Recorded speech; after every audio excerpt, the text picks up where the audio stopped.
of my upset brain right now and think about it, most of the time, they've never made a mistake this bad, but most of the time when they make mistakes, which have never been this bad before, even when they've doubled down on them, if they get a visceral, horrible reaction from everyone, they have been willing to flip entirely in the other direction. Mm-hmm. They've been willing to be like, everything we just tried to do to you didn't work. It's not what you wanted. It's the direction we thought we wanted to go, but it didn't work and no one was happy with it. And they have flipped and gone in the opposite direction. Sometimes even overcompensating. It is the first week of the league. So as long as, like I said, as long as we're all still upset and we're all still vocal about it, there is still time for them to be like, okay, we tried this thing, everyone fucking hates it. We're gonna have to fix this. Right? So, like, there's still time for this. I have a question for all of you. I'm curious. Do you think that post that Chris made, I don't even know that it was really Chris that made that post. It could have just been under his name because he likes to tank for the community, right? Do you think that post would have released as is if Bex wasn't on vacation? No. No. Yeah, Shaq, go first, please.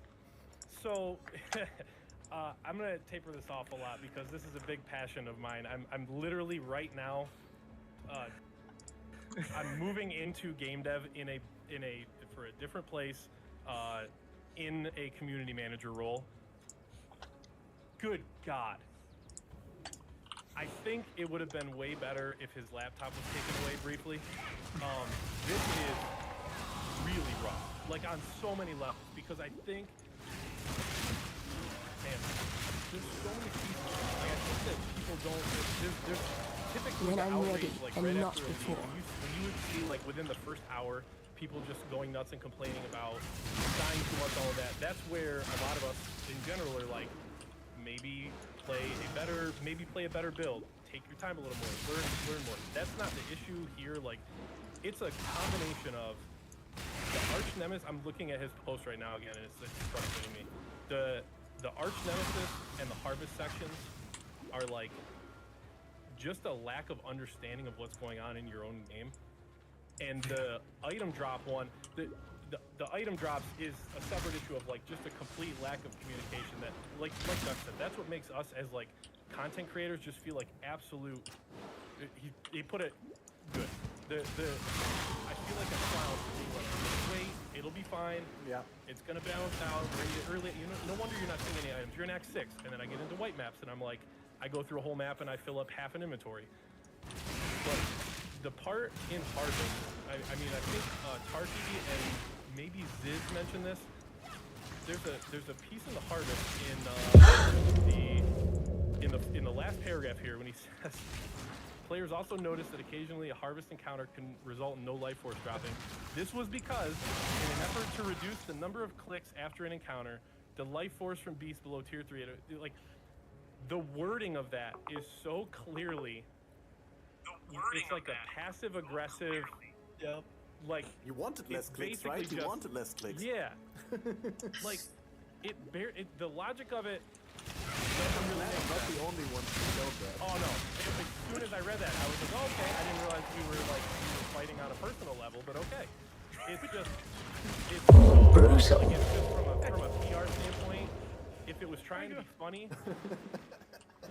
Like, 1 second thinking about Harvest and like less clicks tells my brain to say, shouldn't all the life force drop in up to 3 separate stacks, 1 stack for each color at the end of the harvest plot, not from the mobs? Like, 1 stack, one purple, 1 yellow, 1 whatever the third color is, blue. Like, that's the most obvious thing. What do you mean? or just not drop at all. Why doesn't the life force just get sucked into the ground into your thing like metamorph organs? Like, there's so many ways Make you it could have not done that, but to write it that way to me is really wrong. Because The worst part about that note is that at the bottom, they're like, by the way, here's an MTX box and a Kirak pass in the most toned down, most not getting it post they've ever done. They ended it with 2 MTX kills, and I'm like, oh man, this is not the time. Yeah. No. Yeah, like the thing about the harvest part, right, is that they had to say that they managed to somehow impressively turn something that I think it was a minimal percentage of people were upset about the life. Sometimes harvests don't drop any life force, right? People were more upset about everything else. But they managed to take that, which was, in my opinion, a complete non-issue for them, right? It's something they could fix very easily, and just turn it into one of the biggest negatives of the whole post, just like taunting the reader. They're just taunting them over literally nothing. Like, this is why people are coming up with the things like Chris is just upset because we memed him about the close your eyes and exalt thing. This is what fosters that, like, animosity against, you know, like, these kinds of posts. It's like, they're just passive aggressive. Like, you said it correct. It's like, they're just passive aggressive and and just so tone deaf. And this is what's going to become, like, this is already, you can see how this is already going to become another one of the meme things. Like, in 3 months, 6 months, when they reveal a new league mechanic, the second they reveal any quality of life feature in the future on their Twitch chat, the only thing that you're going to see is just a wall of people going, reduce the number of clicks in a bunch of exclamation points. That's the only thing you're going to see. Like, stuff just doesn't play well, and it's a combination of tone deaf and passive aggressive. It's really brutal to read. I do like the optimism that people will still be watching those. Is that a little harsh? I'm sorry. Yeah, it's Savage Ballard. man. Yeah, because I just made the decision. I was so hyped about 3.19. I made the decision like the week before that I'm like, all right, I'm gonna transition to full-time, right? I'm gonna move towards full-time, and oh no. And I'm super glad that I had the like wherewithal and forethought to be like, all right, let's not jump all the way in. Let's do a real gradual, slow transition to this. You know, like I'm gonna take baby steps. Because when I saw this post, I was just like, I didn't fuck up too bad. I'm okay. Because if I would have just told my boss, hey, I quit, I would have been worried right now. To be honest, Boss like, would have called you to laugh about you. Thankfully, you're calling your boss back 2 weeks later. So about that, you feel that position? Yeah, thankfully he's a good guy and he's also a gamer. So I mean, it would have been okay, hopefully, but I wouldn't have liked to have that conversation with him. Yeah, I think just reading that post, the thing that's just is frustrating it's like the multiple angles of the first half of the post is like they don't really understand. It's almost like they're just disagreeing with the people who are actually playing on what the issue is. Like, I understand, and this is what I always tell people, is that their game, they get to make it however they want. If you don't like it, you don't have to play, but they get to do what they want. And when you read the things like this, like the whole section on Harvest and Arch Nemesis, they don't understand how they don't get what's going on in the game. We have someone in the discount league who every time he runs a red map harvest, he just posts at the end a thing with all of the life force that he got, and he's getting like a couple hundred, like enough for a couple of crafts after red harvest. And they're saying basically they're going to give you more without affecting the yield at higher tiers. Like, that's not even close to solving it's not even we're not in the same atmosphere of what the problem is from the people that are playing and getting the things and what the people who are making the game think is the problem. And it's Tarky said it in his basically response to this his video when they talked about reducing the life on the Arch Nemesis mods. Like, it sounds good, it's not the problem. The problem is when you have the combination of the Arch Nemesis mods together. He made the point that if you were to remove the problematic combination of mods, in some cases you could double the life of some of the Arch Nemesis mods instead of reducing it, and it wouldn't matter. The issue is how they combine together, and it's just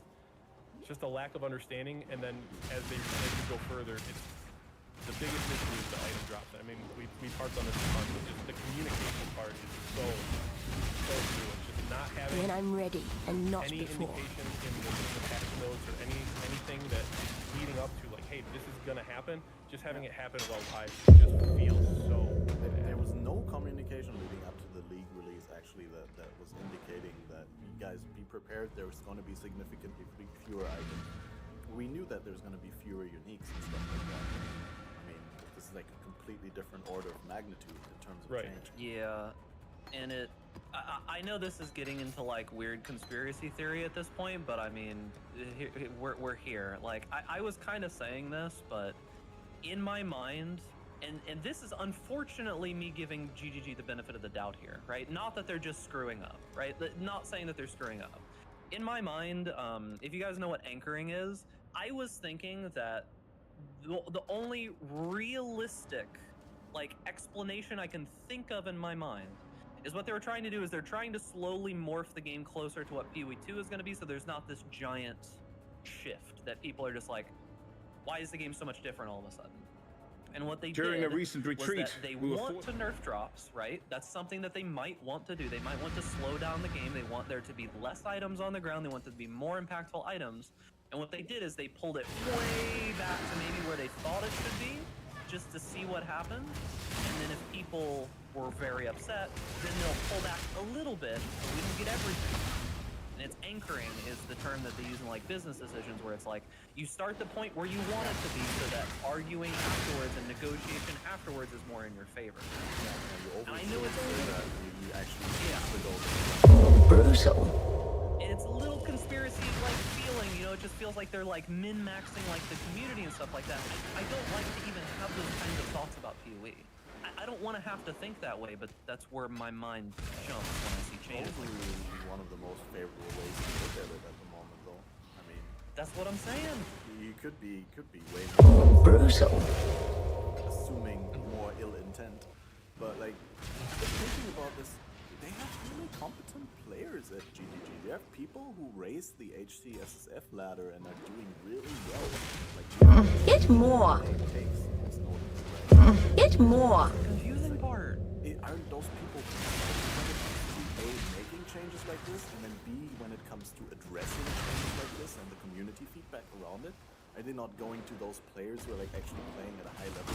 Our past partnership was a debacle. Wait, again, in this... Somehow, trusting this Riker Maloney feels like a mistake. But I see no better option. And that seems to not have happened. Don't try anything stupid, Corel. And in general, it feels like they're like. Let me act as your. Not as dumb as you seem, team Red members Blade. on GGG are working on PoE 2 and operating PoE 1 on like a very, very small skeleton crew. Possibly even like new people who are just learning the ropes of like making PoE. It genuinely makes me wonder what's going on, because everything that I've heard, if you've listened to Octavian recently, right? He just got into GGG, and his comments Get more. His comments on the staff and the people that he's worked with is like, man, these people are amazing. They're so good at their job. They know how to do this, they know how to do that. And that's everything that I've ever experienced from everyone that works at GGG. Like, yeah, or everyone I know who's ever people been meme, there. Yeah, I know people meme on Chris, right? Chris is fantastic at what he does, right? The fact that he can keep up with the things that he does, and the fact that he is so good talking to people, being able to speak on stage, understanding finances and everything in the business, fantastic, absolutely. Like, I wish I could be a fly on the wall in some of these meetings and just hear what happens, because it doesn't connect. Also, this is the same experience that I and everyone else had when we had ExileCon 1 too. Like, meeting all these people in real life. Everyone there was amazing. Everyone there was smart. Everyone there had the finger on the pulse. People understood what was happening. When I started to talk about like real intricate things, like everyone in the company knew. And it just doesn't compute this group of incredibly talented, passionate, smart people who know tons of stuff. This doesn't make any sense. It reminds me a lot of what you hear about like what happened at Wizards of the Coast with Magic. Like, I used to be a huge competitive Magic player, and they went through a period where there was a huge amount of hiring. Get more. Like, people would literally they would go, they place top 8 at a pro tour, and all of a sudden they'd be like, well, I'm going to work at Wizards. And then you get like 2 years after they had this huge hiring of all these professionals, and you're like, this is going to be incredible. The game's going to be at like an all-time high. 2 years later, I was actively selling all my cards to get out of the game because the balance was the worst it's been in Magic's history. And it's just, and from what people have said, this is one of those things where it's like, people have kind of leaked details about what it's like to work with Wizards, where they're like, basically, you're just supposed to work on your one individual thing, and nobody's allowed to like, you know, kind of give ideas out in anything other than what Surprise their me, specific Alec. role is. And this is a thing where I'm very hesitant to speculate about like what's going on in the inner workings of a company I don't know anything about, but it's so hard to believe that with the quality of not just people, like that combination of being so good at their jobs and so good at the game that they make in a complete vacuum, they have so many insane players. It's so hard to understand how this, especially from a testing perspective, like how this gets out like it does. I just don't get it. And the base feel of the game is better than it's ever been, right? The feel of the game, not the actual experience, but the feel of the game, right? Like the art and stuff for Kalandra is super good. The story seems really cool. Like the concepts, the ideas, everything that they wanted to do, it all seems really cool. It seems like everyone did their jobs well. It's just like there's this little voice in the back of the people's minds that's like, keep on with your job, and there's just it's like it's pushing them off to the side in some weird horrible direction. Like I don't know where the cancer is, where the tumor that needs to be like pulled out is, but there's something. It has to be. I can't imagine why so many creative and intelligent, like Shaq was saying, I can't imagine it, right? There's no way they don't see it. There's no way they don't see it. I don't know. On that note, I want to quickly say that, yeah, the art is cool, the dialogue is cool, the lore, the stuff, but also most notably, the music is so refreshingly different while still hitting the basic, like, same buttons, pushing the same buttons in my brain, but, like, it's definitely distinctively different from what Camille did all the time, even though it has some elements of that. Yeah, they have a new composer. They have a new big sound guy, right? Yeah, they have a new main composer. And I don't know whether it's because Camille is working on different projects outside of GGG or whether because Camille is like mostly occupied with PoE 2 nowadays. But yeah, I'm really hyped about that because there's some of the old soundtrack that's not in the game anymore by Agio Hutchins, which I really miss, and like the new Cool guy wins. seems to capture like a little bit of the vibe in that direction. Like a little bit more of the rhythmic battle-y stuff and the gritty, dark, I don't know, like the wilderness in PoE, in D2 back in the day, and like those sort of things. Whereas like Kamil Omanyanovsky did mostly the triumphant, like fanfare, like with brass and everything, orchestral shit. And like what I really miss is like that dark sounding ARPG, Alone in the Forest sort of vibe. Yeah, like one thing I noticed, because I went back for a little bit last league when I was kind of in like a break period. I played a little bit of Median Exile, which is a Diablo 2 mod. Yeah. And I had the music on, right? And I was in Act 5 of Diablo, and I realized I was upset with myself that I never realized this before. But the music in Act 5 is a symphony. It's all the same symphony, and it moves between parts of it, right? It's the same overarching song, it's a symphony. And I realized, I'm like, this is why I remember this music When I'm ready, so and not before. perfectly, and why it has so much impact. Is because it's literally like a classical symphony that was made for this act, and it moves, and the song changes, and it like reflects what's happening to you at any given time. I'm upset with myself that I never noticed it before. Yeah. The Ascended theme is similar to that, where like I think a lot of video game music is just constantly like constant sound all the time, and I think it's the Ascendant theme that literally has times where it'll go 2 or 3 seconds where there's just no sound, like it'll fade out, and then it comes back in on the same theme from before. But like they're so good at music. He's just not afraid to really play around with the fact that it kind of reflects, like you said, what you're doing, where like you'll go a couple of seconds without some major action on the screen, and then all of a sudden there's big flurries of action, and the sound. Absolutely. But that is excellent. Yeah. Well, I mean,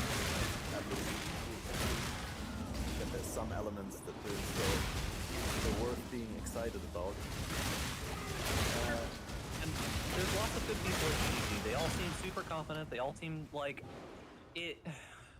It's so unfortunate that we have Get more. how this could be such a good league. Like I could see how with just these little tiny but meaningful tweaks that they could make, that they could just own up. I don't want to do more. I'm gonna be real with you. I don't want to do more big community podcasts with Chris and all of that. It's cool. I don't think it's necessary. Genuinely, I think there's enough feedback and enough people, and I feel like it was literally just the community like trying to just like use Chris as a stress ball was the entire time. Brutal. Sure, there was a conversation that came from it, but it doesn't even need to be public at this point. Everybody knows what needs to happen. It's very, very obvious. Just do it. You don't even have to do something better. Make it what we had before. Brutal.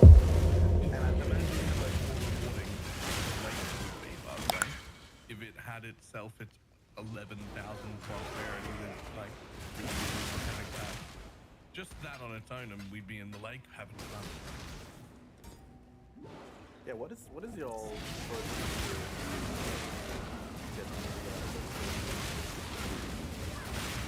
Conceptually cool and no reason to go in there after you've done it once.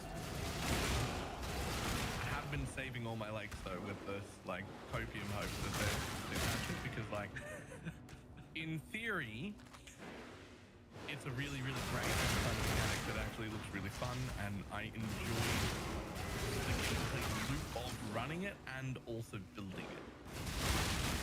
Both were really good.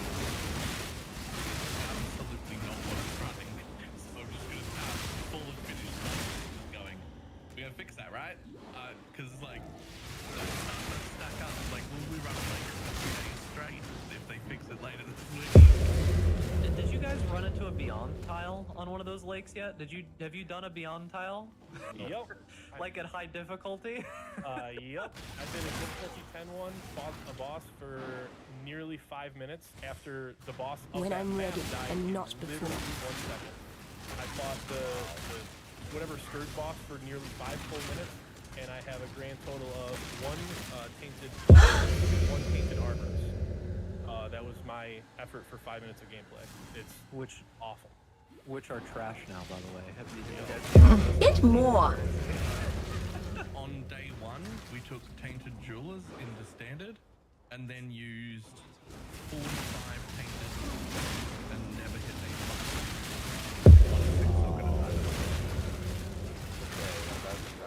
that's another level of bad. 6 times in a row, it didn't go above it. It's like I was talking about this earlier. Like anybody who knows anything about probability, you know how hard it is. You know how hard it is to hit like 3, 4, 5, 50-50s in a row. It's insanely difficult. And now it feels like it's like a 20-80 is what the chance is. So the only useful metric that I could even consider in my brain for using these like a tainted fusing is you use the bench to force it into a 5-link and then hit it with a tainted fusing and hope. I don't even know on average if that's going to be better than just using the 6-link like 1500 vols, 1500 fusings. I don't even know if it's going to be better. Like it could on average, maybe. I mean, if they're so bad that they cost almost nothing, possibly, but it really depends on the prices. It's like a simple equation. But that's As far as the lake goes, like low leveling, I actually felt like a lot of times on League launch, I'm really slow to that because I play in SSF, and I kind of take my time and enjoy it because I don't feel the need to like race economy-wise. So I like kind of exploring the league mechanic on day 1 while leveling, and I maybe I'm wrong. Maybe this is all one thing that I've gotten wrong, but I thought when I first went in there, the first time I ever put together like a lake and went in, I want to say it was like Act 2. I was so confused because I put it together, like I was playing Steel Skills on my way to Shield Crush. So I was excited because I think 2 out of the first 3 much zones, clutter. whatever, were physical. It had like the hand symbol, it was like skeletons, whatever. And so I didn't know enough about we didn't know enough about the league mechanic yet. I was wondering, does that purely mean when you set these up, it's going to be like fighting monsters of that type, or does it also influence the reward type. Like if I'm playing like Cold Dot, do I want to stack my lake up with a bunch of cold things because it's almost like the cold delve nodes where they're going to drop cold items. I was like, that would be really cool. And then so I go in, and the very first reward chest I get has an iron ring that has an added fizz to attack mod, and I'm like, maybe it works. Then I do a cold one, and it drops a percent cold damage wand in a cold zone, and I'm like, okay, I got it. This is sweet. You're gonna basically take whatever type of damage you want to do, and also need to hyper build your defenses against that, because that's how you're gonna kind of churn through items that have like your type of stuff on them. Which, you know what, would be really freaking cool, but it's not like that at all. And I just got totally baited by like my first couple experiences in there. Damn. It should be what's possible. Themed reward types would be awesome, but it's just not. Yeah. I did enjoy it while leveling because it did give me it's for the same reason that like I run the Best Elves quest and Act 6 and stuff, like for getting jewelry and little upgrades, it was fine. But after a while, it was just like, this is not really, I'm like just not seeing much. Sorry for the interruption. One quick sidetrack. I just saw something here on screen. What the fuck is that, Balor? Did you just... Okay, is that something I missed? You can have rogue exiles now occupied by essences? 7 essences? The only fun that I've found in the game, my stream title yesterday was I found the fun. The only fun that we've managed to find is memories. And I keep having to clarify when I say that, I don't mean memories like remember when the game was fun. I mean like the master memories that exist, which ironically, they're memories. So the only bit that's like fun left in the game is what the current masters remember happening in the past. If you go run those maps, they're fun. Oh, that's so ironic, dude. So many layers. That's all an elaborate joke, dude. Oh, man. Alright. Okay. Out of season April Fool's joke. I'm still hoping. I'm still hoping that's what this league is. Oh, God. Holy shit. Yeah. I haven't thought about it like that. I do want to hit just slightly more on those memories, by the way, because if anyone hasn't run them, definitely get into running them. Listen, not all of them are super profitable. I didn't lose money on any of them, so you can run any of them. You will turn a profit on everyone. The profit is not great. This is not a profit incentive ran thing, okay? I'm just saying they're fun. The gameplay in them is fun. It's the only one left. But these are all horrible memories. And when I say that, I mean our masters are like greatly embellishing and over remembering things is the theme of it. And so they'll be like, oh man, it was a breach, but the breach was so large it covered the whole map, I swear to God. And then you go in, like the entire map is an active breach. Yeah. And so they're like really embellishing in their memories, and like it is quite fun. One of them, you become the Harbinger. So when you walk in, you become blue and glowy, and you're the Harbinger. You lose all your MTX temporarily for that map, like you're the actual Harbinger. And then there's like a % chance on kill to spawn a Harby pack, and it's like a good percent. It's like 3 or 4% on kill, but like you kill like 100 mobs, right? Like there's a pack every screen. And so there's like plenty of Harbinger stuff around, and like if Exalts was still worth money, that would be super profitable. But like I said, they all made money. You can run them all without losing. I didn't realize how intense those got. On second thought, I have no notes. This league is perfect. That sounds really good.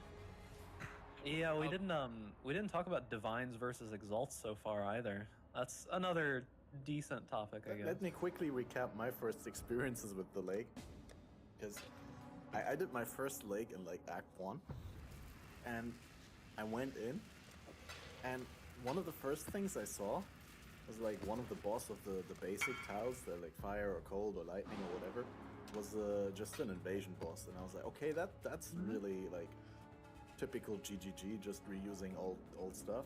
But then the invasion boss like was instantly dead. Like they didn't have any HP scaling whatsoever. It's like they just the same invasion boss HP as like the old balance invasion bosses. So like pretty much like instantly one shot. And I was like, okay, that seems a bit lazy. But the league mechanic itself seemed intriguing, right? Cool. And I was like, yeah, it's not rewarding in the first couple of things, but you know, I'm not even in maps, right? I'm just in the acts, so you know, maybe I was just unlucky, and it's probably gonna be better later. And then I got super lucky with that leveling amulet that seemed pretty good. And overall, I was actually trying. Like, I was, despite a little bit of a disappointment because I was hoping for like Synthesis 2.0, and this league is more like Incursion 2.0, right?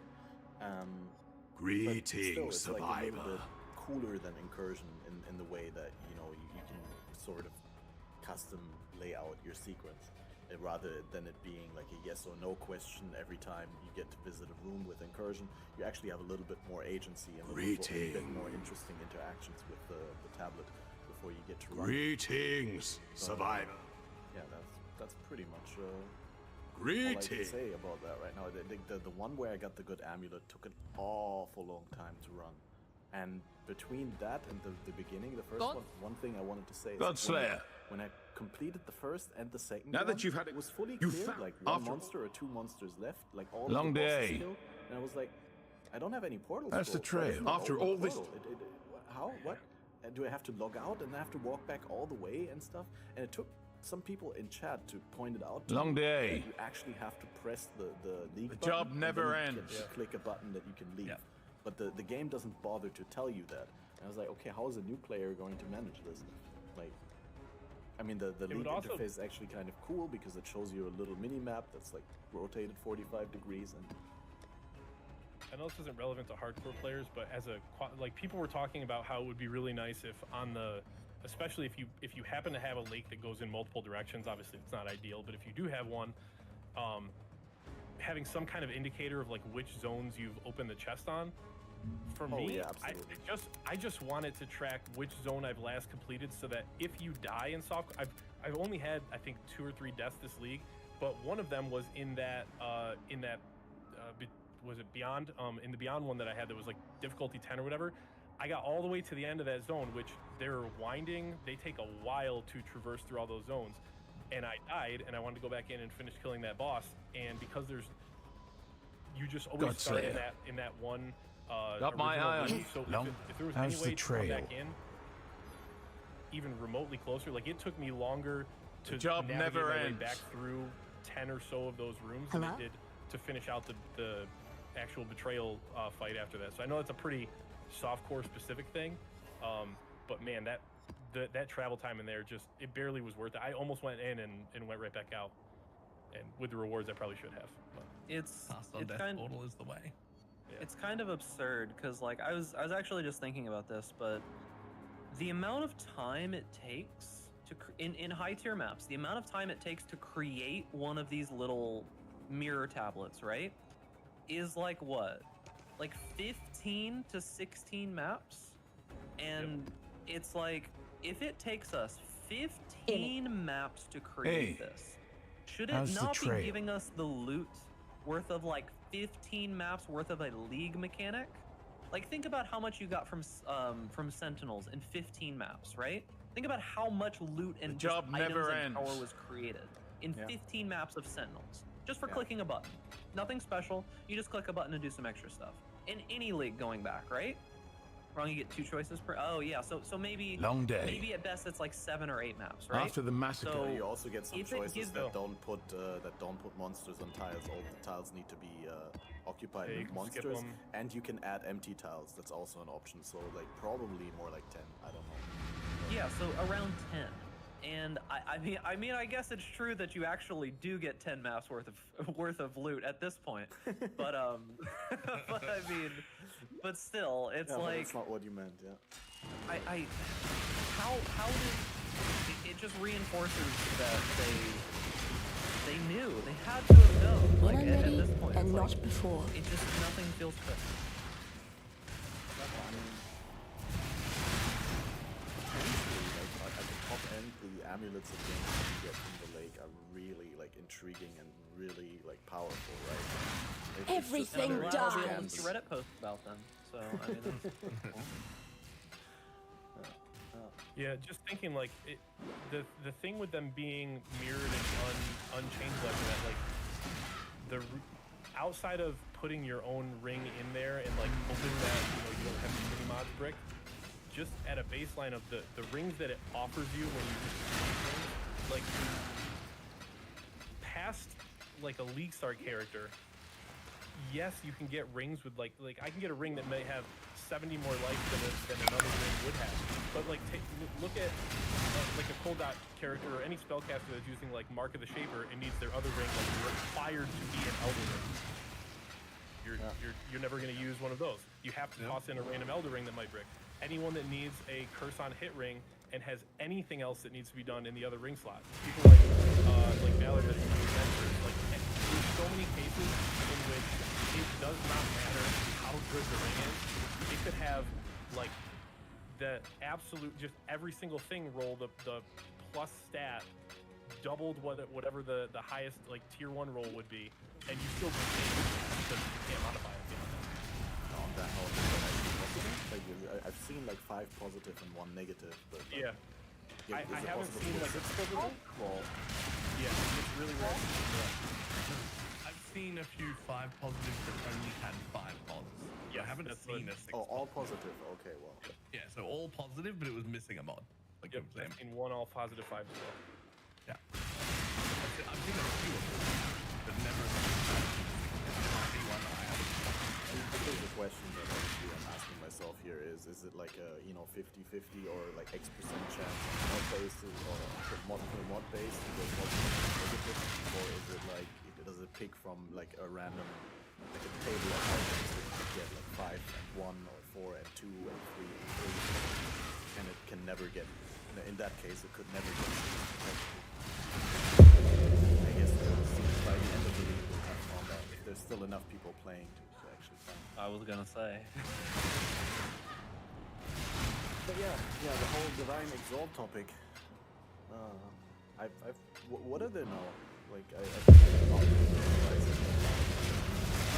Exalts are like 10 for Exalt and 120 Exalts for are like Divines? 11, and Divines are closer to 130 right now. Like it depends on if you're trying to buy or sell. But yeah, Right. Divines are closer to 130, and we're what, 3 days in? A little bit over 3 days in? So that's higher than Exalts were last week by 20 or 30 chaos, I think. But that's not really my main concern with it. With the whole like Divine Exalt thing. I don't know about you guys. Conceptually, When I'm ready I think and it's not a before. cool thing. Conceptually, I think it's cool. I really wish that they would have just made another currency for metacrafting and just let us have both Exalts and Divines as something that we could actually use on gear without having to suffer. I wish there would have just been another currency, because like if Divines get up to the point where they're what? So the trade window is locked at 600 chaos. So if Divines get up to a certain point and they keep climbing and keep climbing and keep climbing as the league goes on, because right now you have to imagine that Divine prices probably aren't what they should be because no one is really like getting any currency, right? Like the economy is not healthy. It's not the normal way that it You're is. saying they should be higher in chaos because they have more chaos get higher prices for chaos already, or are you saying they should Like- be cheaper because people are speculating? Sort of. So I personally think. Oh, my normal stream just died. But anyways, I sort of think that if the economy was healthy, they'd be at like 160, 170, 180 by this point. But I think the economy is not healthy because of all of the changes that we've already talked about at this point. I don't think the economy is healthy as it is right now. Like I think that people are very scared. Like I'm playing Heights, and it's hard to sell the stuff that I find. I'm finding like build-defining, meta-defining uniques and alt-quality gems and pieces of gear, and it's taking so long for them to sell. It's taking so long for them to sell. Longer than it should have. These things should be, I should be getting whispers like this. A Brutal. item into the window. So, it's like, the beyond that, there's a bunch of other problems, but like, the point I was trying to get at was that if Divines get to the point to where they are above 300 chaos, it immediately just becomes a nightmare to even like trade them or do anything, right? And if they fix the loot drops, I could see it happening. Because you can only trade one at a time then, and then we're gonna have to do this weird, like, weird like, okay, well, give me 200 chaos and like 40 exalts for one divine, and it's gonna be a nightmare. I'm not looking forward to it. I think they'll only go up to about 300. I think so as well. I hope they don't. I hope they don't go above 300, because if they do, it's just like, how do you even trade for them at that point? How do you use them on your gear? Literally, the reason that I'll only go to 300 This is way, purely Exile. based on how inconvenient it will be to trade them at above that. Like, even if they could have a market value above 300, I think they stop there purely based on just everyone gets annoyed. Don't let And it it's like, make I a don't want to do mess. that. Well, I Yeah, guess- because like,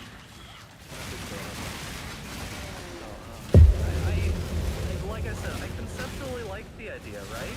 Like, I was thinking today, I was talking with Chad, and I'm like, well, I like the idea of, well, I find a cool cluster jewel, right? And it's got 3 modifiers on it. I'm like, oh, I could spend 10 chaos now and slam it and hope to get something cool.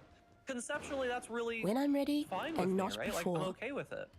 But now I have to think to myself, I'm like, well, for me, I don't really have to experience this problem, but if I want like a good Ashes of the Stars now, I mean, it's gonna be 3 times the price as it was before, maybe, for like a really, really good one.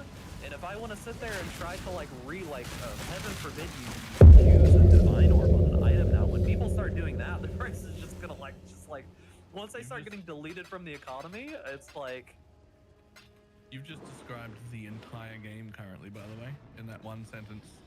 Conceptually, it's a great idea. yes, that's how I feel. That's exactly how I feel. Right now. Yeah. Like, it's like, conceptually, this is great. in actuality, they just Brutal. it's so stuffed, and nothing is working. Like, Well, I mean, the idea, Oh, so beautiful. yeah, conceptually, I like it as well, but like, Oh, such strange pleasure. more. It's 10 chaos, where I'm really not sure whether that's, you know, speculation based, because people are like, oh, I want to get rid of my exalts and trade them into divines as soon as possible because they're going to go up later, and like I want to, you know, and everyone wants to sell their divines and get chaos so they can buy gear for their early finds, and no one wants to actually use the exalts. So I'm not sure whether they're going to go up, and in which case they fulfill their role, but I think their role was supposed to be somewhere in between chaos and divines, so that it's easier to trade for divines, right? hopefully. I mean, we'll see what happens. One of the hardest things to predict is the economy. Yeah, You can yeah. make like guesses, and you can get like little pieces, and everybody can see a little bit. And if you're really good, you can see a decent amount. But who knows at this what point? What I I'm don't- wondering is whether they'll still go up because people right now are trying to get rid of them, or whether they'll go down because people are Brutal. for the uses that they have, which are the early high bench crafts, right? Like the top tier flat increased fizz, the top tier increased spell damage, and non-chaos is chaos and stuff like that. And whether people Talking about the already price of move on from- exalts. Yeah. Whether the exalts are still going to go up or whether they're still going to go down, because like I don't know at which point in the league we are. Like, Personally, I think they'll hover until some big brain content creator shows us how to make some crazy, like, insane gear with exalts, and then they'll like shoot up a little bit. Like, you Who guys remember the wins? price of the Eldritch currency when it first was introduced, and how it was really, Yeah. really, Hey. really low, like After the surprisingly low. And then the next, like, by the end of the league and towards the start of the next league, it does have some to do with how hard it is to obtain it, but how the price drastically shifted once people knew how to use it. So, I mean, exalts have been around for a very long time, so I don't think it's going to be as aggressive as that was. But I think once people like get out of that idea of exalts being gold and they're just like the gold standard currency that you use to spend to buy other gear, once people start to undo that, like the trauma sets in and they're good Hey, and they undo that in their After the brain, massacre. we'll see the price change and we'll see people use them It- more. I almost it used has- one today. It has been a very long time since any like quote unquote average player has been able to use an exalt on anything, right? Like that's not. I would never suggest for the casual player to plan like most things ever, right? Until now. Now you absolutely can. So I mean, for mission NCS accomplished. The round patch two. is good. did it. But in parts, it's not all terrible. I hope Close it's your a eyes. conclusion that we can arrive at. But it all hinges on that very core system very well. Or at least like changed so significantly that it's When I'm impossible ready without and not serious before.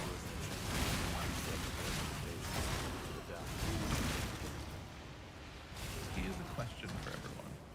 If they literally just reversed the quantity rarity change and then obviously added a quantity rarity bonus to the new league mechanic, as well as, you know, buffing it up because that always happens, would the whole game instantly feel better again? Is that really the only core problem? Okay, I don't think it would feel good again. Like, I don't feel it would, like, immediately be, like, 7. But I think that people would more so just be feeling like, oh, I'm just not kind of feeling this patch. It wouldn't just be this, like, absolute mayhem, right? Because right now, the game just feels fundamentally broken. It feels like there's some little cornerstone piece at the bottom of the Path of Exile building that has just been yoinked out, and the building is just going like this currently, and we don't know whether it's going to fall or whether it's going to stay. But Brutal. there's so many other problems that I personally see with the game that I would like fixed, like buffs, build diversity, changes. Give us more stuff to play. Like, these are all still looming problems that were at the forefront of my mind going into 3.19, and now they're like back here. Because it's like there's bigger fish to fry now. I had all of these big giant problems looming in my brain that I'm like, well, how am I gonna overcome this? What are we gonna do? And now it's just like, all right, that's out the door. The game doesn't work right now. Can't even think about that stuff. So I've seen the most ridiculous where they were like, well, we're giving us fewer devices with more pressure and they're like, yo, then might as well give them fewer items. true. I mean, why not at this point, dude? Yeah, for me, that's the biggest issue is like the item change is a result of something that was completely, I don't know what even the word, it wasn't really secret, it was just straight up not communicated that this was going to be changed. This is like, that to me is such a fundamental thing that breaks the trust of players. It makes it not, like, going into the next league, this is going to be the first time where I'm assuming that I just can't trust what's in the manifesto or the patch notes. And that's been an issue that's kind of been like a sliding, slippery slope with a lot of what Chris has said in public podcasts. Like, I think Doug mentioned that a bit ago about Chris maybe needs to stop being on podcasts and stuff, because personally, when I hear certain things, I know just in the times he's been on there, the amount of times what he said has been corrected by the other devs in the room with him in stuff like the Q&A with Ziggy, all that stuff. It really makes me feel like I have a tough time. It's not that I think he's actually lying. I just know, like, there's no way for him to know as many things as he's had to answer. And going back to the item, just the idea that something so fundamental to the game. I mean, for anyone who's joined in the last hour and a half, go back and watch what Valerie was saying earlier, describing how the item quantity and rarity works. It's so fundamental to an action RPG, all about loot. Like Duck said, there's no other issue that exists until we actually have things in the game to use and drop and find. Absolutely no understatement to say that this is the single largest change that has ever happened. Actually, change that has ever happened. This is what we just weren't told. We just weren't told about the biggest thing that's ever happened. Yeah, and I agree with Shaq here when it comes to like the communication and such that we get from GGG. I understand gaming communities can be absolutely menacing, horrible, right? I understand that can happen. I know that like Bex, for example, has dealt with a bunch of shit that she has there's no reason she should have had to deal with any of that stuff, right? Being like a community like head and stuff like that. And super unfortunate, and I hate it. I hate that that's the way that things are, but it is the way that things are. and Chris has to step up essentially and be that tank for the community to just take all the backlash. And I'm wondering if this is what Nick is. I'm wondering if he's being brought up to be the next guy to like be on camera and talk to people and do things.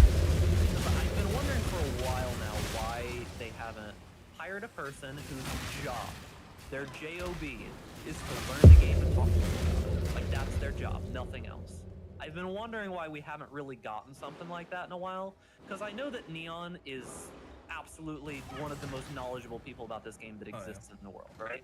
Dude knows more. Dude has forgotten more about this game than most people know, right? Dude is absolutely mega mind. But he doesn't want more. But I can't fault him for not wanting to interact with the community. I absolutely cannot fault him, right? Like, I get it. Like, the community is rough sometimes. And gaming communities get rough a lot of the time. I'm sure you guys have dealt with it. I've dealt with it a lot in like being a streamer and all that kind of stuff. Just people being just downright after the massacre, evil, right? Like a lot of the time, just super mean. And I get it. But 500,000 people.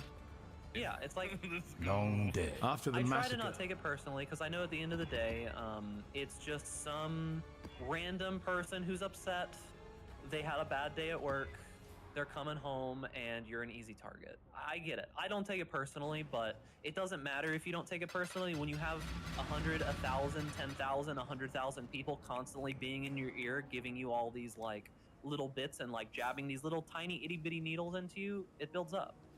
So I wonder at what point that they will replace Chris as the person in the front who talks to people.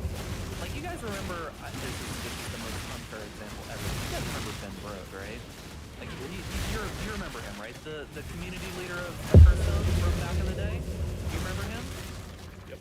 We need like if PoE could find a Ben Brode, it would fix so many things with talking with the community, dude. Like dude was amazing.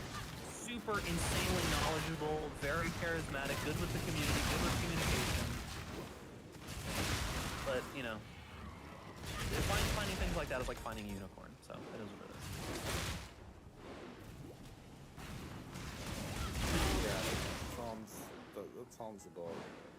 When I'm ready and not before. I've seen in the chat people say that a couple of times. We actually know what role it is. I don't believe you said that at all. No clue. We might never. Look what happened with Arl. Yeah. Working on stuff. Yeah, the guy who made Path of Zelda. I mean, I don't know if you guys felt the same way, but when they hired Arl, you guys thought that they were going to make him the POV guy, and they were going to make him be like make it a main feature of the game, and like put it all together. Yeah. And people went like, so far, they thought it was going to be him, then they were going to hire people that maintain the wiki, like it was going to be everything was going in-house. Yeah, like that's what I thought, and I don't know. I mean, maybe it's a good thing that never happened. Nothing against Arl. I know almost nothing about him, but like with all of the stuff that with all of the like stuff that GGG has on their plate at this point, maybe it's better that we just have random big brain community members doing this stuff, because it's like, I don't know what would happen if we didn't. Imagine if like local identity and all of those people didn't continue doing what they're doing. The game would fall apart so quickly. Beautiful. Local identity's tweets lately. Oh, he's upset. Like I've seen, he's upset. And if we lose him, that's a big problem. I agree. Imagine. I've seen, he's upset. And if Identity's tweets lately. oh, he's upset. Like I've seen, he's upset. And if we lose him, that's a big problem. I agree. Imagine a world where never say goodbye comes to PoE. We don't deserve never. I'd rather not. We do not deserve that guy. I don't want to think about that either. We absolutely do not deserve that man. Like, dude literally made an entire new coding language. A whole new one from scratch for his filters.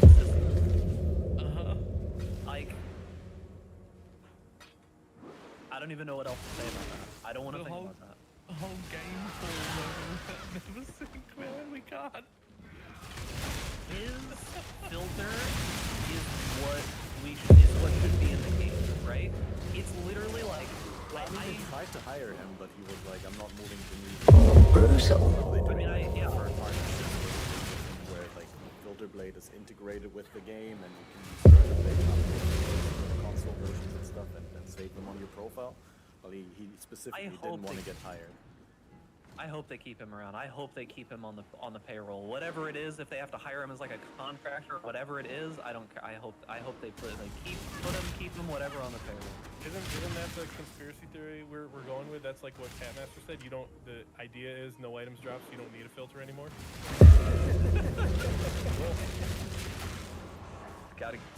Never Sync is the mega mind behind it all. He's the one orchestrating. He's the one pulling the strings. Little did we know. Yep. But yeah, it's.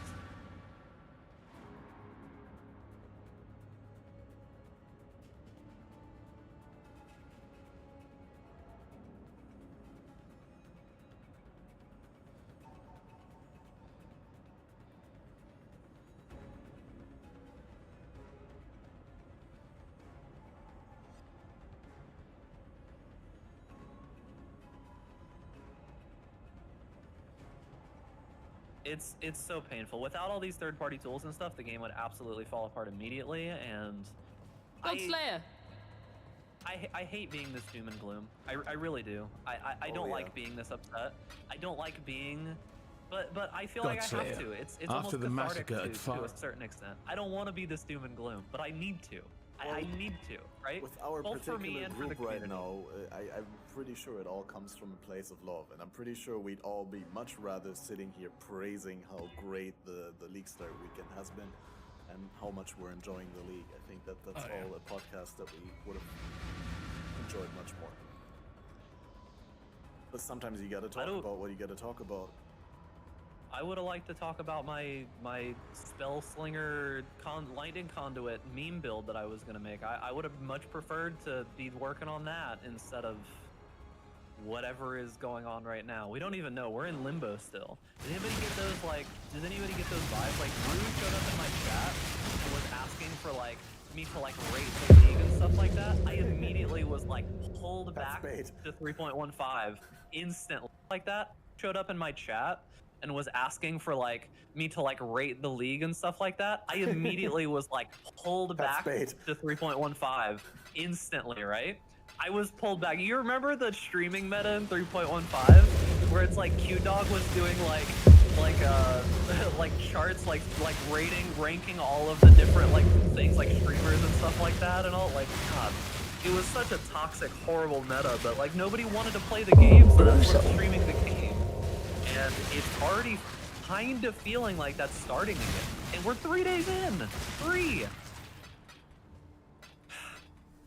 Yeah, I've always historically been the person who's like, everybody calm down. Like I have to stop myself typically from being too hard on the people giving feedback after like 12 hours. Like that's always been my position, is like, relax, let's get through League Star weekend, maybe play a build that doesn't rely on like 6 uniques and a brand new skill, all of that.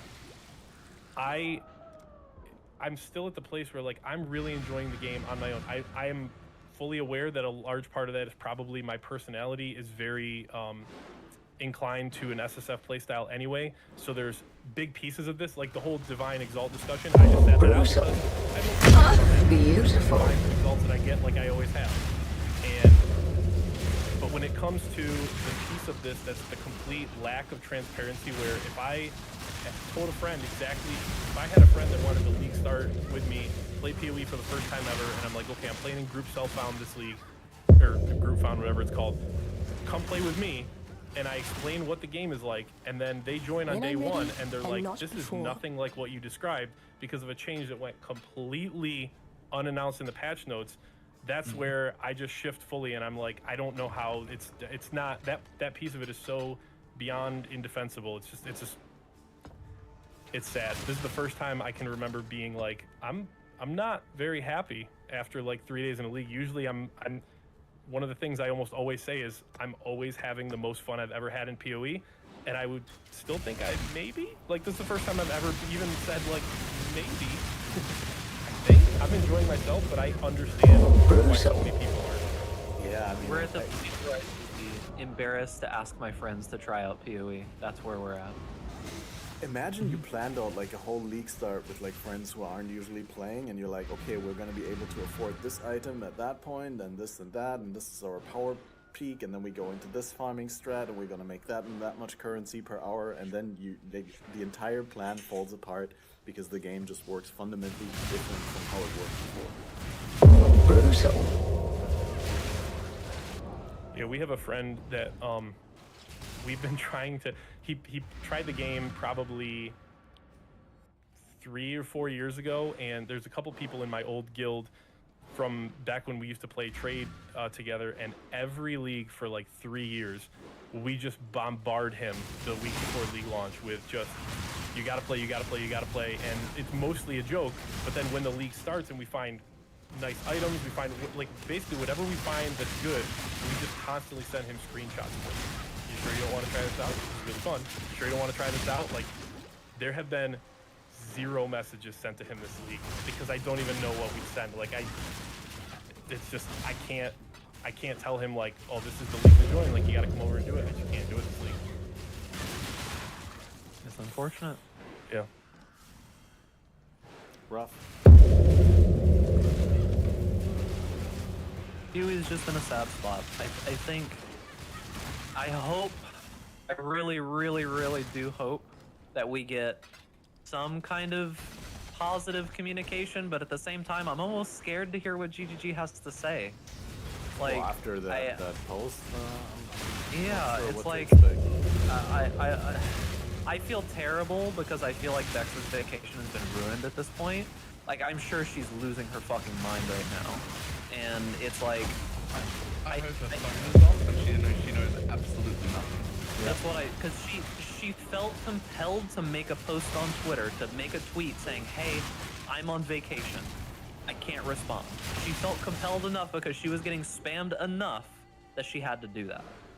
And I mean, it's not her fault that the league got delayed and her trip was, Beautiful. So to anyone listening, leave Vex alone and let her have her family vacation. She's got other stuff to deal with. But I hope that we get some positives. I just hope we get something, dude. I quickly wanted to bring this up. I don't know whether you all seen it.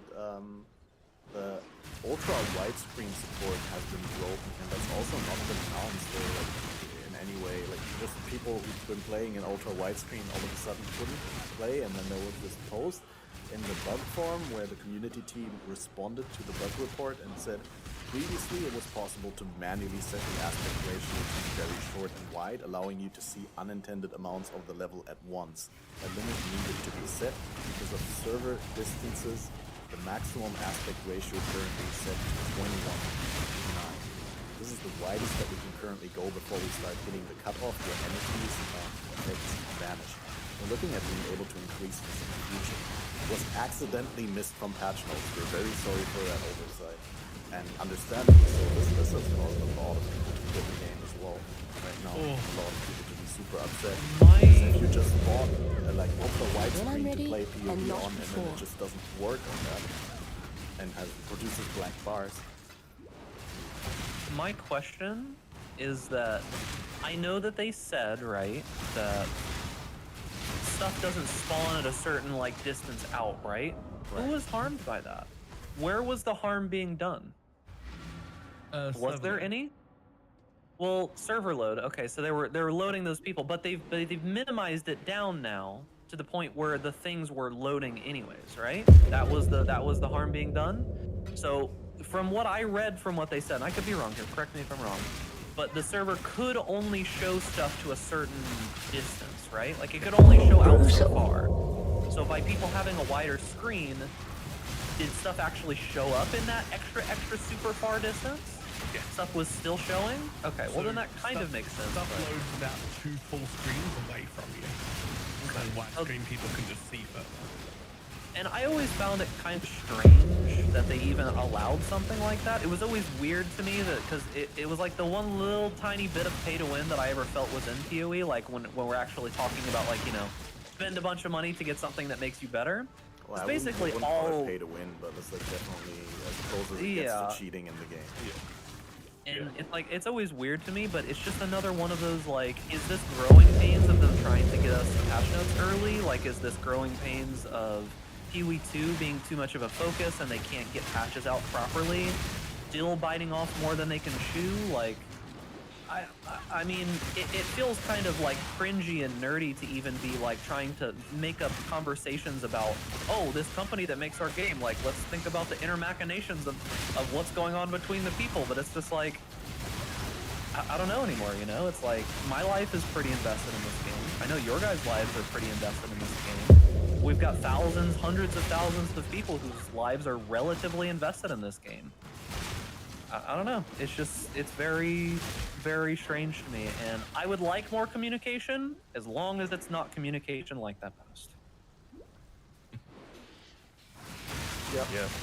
The widescreen stuff is like the only thing that I see is like Pat Master was saying, if you've just bought like an ultra wide monitor and weren't aware this is gonna happen, I guess I'm sorry. Even then, it's like it's like a physical.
Let's do.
That's the trail.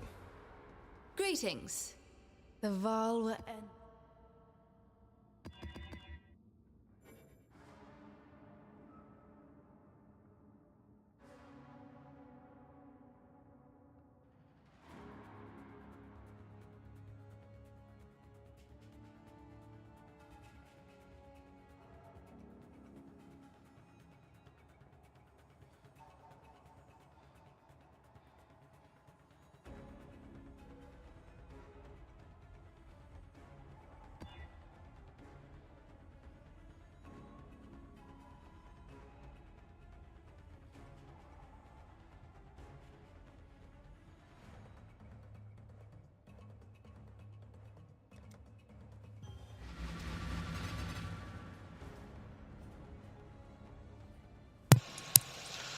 Let's give this a shot.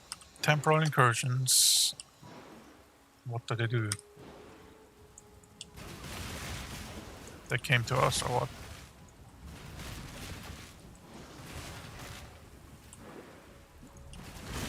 Get more. You can get a map out of there. Oh, yeah, I forgot. The loot is not transformed into whatever When I'm ready and not in before. this one. Get more.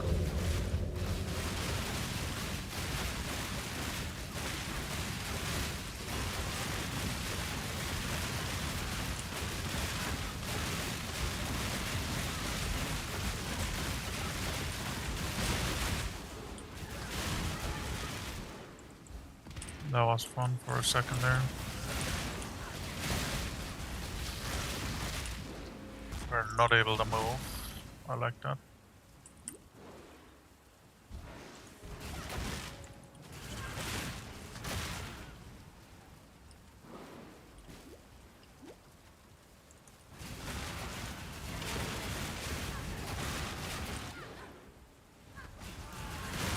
Just in time.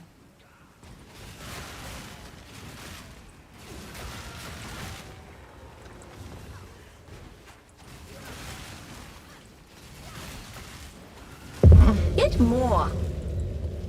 Getting a bunch of maps. I'm guessing the memories were untouched by this.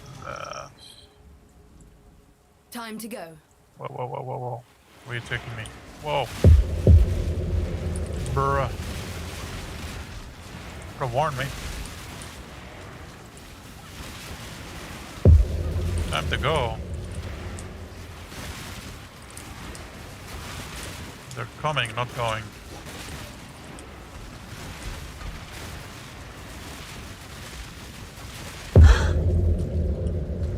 Okay. What do we have here? I can't even look at this. We got the Godzillas. Nice. That is absolute dog shit, but I like this.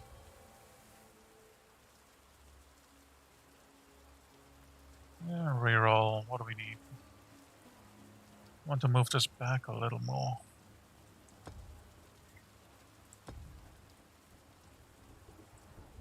Swap reflection with another. I don't care. Just give me the fucking itemized tablet already.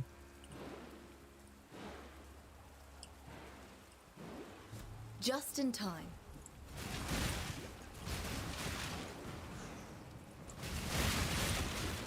Just in time. Yeah, it just feels like a Ignite build would be perfect for this content right now. When I'm ready and not before.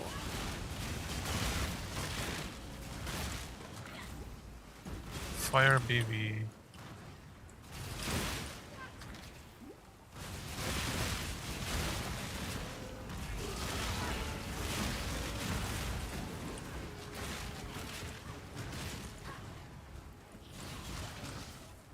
Are we kidding?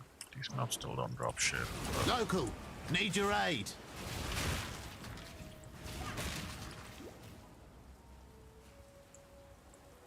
Let's read. Okay. Okay. All monsters can shock. They contain essences. Sign me up. Immune to fire. Sign me up. Increase Risky XP. Sign choice. me up. I don't care if it's a risky choice, mate.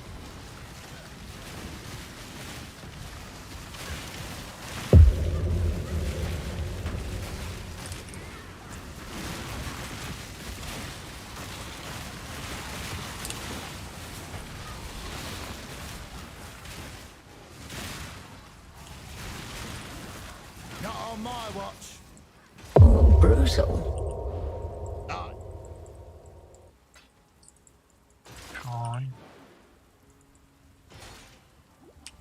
Let's go back to the all of us. Just Alright, in time. send it. It's time.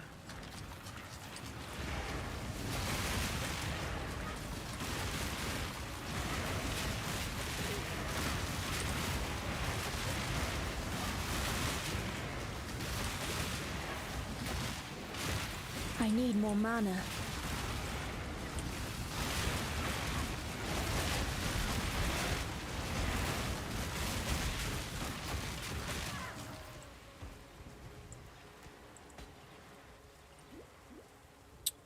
Just Almost in time. nice. Let's go. Brutal. We got a chaos back.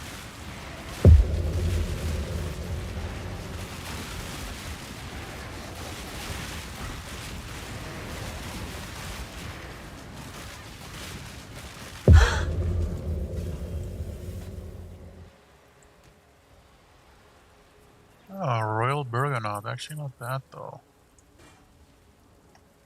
Gave me the fizz from It's taken as cold. Nothing like this is on the market. I'm like the only one who has a helmet like this. Open prefix. I can craft life, and it has end on it. I guess. Maybe sell it for 10C. Who cares? Help a player out. When I'm ready and not before. Get more.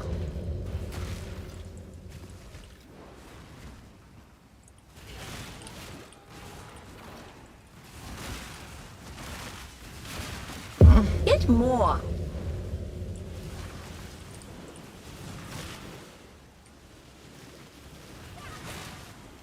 I want to go into the wall area.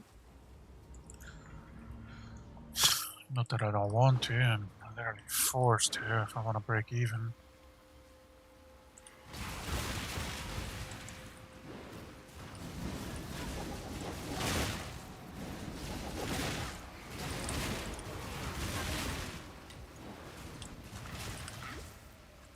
What was that?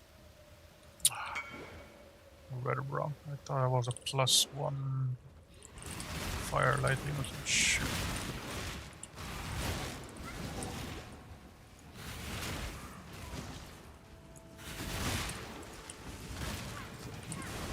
What the fuck?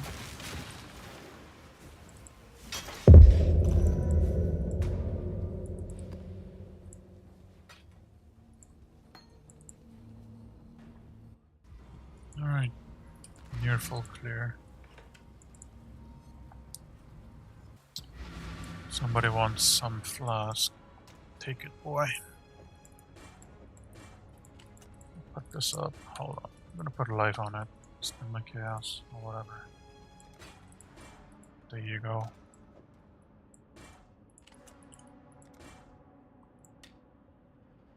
And this, I'm just gonna sell before, see who cares. Cold damage. Now give me cold, crit multi-cold. Effect and chill. What is this? Gain energy shield per attack. Fire res. Minions have increased life.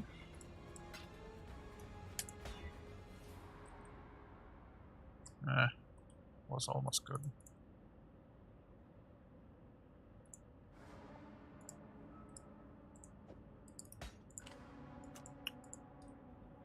Power off it. Yeah, fuck it. Sell it for 4. Who cares?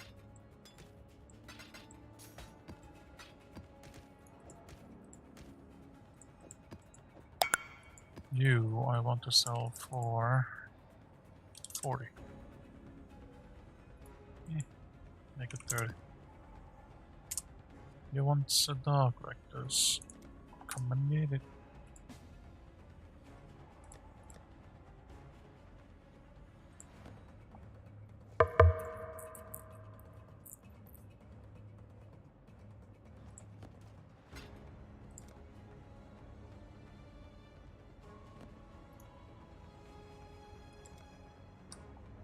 What you mean, bruv?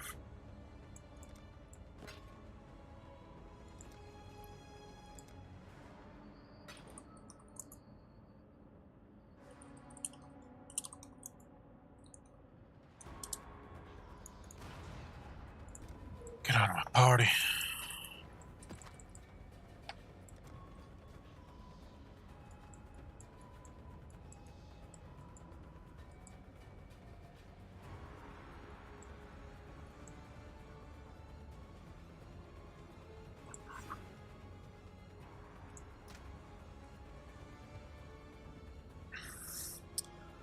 Could fit the Tempest Shield in, but I need a +1 wand on top of it. What's my cast speed? 0.3 cast. I'm doing 3 casts a second. God damn. That's a lot of casts. Am I hitting them out hard? Let me fucking POV myself.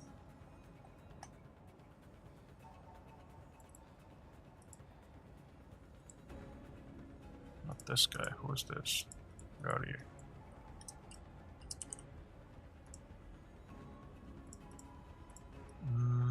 Kalandra.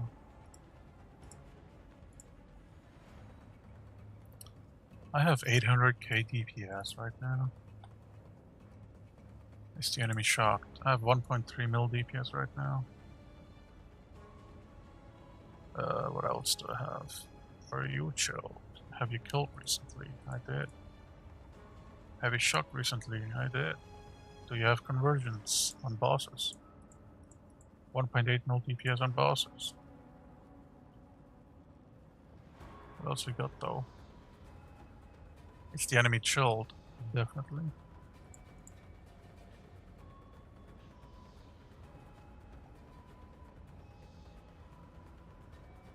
They're always chilled and shocked, thanks to my ascendancy that I don't have yet.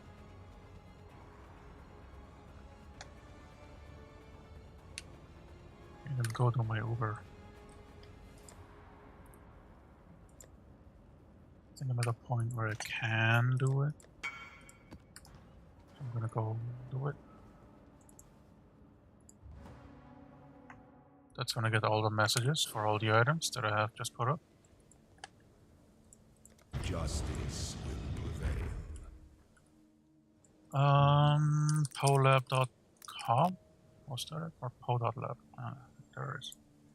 Overlap, what you looking like today? And the first one has a dark shrine. I need the dark shrine. Really hope I get the speedy one.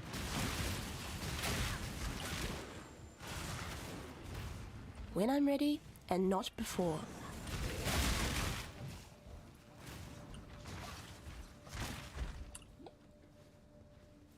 So that conduit goes in a direction. I face. Ah, okay. Understandable.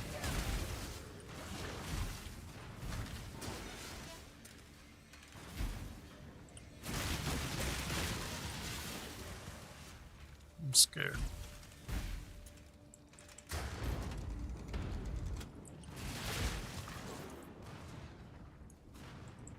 The pursuit of power can be a grotesque It will affair. drop a unique. It better be a fucking mage blood. Oh, I fucking hate porcupines. They're gonna kill me.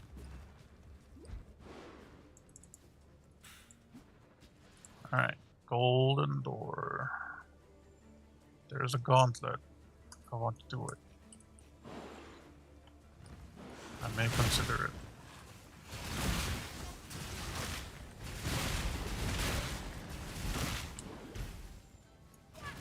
It's pretty much white tier 5 or tier 6 map.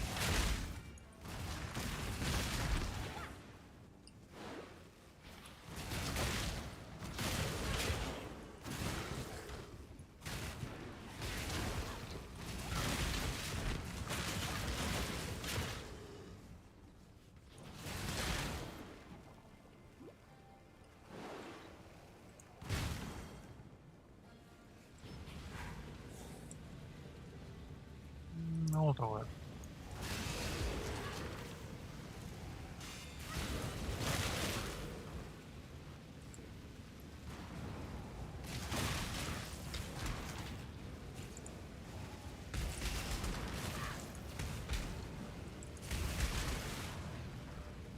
Come on, move on. Brutal. I made a chaos. I can pay for my run now. So if I die, I can buy another.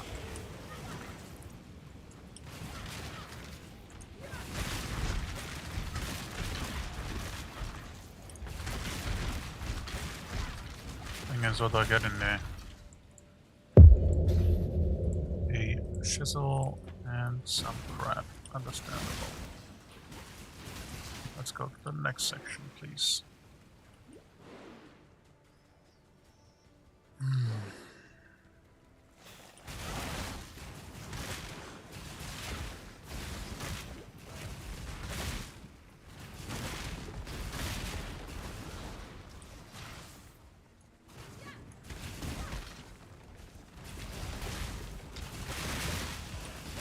Brutal.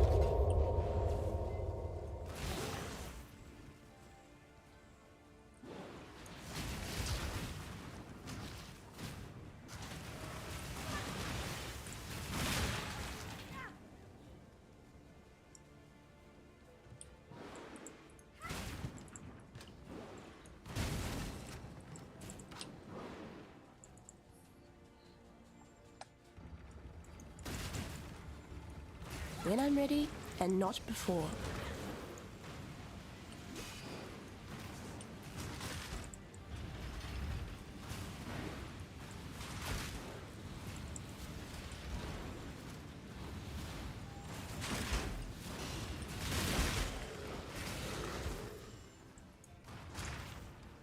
There's nothing here but the key, so let's just go for the key, I guess.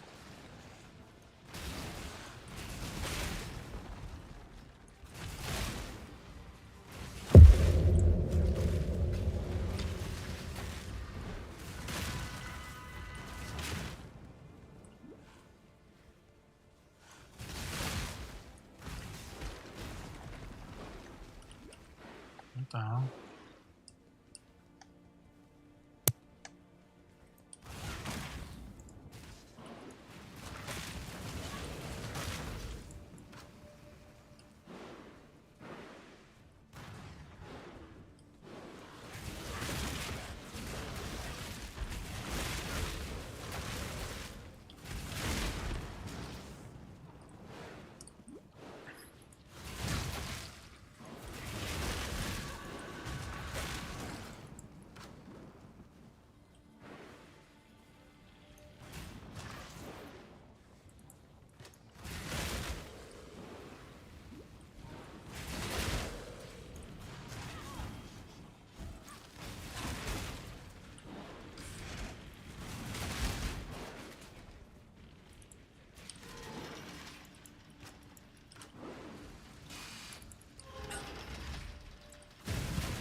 There's a golden key. There must be a golden door.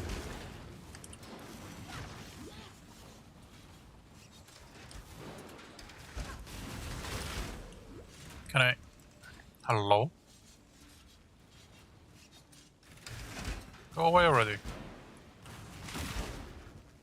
Just got shocked for no reason.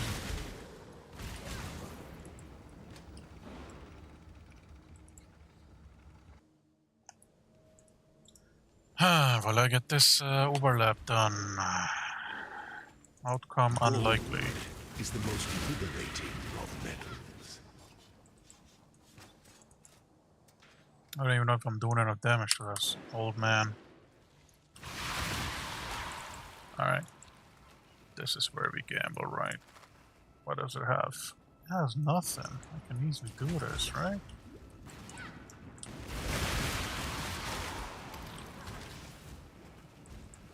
I desperately need all I can get.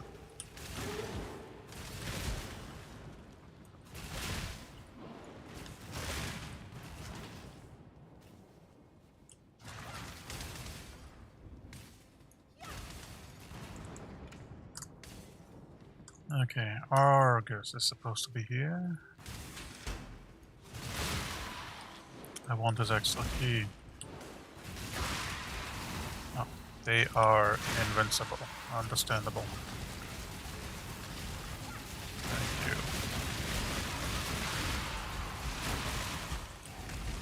Yep. Coming out of the range, so I can grab this. Oh, your guys are fucked. When I'm ready and not before.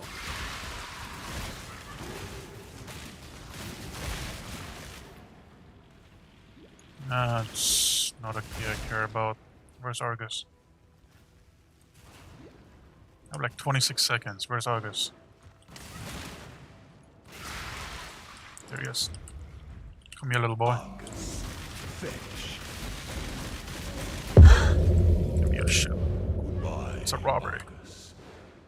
I couldn't have asked for a more faithful and loving companion.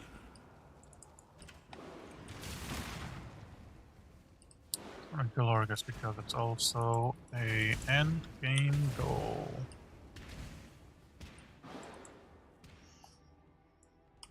Okay. The weary traveler draws close to the end of the path. I have no more of those, but I didn't pick this up yet. An emperor is only as efficient as those he commands.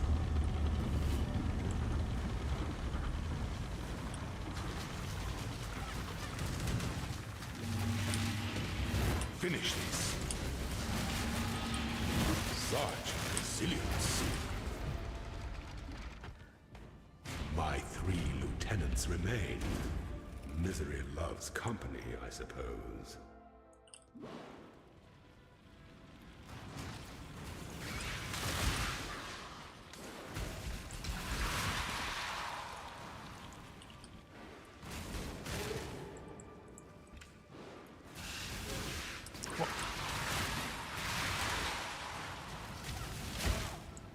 What the hell? Fucking zapper, man.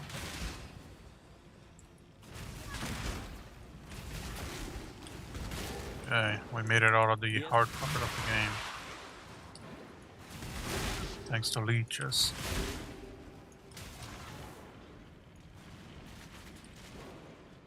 Where am I going? Why am I going?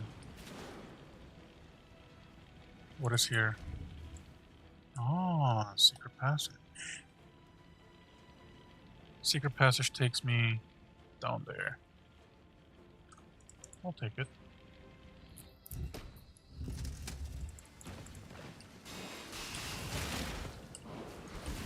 I'm in the most dangerous place out of all.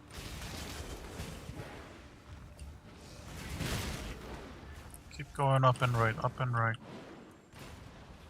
Where's the exit? Where's the exit?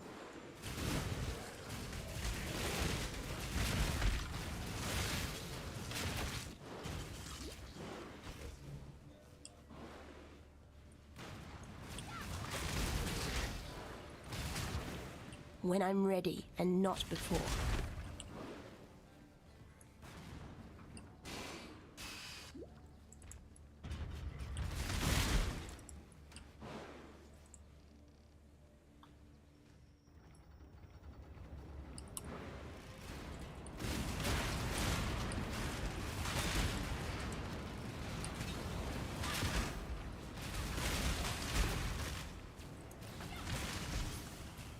Rogue Mountain. A what? Kill the gargantuan J something.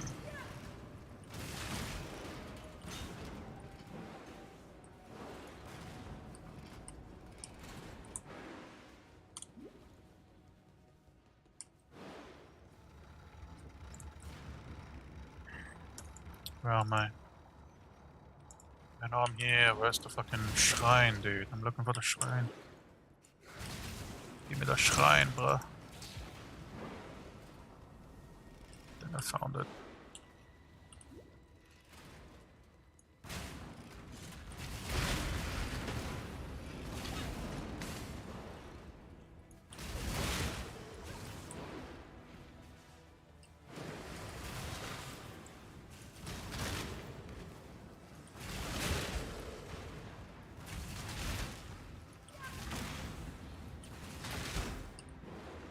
What the hell?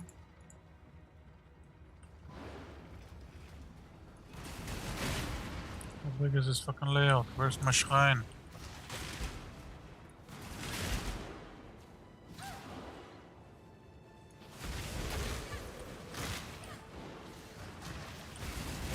There's my shrine. Let's go. Give me what is mine. A potent little gift from our primitive What the hell is this? I don't care. I got armor, evasion, and energy shield. Let's go.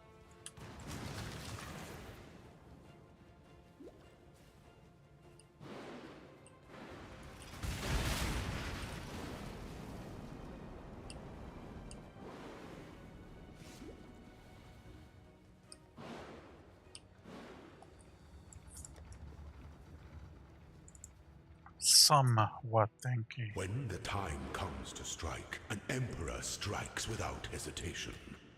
To entertain doubt is to dance with death.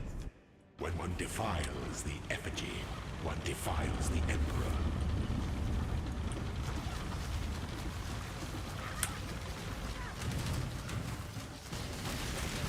Don't give up yet.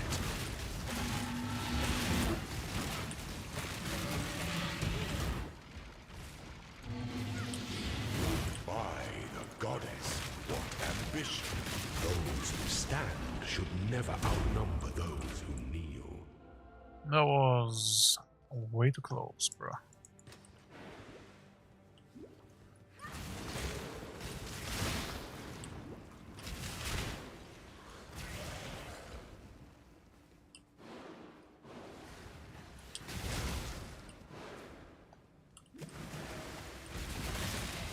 When I'm ready, and not before.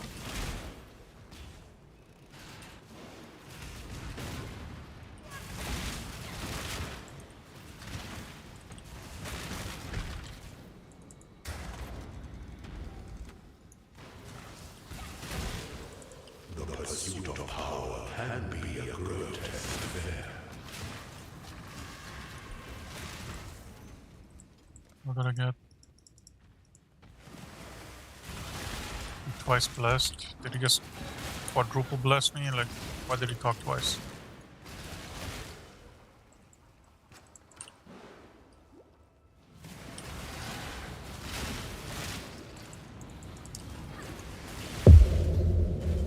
Brutal.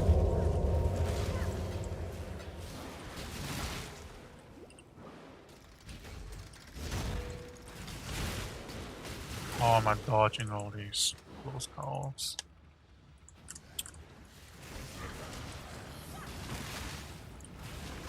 Stay away from me for a second.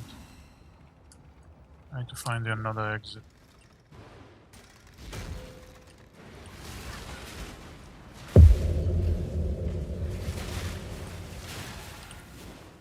Oh. Princess Peach is in another castle.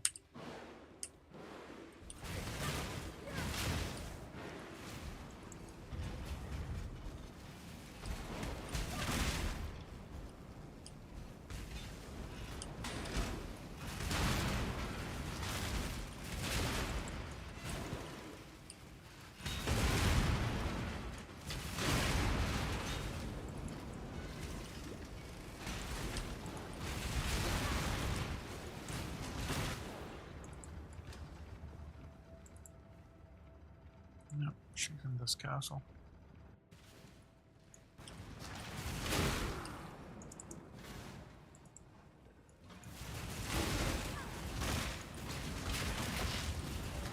Stormweaver Gargantua.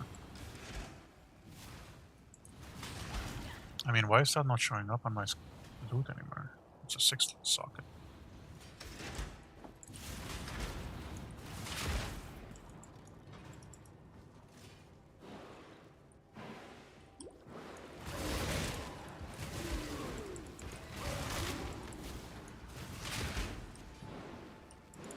Tower zombies are the worst, man.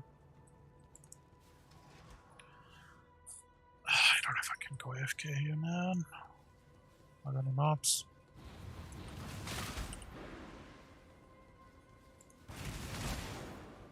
Kill the ones that I can see. BRB.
aspirant can afford to be promising. An emperor must keep. You must navigate your empire through troubled waters.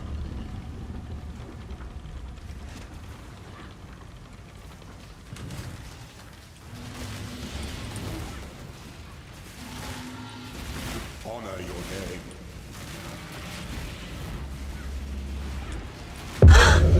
Tyranny is inescapable. When I'm Give me ready the and fucking not points. Thank God. What's next?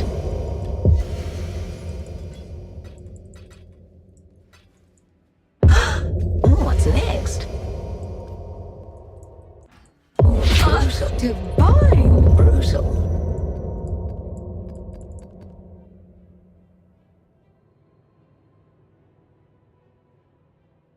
It is.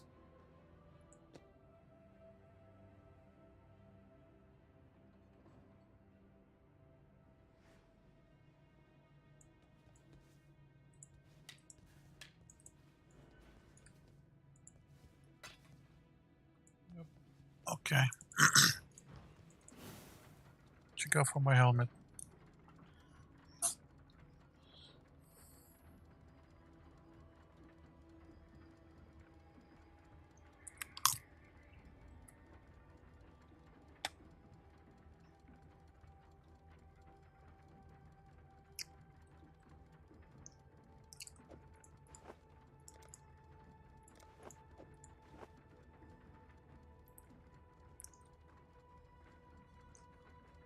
What are these?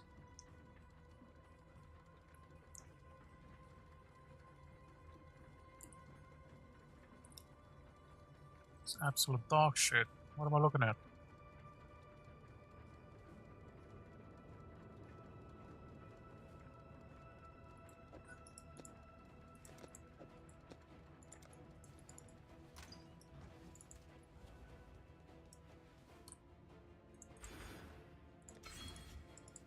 At least I chill everything there.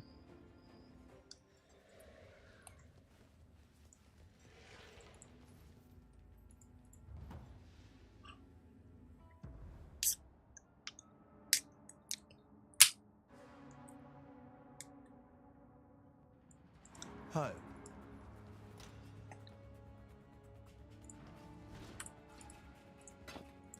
May the darkness spare you.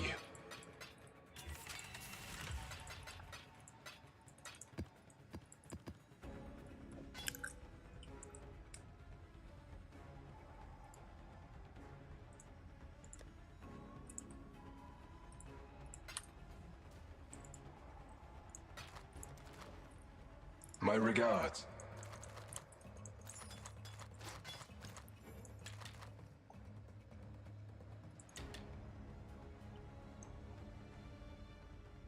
What does it even go for?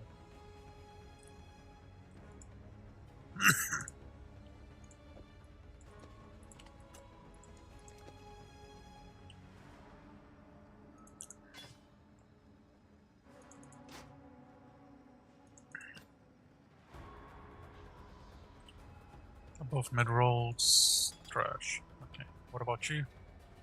Trash. Got it.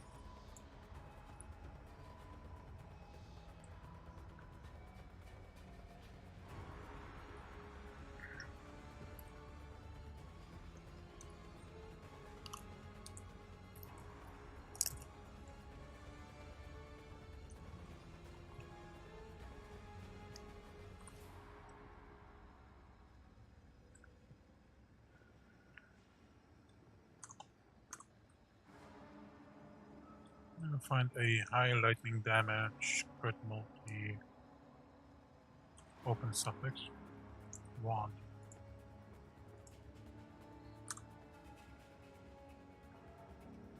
Going to do something like this. All lightning spell.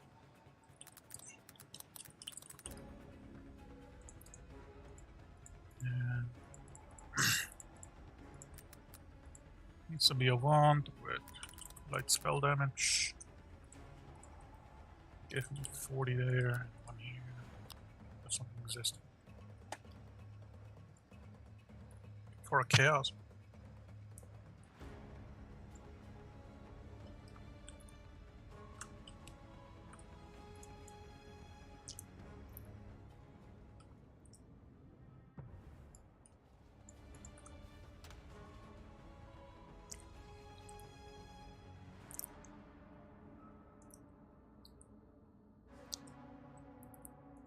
Okay, so I need also cast speed. But I need an empty suffix. Where is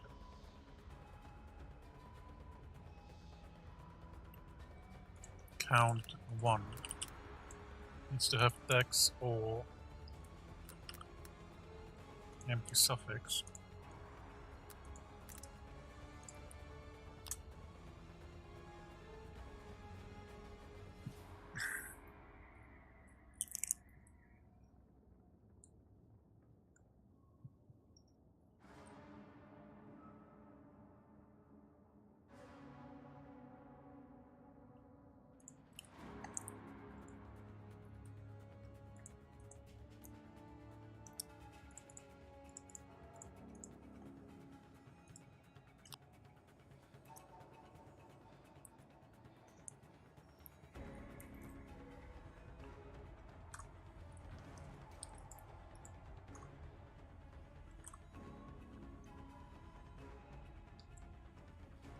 I need 7 less dex.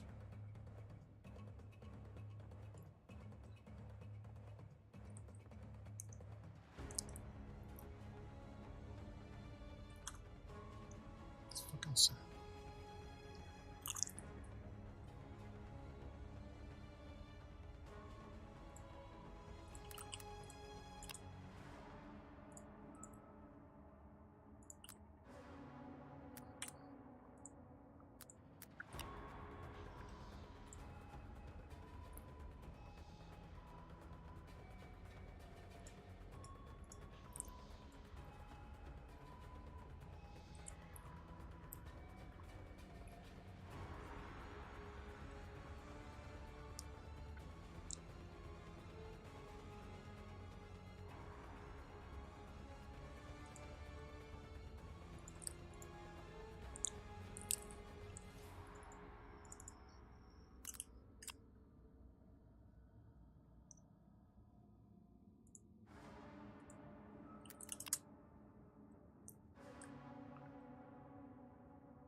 Increased lightning damage.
What about spell damage?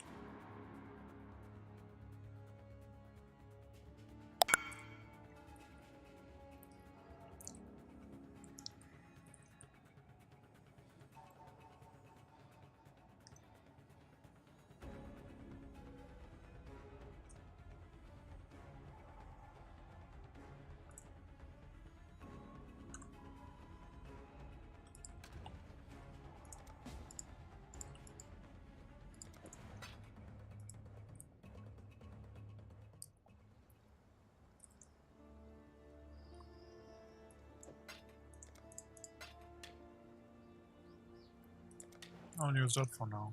Whatever.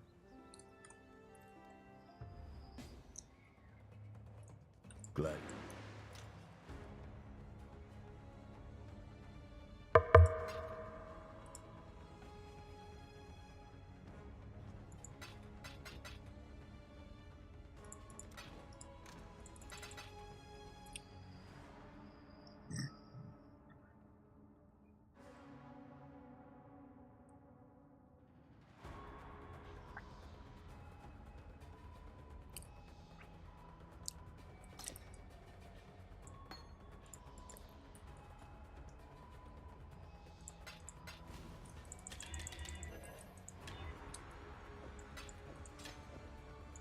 Yes.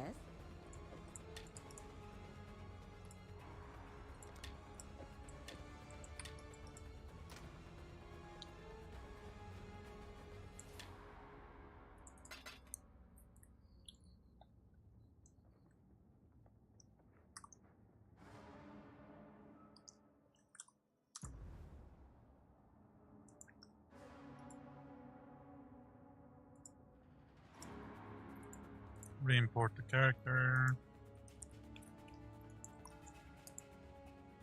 Oh, look at that. Damage went up by a lot. Great.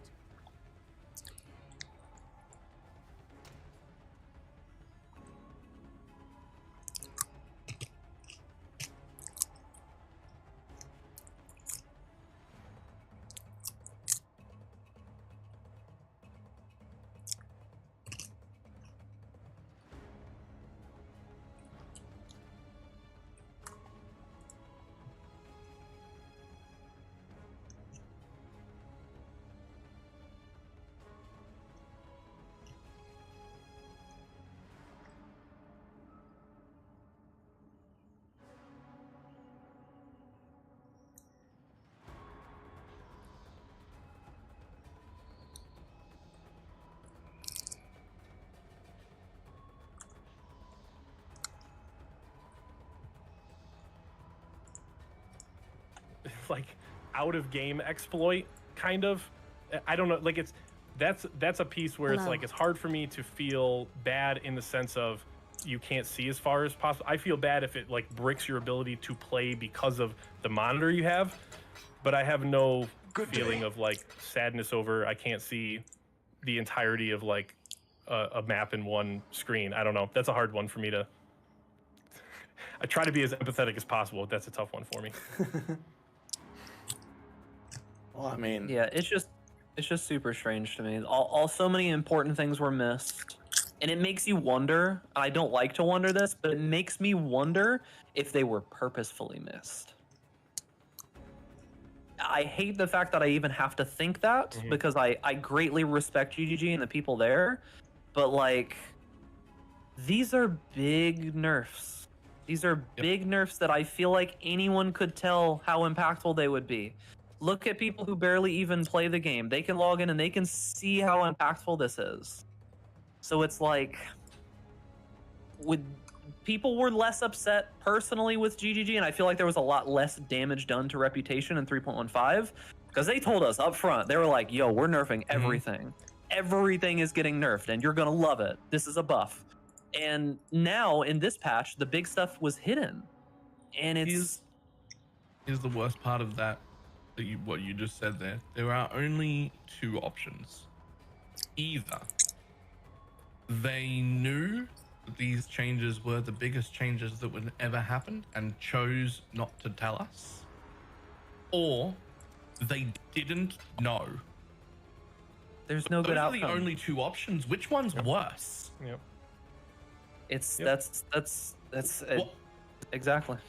Which one's worse? I don't know which one's worse. Is it worse that they knew and hid it from us, or is it worse that they didn't know? Stupidity is the better one, I think. Like that's the one that I would prefer it to be, but it's not the one that I think it is.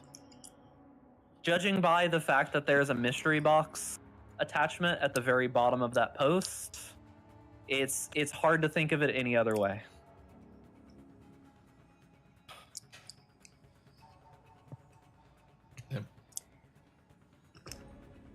It's a bad time when we're all hoping it's incompetence. Yeah. That's bad. That's a bad look. We're actively hoping for incompetence. Yep. to be And the we just answer. we just had a conversation about how we know all of the people at GGG are not incompetent. Yeah. Like, we know that there's a building full of very smart, very passionate people.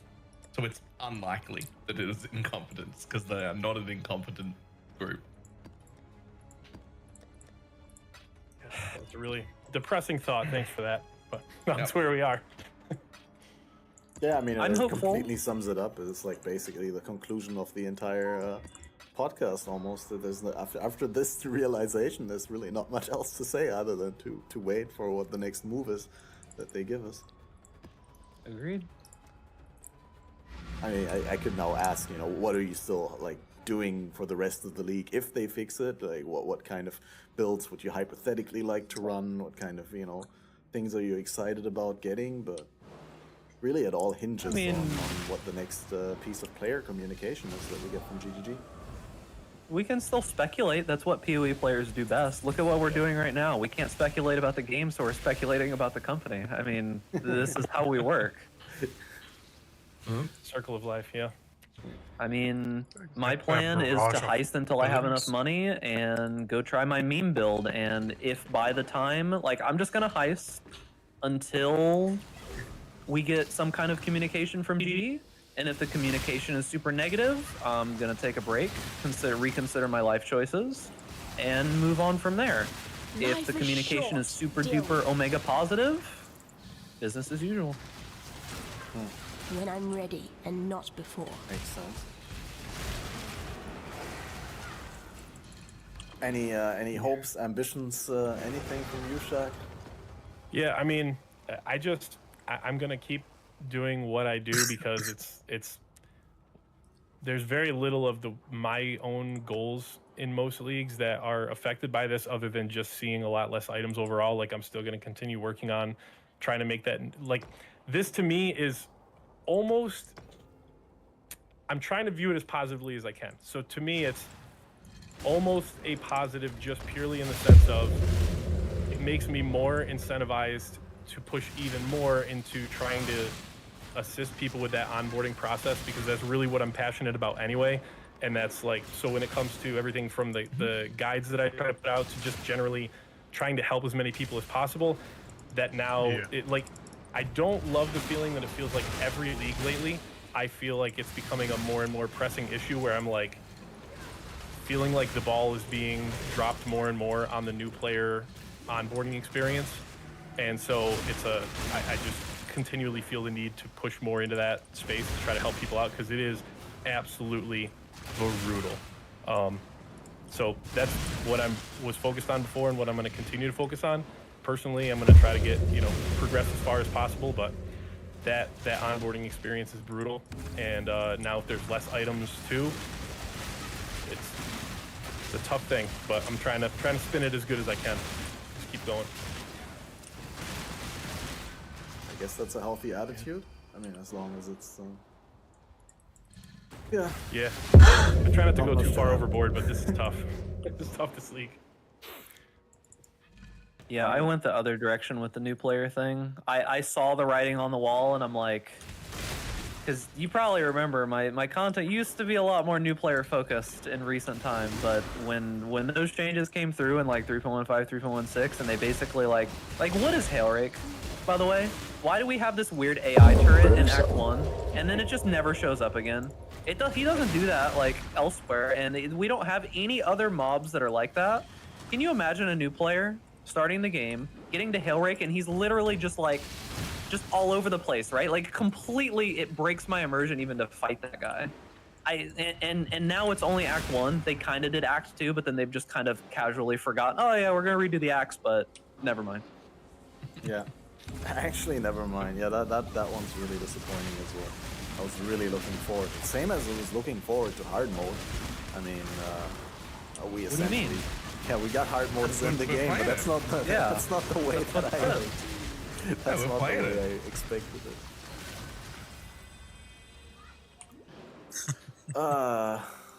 Yeah, Balor, what is it gonna take for you to come back from D3 after the weekend?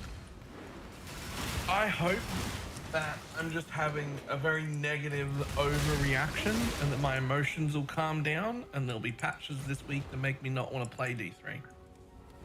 Amen. That's where I'm sitting. I want to be overreacting and When I'm ready, and not and not actually have before. anything to worry about. And just by the end of this week, there's 2 or 3 patches in, and it's like starting to look good again. That's where I'm sitting. That's what I want to happen. That's what I hope happens. Just gonna huff copium for the next few days, Yeah. and we'll Yeah. see. Pretty much the same here. I mean, the thing is, like, I already had like a little bit of a, independent from the league and the community feedback, I was already peeling back a little, and I was like, okay, not playing as much PoE these days as I used to in the last couple years because I'm mentally just somewhere else at this point. And then when the feedback came in, and it turned out to be, okay, there seems to be something seriously wrong. It's not just people reacting negatively as always.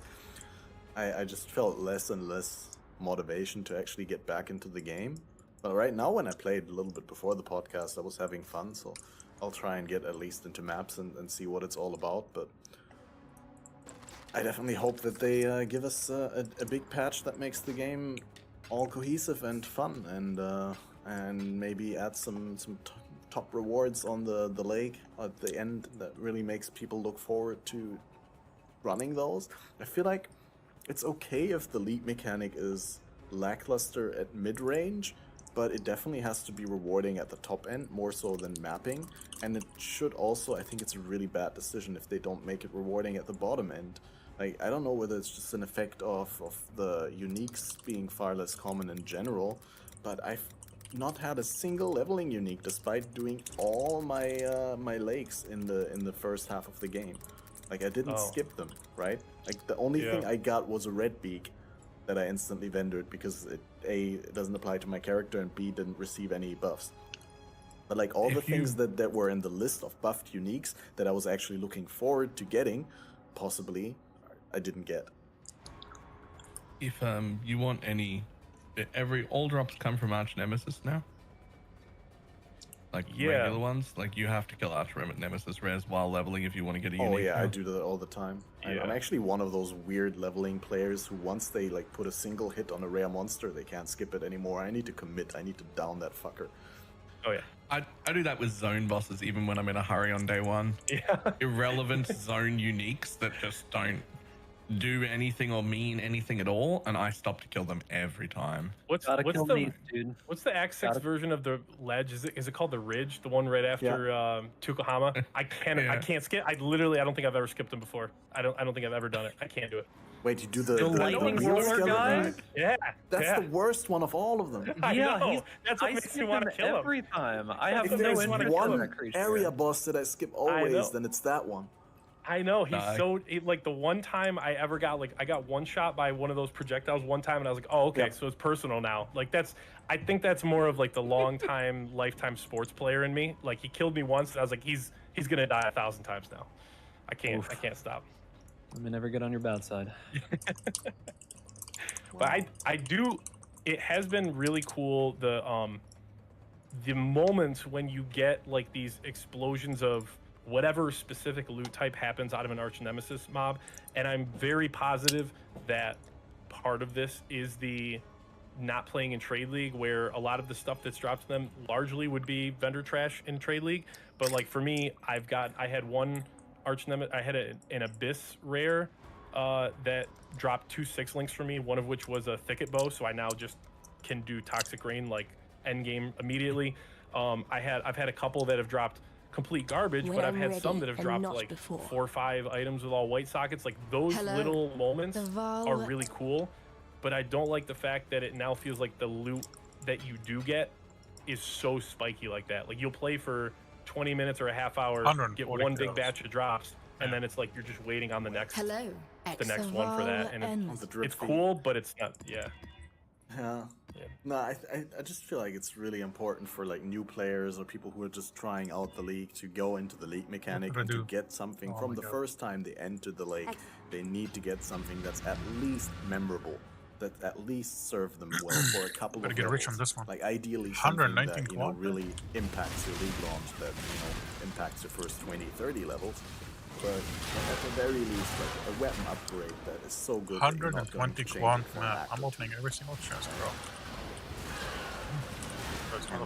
Yeah, that's so important to lure people, not lure people is the wrong word, to convince people to sell the league mechanic to them, to be like, oh yeah, this is actually cool. I'm excited to do it later on because then I'm gonna get even better stuff. But if you go into the first one and you like get like a handful of rares and they're all like relatively trash, I could totally see why you wouldn't want to do any more of the lake mechanic until you're in that. And that's what I did. I did it once. I experienced it at like level 12, and I was like, oh, okay, well, see it again in maps. Yeah, but you really want, like, it's already the most efficient strat to get to maps, like, as soon as possible. You really need to convince people to not do that, to spend the time going into the league mechanic and to take longer into maps. Well, I always tell people to do it, right? I'm like, go have fun. I mean, you play the game to have fun, whatever way that you have fun, right? I think that the community, unfortunately, and I'll say this, I think there's a really big divide between the way that people actually play PoE and the way that Twitch streamers think that people play PoE. Because a lot of the more popular Twitch streamers, the mode of the game that they play is hardcore solo self-found. And that's fine. I'm not saying that there's anything wrong with that. But when you play hardcore solo self-found for like... It's time. 6 months, a year, 2 years, 3 years, 4 years, 5 years, and that's the only thing that you play, there's going to be a disconnection no matter what. And it's just... I try to tell people to have fun. If you just tell people constantly that they need to do this, they need to do that, they need to min-max, they need to do that, you're going to min-max the fun out of the game. Vast majority of people just go do whatever you think is fun. If min-maxing and pushing and getting to maps in 4 hours is fun for you, go ahead. I'll just echo like one of my friends from hardcore days said to me. Actually, Doddle, one of the guys who always pushed for the level 7 masters or level 8 masters to sell the master crafts and stuff like that. He always said, you know, it doesn't matter if you take like 2 or 3 hours longer playing through the game, but you're at least having fun. You're experiencing the new thing, and you don't actually like push. Otherwise, you push to maps and you get to maps and you're like running your first level 68 map at like character level 70, 72, and then the first time you encounter the league, or you actually do the league mechanic when you encounter, you go in, you don't know what it does, and you die to some random shit because you actually have no idea how the league mechanic functions. So it always makes sense to do some league mechanic during the act, but you know what's up by the time. When I'm ready, and not before. Well, yeah, that's basically it. We've completed ourselves. We've said everything that can be said. Now the ball is in GTG's court, and we have to see. Good talk, boys. Yeah, Let's see if we have a job here in a couple of days. I was gonna say thank you for your busy league start time and taking the time out of your busy league start stream to appear here on the podcast. But just in it seems time. like there wasn't really that much to do in the game. Just in time. That competed with the podcast. No, despite that, I'm just memeing. Thanks so much for taking the time to come on and discuss these things with us. Alrighty. Yeah, thank you for having us. Just in time. Absolutely. I'm hopeful. I'm full of copium. I know I am. I always am. But same. I'm hoping. I'll be checking with hopefully an optimistic outlook.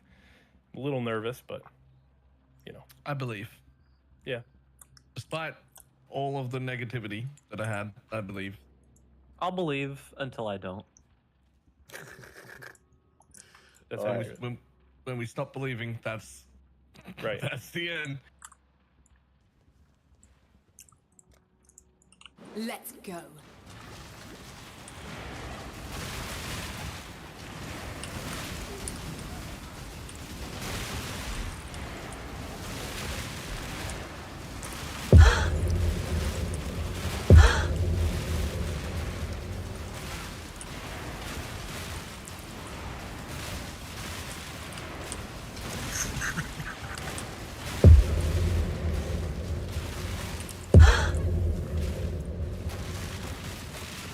It more. I'm doing millions of DPS right now. Much clutter. Millions. Oh no, wasted another portal. Okay. What do we have here? Mercenary one. Worthless.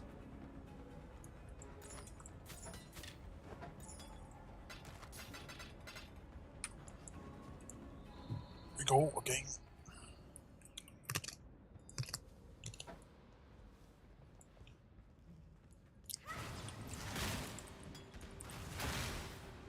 Just in time. Leveled up. What do I get? What do I get?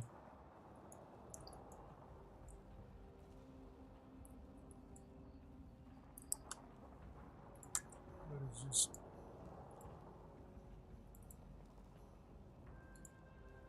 Free 95.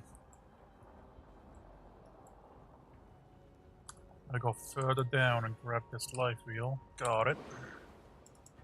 It's time.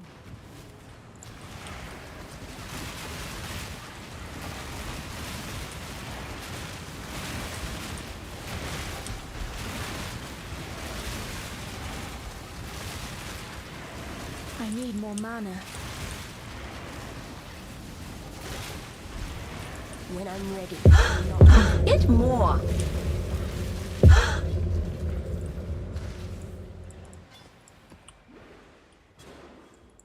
Is there more? Very brutal. Getting chaos out of a Such strange pleasure. More.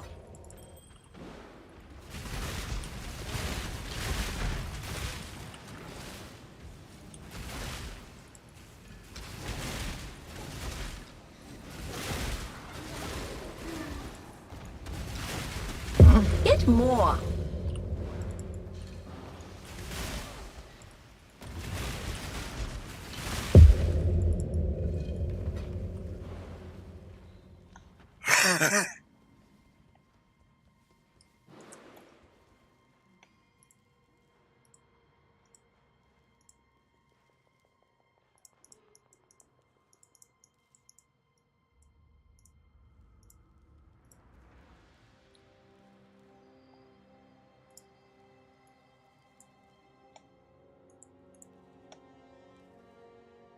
Perfect the way it is, if basically they could just make it soulbound or some shit, so you didn't have to trade this currency. Fuck a TFT, I don't care what's happening on some Discord server, they can, you know, do whatever. It's not mandatory. Like literally 10% of people out there use it, and it's self-imposed.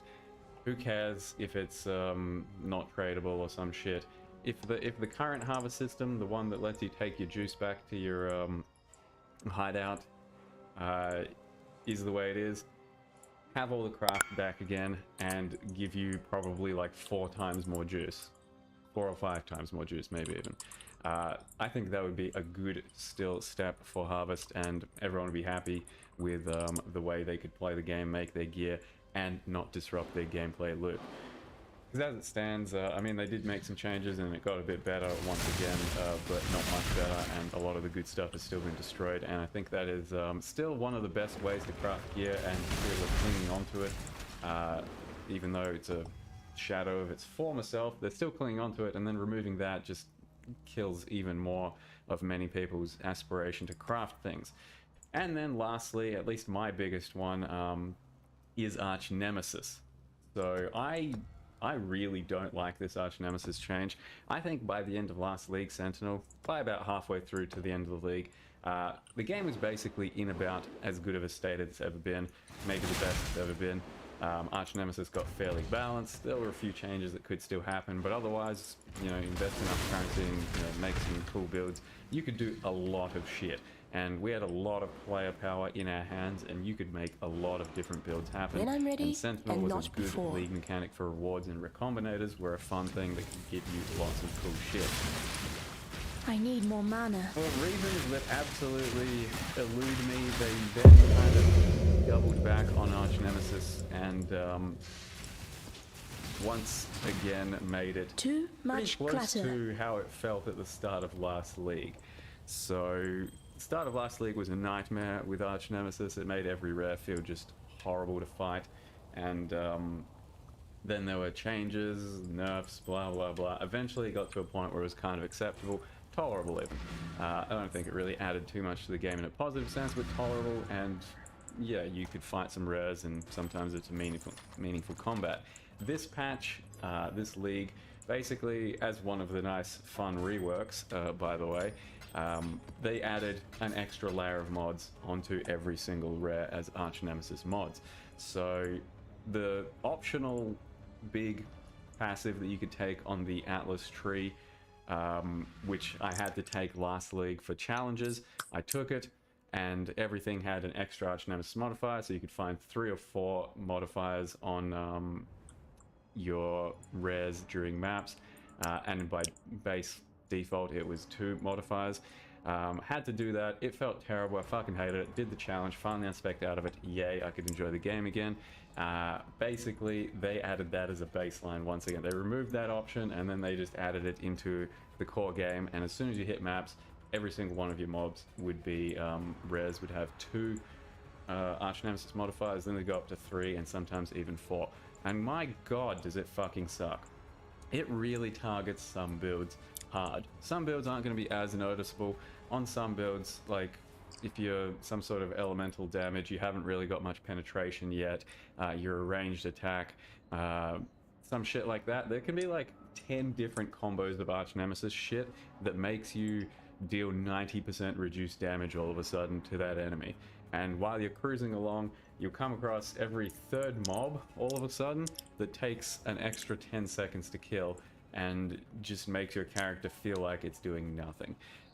The reward structure for Arch Nemesis this league, kind of taking it back to the actual Arch Nemesis league, was a positive change, I thought, for this league. It was actually good. So essentially, I think they could have done nothing to the whole Arch Nemesis thing except for change the reward structure and leave that little Atlas passive for you to optionally take and make things more juicy for yourself. That would have been fine.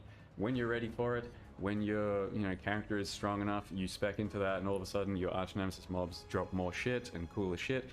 Terrific. Instead, they forced it down your throat once again, and as soon as you enter maps, you go from like, I went from cruising the campaign pretty comfortably into maps, and all of a sudden there's a huge jump in power and everything felt quite a bit worse again. I'm an established, seasoned veteran of the game. I don't think that's much of a brag to say that. That's just, what I am, right? I've played a lot, and I could feel the Arch Nemesis change pretty heftily on my, raw noob character coming from level 70 to 71 and starting maps. And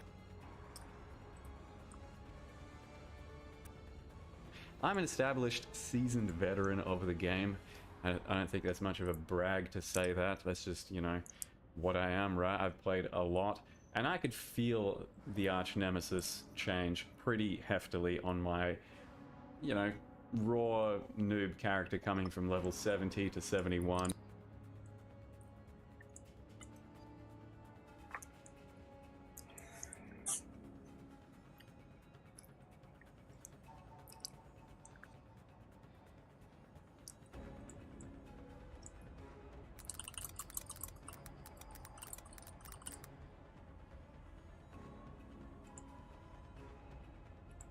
And stuff.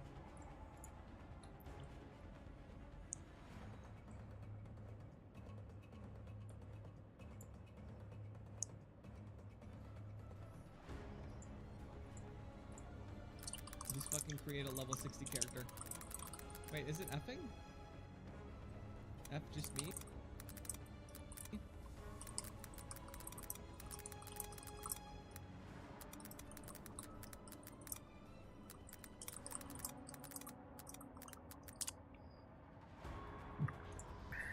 Yeah, it lags for a second there. Big F? Wait, big F?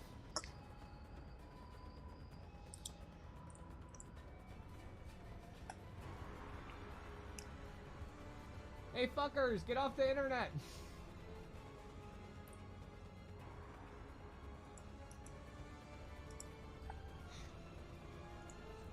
Get off my fucking internet! Alright, I'm trying.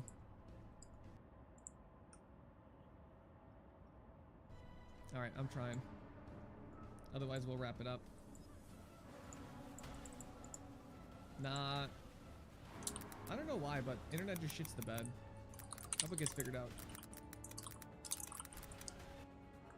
The GGG anti-shill operatives, they're getting to me. Stop, wait. Can you guys not see me? I should have at least some upload.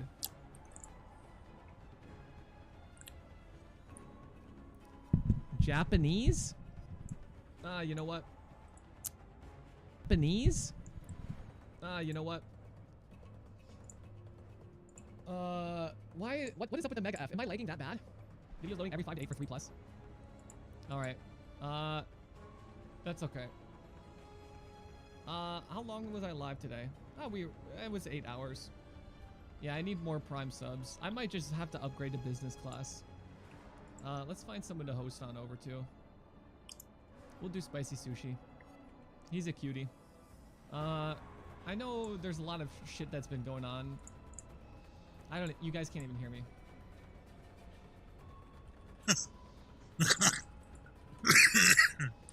Wait, hold on. Is my internet back? Is my internet back? I think my internet is back.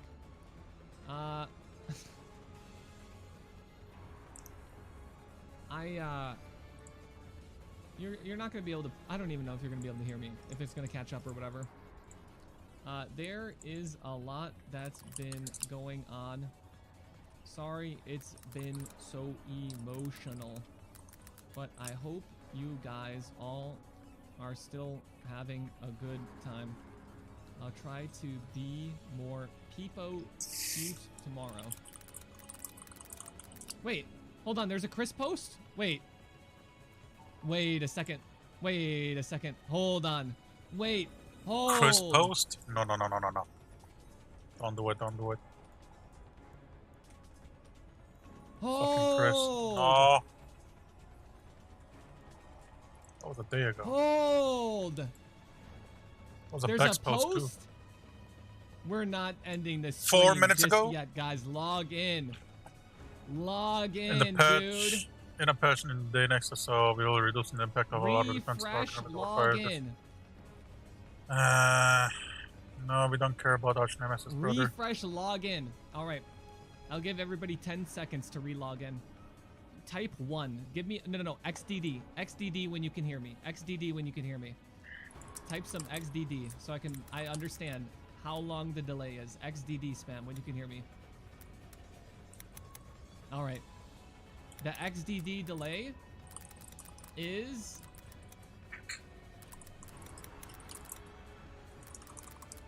It's pretty bad, okay? It's pretty bad. But anyways, let's get started. I gave enough time for everybody to refresh, all right? In a patch. Here we go, boys. In a patch. Nope, we're going to keep the music. Great changes. Now each modifier on an Arch Nem needs in the next to few days, multiply quant. We will be reducing the impact of a And lot of defense rarity on Arch Nemesis modifiers. This post explains why and lists by a 2x preliminary version of the changes. minimum. Arch Nemesis modifiers are meant to make combat more challenging, even more so when two synergistic mods stack together. However, this philosophy is mostly meant to apply to offensive mods rather than defensive. We want defensive mods to exist. Stop spamming XDD. Stop fucking spamming XDD. We want defense mods to exist, and these implicitly make rare monsters harder for certain builds to kill. However, we absolutely agree that it's frustrating when multiple similar mods stack together and extend the length of the fight exponentially. A build affected by this has no way to get around the mods other than enduring a long fight or running away. True. We have nerfed many defense modifiers. Our primary goal is that when two similar defense mods stack together, they don't make monsters incredibly slow.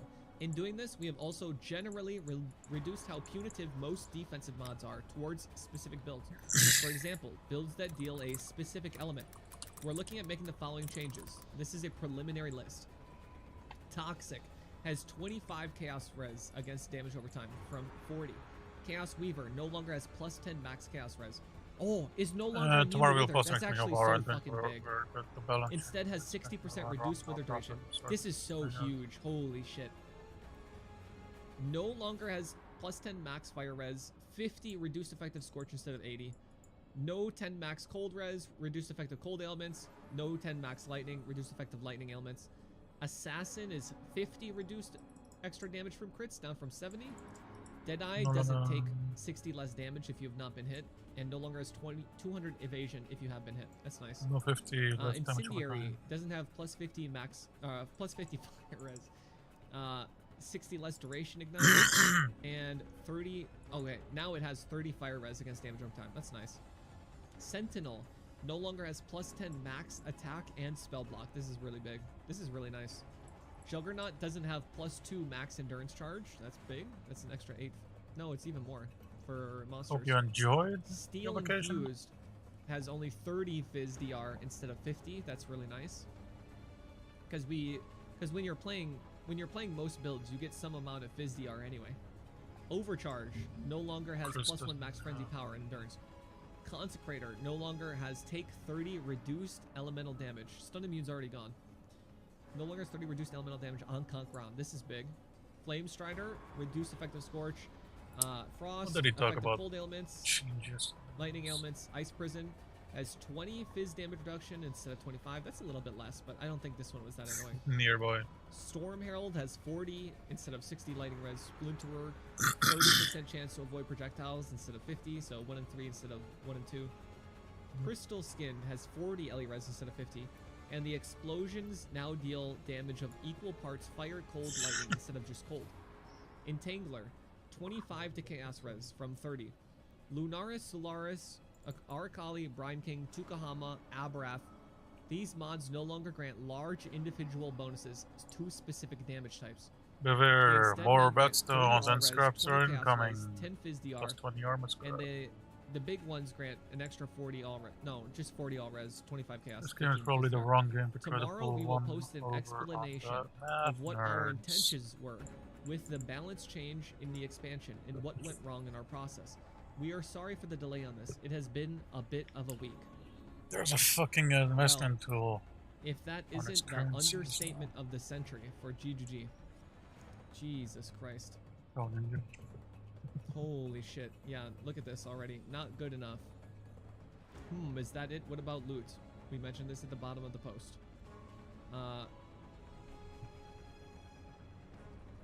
I'm not even gonna comment. It doesn't matter. I'll do my upvote, and I'll let the rabies-induced horde downvote the fuck out of this because it didn't fix literally every problem. But this is what I'm talking about, guys, right? This is one part of them fixing everything, right? This isn't... Give me an XDD if you hear me right now, by the way. Is the delay still bad? How much do I have to pretend like there isn't a delay? Give me... Oh my god, wait. Okay, the delay is fine. Alright, thank you guys, thank you guys. Okay, it's actually... Okay, before, it took you literally like 20 seconds. It took you like 20 seconds to do the XDDs. Alright. There's like no delay now. Perfect. Okay. This is what I was talking about though, right? Like, this is a good change.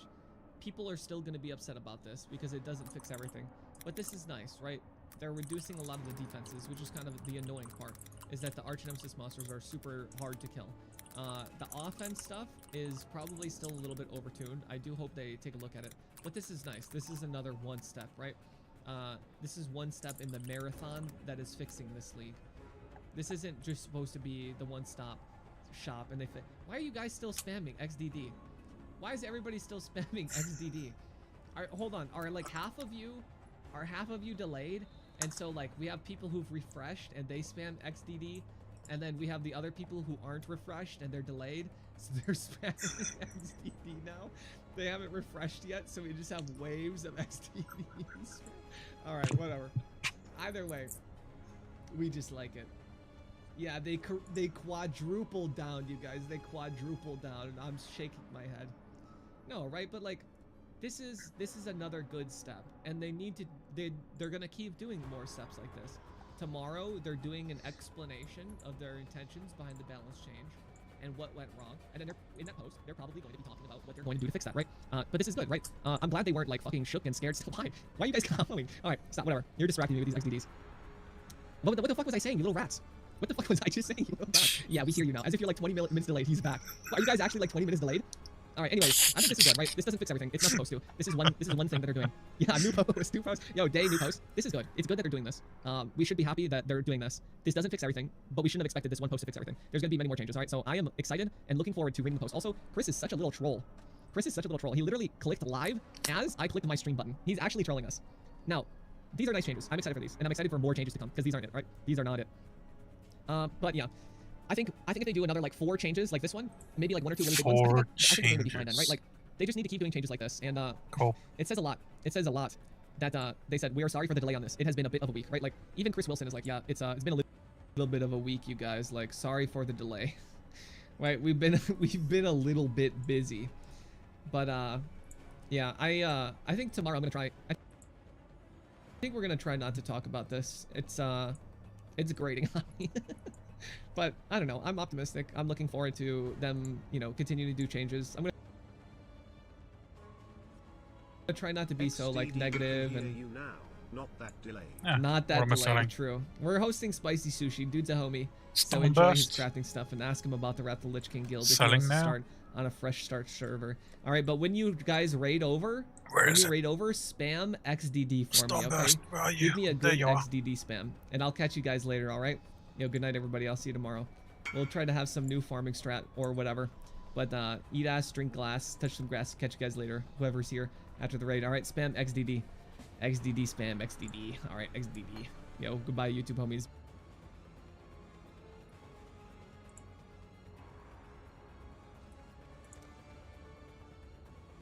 Goodbye, YouTube homies. Goodbye, tripolar bear.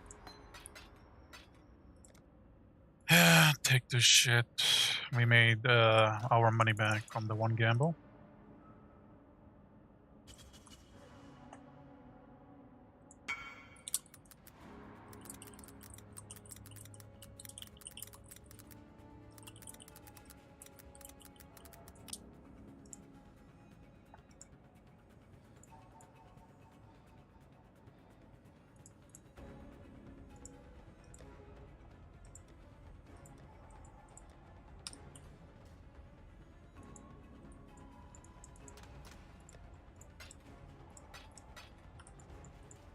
Greetings. The Val were endlessly.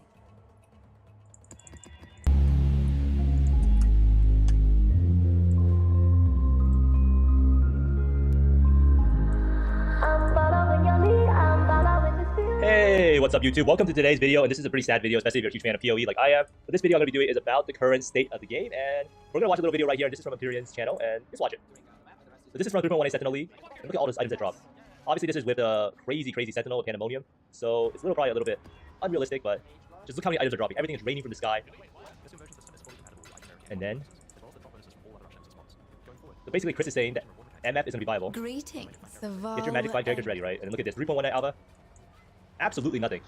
No loot is dropping. It's actually crazy, right? Can't even believe it, honestly. You just have to laugh. But basically, you would think that the loot is bugged or they messed something up. And Chris actually responded on the Path of Exile website saying that pretty much nothing is really wrong with the game. So we're going to go over each one of these things that Chris says, because I do think that this is actually a pretty critical juncture for this game. And I do think that this is a horrible trend for the game, and it's pretty much going to slowly kill off the game that we love if we don't actually give them any feedback. Well, they do have a lot of feedback, but everything they wrote here pretty much is saying that nothing is wrong with the game, currently how it is, and they're going to do some really, really weird solutions that's not going to change anything at all. So we're going to go over it, and we're going to go over what I actually think about the current state of the game. And I do think I have a pretty unique perspective, seeing as I'm probably one of the first people to follow Mage Blood, and I also play SSF Hardcore in the Gauntlet, and I usually do pretty well. So I have a very, very wide perspective of the game, coming from a software user side, someone who tries to make near items, and someone who also enjoys the competition of just SSF Hardcore. So let's see what they've actually done to this game. So first off, I do think a lot of these problems are amplified because the league mechanic is so bad. A lot of people don't understand the league mechanic is how you get a lot of your small currency, whether it's Hard Nemesis, whether it be Scourge in the past, or Expedition, or even last league, Sentinels dropped a lot of currency with the currency Sentinels.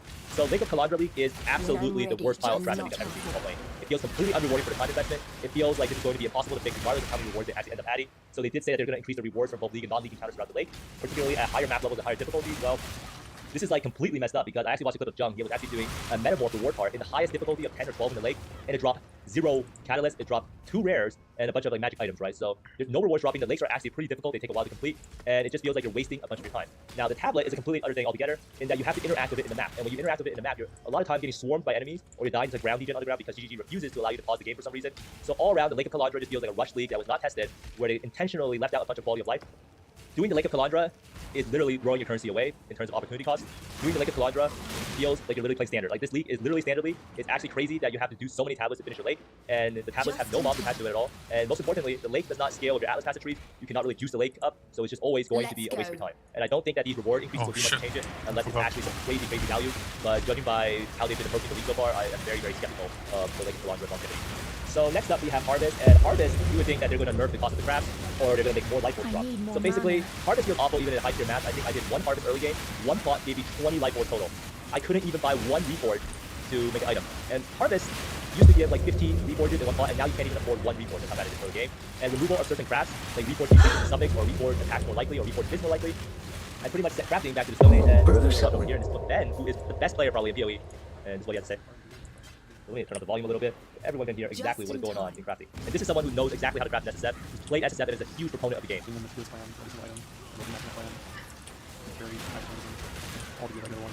Now instead, I have 4 different methods of going over on a slot machine. One for all, where it's like, yeah, change everything, and wheels to no incremental progress of the items. No incremental progress. Those crafts have to be in the game, or they have to be in the game in some other form as an orb, and they need to be in the game now, not in 320 years, there's new one, or like, as long as it's in the game, there is no in-game like crafting for me, basically. It's time. You hear that? He knows exactly what is wrong with the game. There is no endgame crafting. There is no near item making without reforce prefixing something. You might be wondering why. Eventually, you will fill up the prefix with something on the item, and then you're going to have to annul. And what that means is that you're going to lose the item altogether. So crafting is set back into the Stone Age, and it's turned into this gambling clown fiesta. And most importantly, they haven't even changed the cost of some of the crafts. Like some of the crafts are actually absurd. You have to do over like 80 harvest in your maps until you can afford 1 of the higher tier crafts, which is absolutely crazy. And this is a change to Harvest that drastically impacts every single player. It impacts the people just starting out trying to roll some gear. It impacts the high-end crafters. It impacts the medium-end crafters. It pretty much ruins the game altogether. And it is a change that feels rushed. It doesn't feel like they tested it out well. I don't think they actually considered the implications of how this actually changes crafting. I don't know how good they are actually at crafting, but it does feel like a super rushed change. And I don't even agree with the fact that the life force is so scarce that it makes it so that you can barely even craft your gear anymore. And if you look at what Chris actually said was the original intention of Harvest, was they wanted you to incrementally craft your gear and be able to spam crafts on it. Nowadays, you're not going to be spamming anything. The best way to craft is probably using essences now and fossils, and it's pretty much just a complete RNG shit show that feels completely unrewarding to interact with. So next up, I actually probably saved the best for last, and this is the general item drops, as you saw early on. You saw Imperium was doing a fully juiced map, and nothing was coming out of the Alba Temple when you compared it to last league. Now right here, I think this is the leader of the MF Academy, which is the Discord for people Magic Body, and this is a character with 207% quant legacy gear on standard with like 500% rarity, and this is what he got from a juiced Crimson Temple with currency reward Gildas Garrett in 3 seconds. So this is the best geared character, so it would be like the current league best character but double or triple in terms of effectiveness, and he ran this on standard, and this is what he got. He is probably losing boatloads of money by running these maps, and it's pretty much because GGG introduced a massive historic bonus. They removed this massive historic bonus to item quantity and rarity for these specific monsters, and this was never in the patch notes. When Chris said, get your Magic Find character ready, he never mentioned this. Like, this is a huge deal. And if you ever do any juice maps, you know that most of the maps will pretty much be specific monsters, whether it is Harbinger, whether it is Legion, whether it is Abyss, or Breach. So pretty much they would just remove this bonus and they replaced it with 2 to 3x boost. Or I don't even know what that even means. But basically, nothing is ever going to be dropping in juice maps. Now, if current juice mapping is a complete money loss for groups, unless you get super lucky, that just means the solo is completely unsustainable. You know, the strat I did last week with the Crimson Temple and trying to farm the Storm Monsters, you're pretty much just going to be losing money unless you get an Apothecary. So that brings us to the question of why you can upgrade your character and invest in the maps at all if you just always end up losing money. And that is pretty much the crux of the problem, is that there is no incentive to make a character better. There is no incentive to look forward to a new crafting method or a new currency money making method or a new farming method that you can access because you have a better character, because all you're going to be accessing is a new way to lose your money, right? And this change extends to just the base game where people are actually running out of outs and ball orbs to progress their Atlas. That's how crazy it is. People actually cannot finish their Atlas while they're already in T13s because they don't have any ball orbs. They don't have any outs. Like, if you look at your currency stash, all I have is a bunch of Chaos orbs because people doing Chaos recipe or people paying me in Chaos, and I pretty much have none of the smaller currency besides maybe fusing, because at least 6 sockets are still dropping. So general item drops, absolutely awful. I don't really know what they're actually thinking about doing with nerfing this, because this is just causing the game to feel like you removed all the chase and you added nothing to make up for it. So you might be wondering, all these changes, they must know, like after I say all these things, you must be wondering, GGG is surely going to change everything, right? They're definitely going to look at the feedback and actually change it all, but what I actually pulled from is their post that they actually posted last night about what they're working on. This post, where they address everything and pretty much is saying it is working how it is intended, has pretty much spelled the end of the league and the end of PoE as you know it. I don't really know. I mean, of course they can always go back and change some of these things, but right now, with the way they're describing it, it makes it sound like they're being stubborn, and they don't actually think anything is wrong. They're actually a bug in the code, and they apply the unique turf to the global drops. But as of now, you want to hear what the solutions are that they have to store for us. They're going to adjust the system that skews weapon and armor bases towards higher level ones, so that players find items that are relevant to their level more often. So not going to address the currency. So I don't really know what this actually accomplishes. So next up, they have They're going to make the act bosses or map bosses drop fewer items, but substantially better rarities, so you'll be able to find more uniques potentially from map bosses. Again, nothing about the global drops or the scaling of font for the actual map. And Harvest, not really going to change anything, but make Light Force drop a little bit more, so maybe even do 1 Reforge per plot instead of 0.2. And Lake of Kalandra, this is a big unknown. At this point, most people don't even really care that much about the lake, and they're more concerned with the state of the base game at this point in time. And this is not really just like an elitist perspective, this is everyone's perspective. This is what happens in Imperium, he's quitting the league. They're actually quitting the league.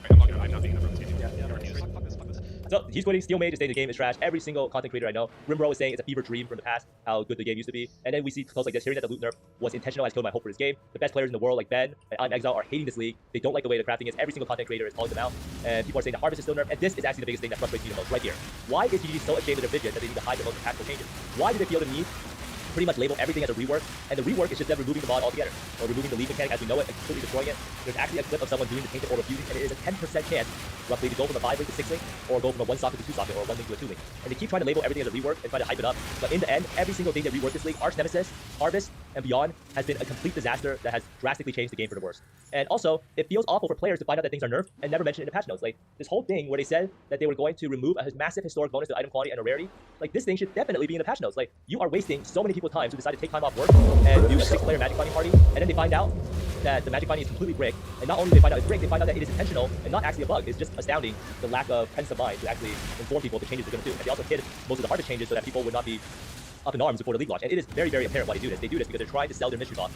So this is actually a really bad look. After you put this whole thing shitting on the entire game, you're trying to tell me to buy a mystery box, and not only are you telling me to buy a mystery box, you're telling me that the Kirac Ball Pass will be available for purchase in a few days.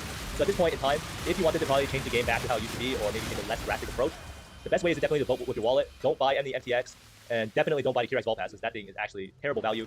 And there is a huge lack of understanding, I believe, in that players do not actually like breaking their item flow crafting. No one likes having to annul their item because they can't fix it and then losing the mod and destroying the item altogether. People like incremental progress. There also is a huge lack of understanding that people like investing into maps and actually dropping items. It is fun to be able to use scarabs and roll your map and be able to do a juice map and actually have it be profitable. We're not even asking for profit, like a crazy amount of profit. We're just asking for any sort of profit. And this next part is kind of like a broken record, but it is sad how Arch Nemesis was released in an overtuned state yet again. Every single league, they repeat the same cycle, release an untested league, test it out for 1 to 2 weeks with the player base, and then do changes. However, in this case, it seems like they think that nothing really needs to be changed with the loot drops, nothing needs to be changed with harvest and crafting, and the only thing they're changing is Arch Nemesis and Essence monsters, and they're slightly rewarding the Lake of Kalandra, and then potentially making Lake of Kalandra actually a playable league mechanic. But overall, thanks for watching, everyone. This is the current state of the game. No one's really happy about it, yet they actually refuse to take any of the feedback and make meaningful changes that will make people want to play the game again. But I hope you find more Mirrors, Exalts, and Mage Bloods than me, and see you next time. Bye. Just in time.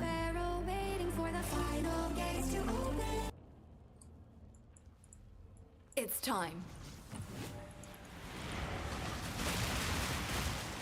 Hey guys, GasTV here with another Exile video, and in this one we're going to be tackling what we're working on post made and what's happening with the current state of the Lake of Kalandra 19 EV. Now I've been receiving some information before when this post last night, and the lack of some information is more than disturbing, and we're not talking about the force, we're talking about certain minion related information and feedback that has been provided, and I want to tackle that as a segment of itself. But before I go into minions, I do want to talk about some of the other changes in here, and let me just put this straight from the start. I am very unhappy with what's being presented forward. I also think it's very important that despite being unhappy about something, that you want you to keep things civil when presenting feedback and criticism. No one's going to pay attention to someone screaming at lungs and cursing anything anyone has anything to do with it, whilst they're providing their feedback and criticism. Instead, I'll try to keep this as civil as I can, as I always do, both on stream and on Discord and on Guild and everything. So this is shit. That's the best way I can put it, in the most civil way. So to elaborate on why I think so, the Arch Nemesis changes. Seems like, yeah, there's a pretty big jump that rises abruptly from campaign into maps. I agree with that. It should definitely be very heavy. However, they're saying that it's unmodified in rare maps, or red maps, sorry. And all of my feedback is going to be based off the experience I've had with playing with minions. But there's a problem with this in red tier maps as well. That is overtuned like crazy. Absolutely crazy. So I do think that they should maybe look into the red tier maps as well. And this has not so much to do with their HP scale, because the only thing they're talking about in a lot of these notes and the changes is that they're too tanky. To prevent life values getting out of hand, they will reduce life bonuses for instances and the red beast, and apparently the amount of rare spawning and betrayal content. My problem is not so much the HP, even if that is a problem. It has more to do with the enemies doing tons of extra damage. Like, they're absolutely destroying things. It has a lot to do with their damage output, not so much the survival. And that is not even mentioned in this part whatsoever. And that has a lot to do with minions, which I'll tackle later in this video. The harvest changes, which I'm also very unhappy with, is talking about how they're not dropping any life force. And before I talk about this part here, I do want to say that the whole idea with that the community has been complaining about clicking too much to pick up one wisdom scroll, that they changed so that things would drop fewer times, but when they drop, they would give higher stacks, reduces the amount of clicks, which is something the community screamed for many years, and we finally got it. And this is crazy. Now they're saying, holy shit, this is not presenting an issue with the way they dealt with the harvest changes. Now, okay, I'm not very happy about it, but I also don't think that we should be complaining about this. It's either the sense that making jokes saying, oh, we fixed RSI by giving you nothing to click on. Okay, it's funny, but again, just try to make sure that we provide feedback and criticism that is actually helpful, right? And I think that it would be better to have like a baseline drop, that maybe each drop would have a standard or baseline drop that will actually happen, and that drop would be scaled off the quantity and rarity, whatever, for the maps, right? Instead of per monster. So maybe that would have been a better choice to fix this. However, the biggest problem I have with the harvest change is nothing to do with this. It actually has to do with this part over here. So basically, they're saying that harvest yield already scales up to around 10 times higher by the time you're in high maps with atmosphere specialization, rewarding you for running higher maps, rolling your maps well specializing in harvest. We will rebalance life force yield at lower tier maps, so the league is more rewarding early on without affecting its yield at higher tiers. But somebody made a test in standard running 190, 100 plus quantity maps to get 50,000 life force, which is almost nothing for the harvest factor. That to me is beyond ridiculous, and I think that maybe with that information, affecting the yield of higher tier maps would be a little bit more important than completely discarding the idea of affecting the yield of higher tiers. Unless, of course, their idea with the harvest changes was to make the changes it did, remove very important crafts from meta crafting, higher end game crafting, mirror crafting, and their solution or their desire and result of these changes is to make people utilize harvest craft way less than we've done in the past. If that was the purpose, maybe there should have been a statement about that in this post saying, this is because we don't want people to have access to a ton of crafts, that's why it's going to be not affecting the yield of higher tiers, right? Because they seem to be happy with people spending that much pressure and that much focus on farming harvest, so you essentially get very little reward for very little life force distinct for it. And I think that would have been better. I'm pretty sure the idea of this was mentioned, but it's not in the patch notes, it's not in this note where they're talking about what we're working on. It would be better for the community, in my opinion, that this was very clear on black and white, promoted to everyone to actually see. That's just my 2 cents on it. Outside of that, we can move on to the lake of Kalandra, where they're saying we're increasing the reward for both the on mini counter the lake, taking higher map levels, higher difficulty. I think this is a good change. So raise the current rate of regular ethereal. The ethereal mist is the one where you can mirror version your only gear, and the regular mist are the ones that spawns a random item that gives you 2 different mirror versions you get to choose one from. And I think that this is a fair change that would be nice to see. It makes the league kind of more interesting, and I think that this quality of life feature is really nice if they can add it. So honestly, out of this note, all of this is actually rather positive. I think this is fine. I really like the idea of it. General item drops is, in the most civil way I can put it, a complete fucking joke, and that is me trying to be as civil as I can. It's like they're, instead of adjusting the drop rates or making something happen to it, they are basically saying that people are reporting the issue. And then they are saying that instead of fixing it, they're basically saying explaining it or elaborating. Now, this is partially offset because of the monster reward systems that is happening. I do want to say though that I feel like the loot goblins from Diablo, sorry, not the loot goblins, I meant the rares in the game, they actually feel rewarding because some of them with the RNG of the mods actually explodes into loot, and that's really, really exciting. And that's fun. I've had a rare dropping me over 20 rare rings. That was crazy cool. It was so amazing to see that. But at what cost? After that one encounter, I haven't seen much. I'm currently level 90 and doing tier 16 maps, and I've had that happen once. Outside of that, the rewards I've been getting has been very disappointing for the entire weekend. And instead of saying the second reason is that they removed a massive historic bonus to quantity and rarity that applies to elite specific monsters and replaced it with a moderate increased item quantity to offset the fact that they often have more life and regular monsters that cannot drop maps. That's like, I don't know what to say about this. Fairly bottom roll. But then again, which they're tackling further down the line here, they are saying that they don't want people to have increased item drops because most of those will be filtered out, right, with their item filters. There have been no reward affecting changes that we're aware of, but we'll be investigating to see if there's any unanticipated consequences from other changes. Okay, so again, they don't change anything right now. Our intention with these changes is to modify certain league content that was out of line with other content that was similar reward profile. These changes are more important. We understand why they reduce overall rewards that players receive. We're going to compensate elsewhere. Note elsewhere. We don't want to just increase the raw numbers. Like drop items immediately filter. I want to increase the relevant items. This is what gives me some hope for this. It's just that I feel kind of betrayed where this was not stated in the patch notes or anywhere. We just get this shoved onto us on the league launch, and it just turns out to not be good. And then obviously people are asking, hey, is this been play tested? Have they actually really tried this? Which I will talk about with the minion topic I'll get into in a moment. So, I don't know. I like this. I just feel like this would have been pretty clear if this was play tested, in my opinion, but again, I don't know how they play tested, so I can't speak for them. Firstly, we're going to adjust the systems that skews weapon armor base types towards higher level ones so that players find items that are relevant for the level more often. I think this might actually encounter a situation where if you drop rare items of lower base item types, your filter's mostly filtering them out. So it's very likely that we might be actually getting drops that we are filtering out, that a change like this would actually change. So that suddenly we actually see drops happening. So maybe this will be a solution that is going to make it feel less ass. This is an increase over life, so it just means that you'll find more appropriate items more often. Secondly, we're going to apply the same item consolidation approach to we did act bosses a few leagues ago to map bosses. Now, to me, in my opinion, I think this is so weird that this hasn't happened earlier because map bosses went from being a cakewalk and died immediately to hey, we are not going to kill the map boss unless we're doing it for the completion bonus because the map boss is so freaking tanky they're not worth the rewards. To us given so much power that it's no longer a problem, but they're not rewarded. They're not worth killing for the most part. And now we're finally getting that change. So it's going to be pretty interesting to see what happens to that because that's something I wish they would have done much sooner. They will now drop fewer items but substantially better rarity. This will increase. This will result in you finding more unique items from map bosses. It's worth noting here that a wider share of players are holding Arcane box receiving no items. Basically, someone finding no items from Arcane box. They're saying that they're going to fix this specific issue. And these changes are not fine. We want to communicate our current thoughts immediately rather than wait until patch notes are ready later. The changes will be deployed separately as they're ready over the next few days. We'll continue to monitor feedback and investigate more areas for adjustments. So my biggest problem with this is that there's not a single mention about minions. There's nothing in this page about minions. There's nothing here mentioning the insane overtuned damage approach that we're receiving from enemies. They are talking specifically about arch nemesis as them being too tanky. They're talking about life scaling being too big. My damage output on minion builds has not been that much of an issue despite the nerf to it. It's actually been pretty fine despite the HP values of enemies. We've actually been able to do tons of damage. That's okay. I like that approach. It's fine. It all looks fine. The problem is that the enemies are so goddamn overtuned. It's hilarious. So to put this into perspective for those of you who missed it, allow me to present you with the stats of Bob the First. Bob the First had 54,000 HP. He had about 4.9k life per second regenerated. He had 83% all resistances, elemental resistance. He had 75% chaos resistance. He had 56% fist mitigation. He had, I think it was 17% dodge through evasion or evade chance via evasion. And what else was it? He did not have bone offering up on this stat. This AG, Bob the First, versus a tier 16 Harbinger with 0 damage mods. Dead. Bob the Second versus a tier 16 2 Breach with 0 damage mods. Dead. Bob the Second stats. Bob the First stats. Bob the Second stats. He had 38k HP. plus gear, so I don't know exactly the gear he had. He had 4.6k life per second. He had 75% LE res, 75% chaos res. He had about 60% fist mitigation and about 15% evade via evasion. These are the stats that still the Dynamic Guardian with heavy investments into minion survivability, which was drastically nerfed. Was it 83? No, it was not 83 because I didn't have the mastery when he got the second one. So I did it first one and it was kept. I have investments into resistances. I have defensive resistances on top of it. I'm not even including the stack that actually has a ton of energy shield. Both of them have tons of energy shield. The only defensive notes I'm not taking is the block ones here and the Indomitable Army because they're not dying to that. I am not running bone unset rings because despite being extremely socket starved on my build because, well, I need to compensate the minion stats with bone rings which doesn't have a socket. My ring here has a minion life of a tier 2. This one has a minion life of a tier 2. I can't get much more stats for them. They're using minion shield, minion shield, they're using minion life. This one actually didn't have minion shield. Not that it matters because it does scale the defense. The minion life does, which is included in these stats. Versus a tier 16 map with no damage mods makes no sense to me that these guys are even remotely possible, capable of dying versus that level of content. This doesn't obviously include the fact that generic minions that are actually having some sort of surviving, but I'm okay with that because they can be summoned. But the Dynamic Guardian is one of the tankiest minions you can actually bring to the table because you can mitigate a ton of gear damage coming from gear they're choosing to run off. This guy died in 1 second versus a tool. To give you context, I will show you the clip. Right, so for those of you who missed it, look at the AG and we play this at 0.25 speed without sound. Look at how fast he's dying. This is a quarter of the video speed. The only thing hitting him in this case is without sound. Look at how fast he's dying. This is a quarter of the video speed. The only thing hitting him in this case is the tool. He's regenerating almost 5,000 life per speed. The only thing hitting at 0.25 speed without sound. Look at how fast he's dying. This is a quarter of the video speed. The only thing hitting him in this case is the tool. He's regenerating almost 5,000 life per second with 75% cold resistance. There is no damage mods here. And that's how fast he dies. My convocation is on cooldown, so there was no way for me to react to actually save him. No, you gotta be fucking... And this is the level of defense that we cannot get much higher in. And we were expected to have this as the baseline for minions. Now my league started with Chains of Command, which, because of this idiocracy, completely destroyed it. My first Dynamic Guardian died to a regular Harbinger encounter. I can accept that this guy died to the shotgun to some degree, even though I would argue to say that like the only difference I could have done here is giving him another 8% elemental resistances, which would still make him die approximately 0.4 seconds later, which would still have killed him. I can't give these guys more defense. I've used every tool available in the entire game to make these guys survive, and a non-damage mod at tier 16 kills them. This is not okay. And I reached out to GGG, raising my concerns before the league launch about things like this. And the answer I received was that it's been playtested, it felt fine for us. You should just, I don't know what to say, you should try it out in when league launches and see how it feels. Well, tell you what, I have playtested it. I have tested it, and I don't like it. I don't like it. It's shit. Hit the like button, subscribe for content, catch you guys in the next one. Till then, stay safe, keep going.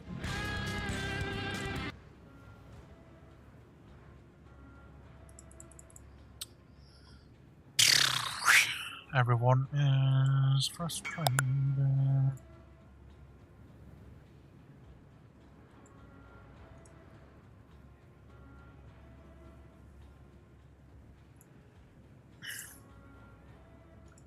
Let's see if we can listen to this guy on 2 times speed.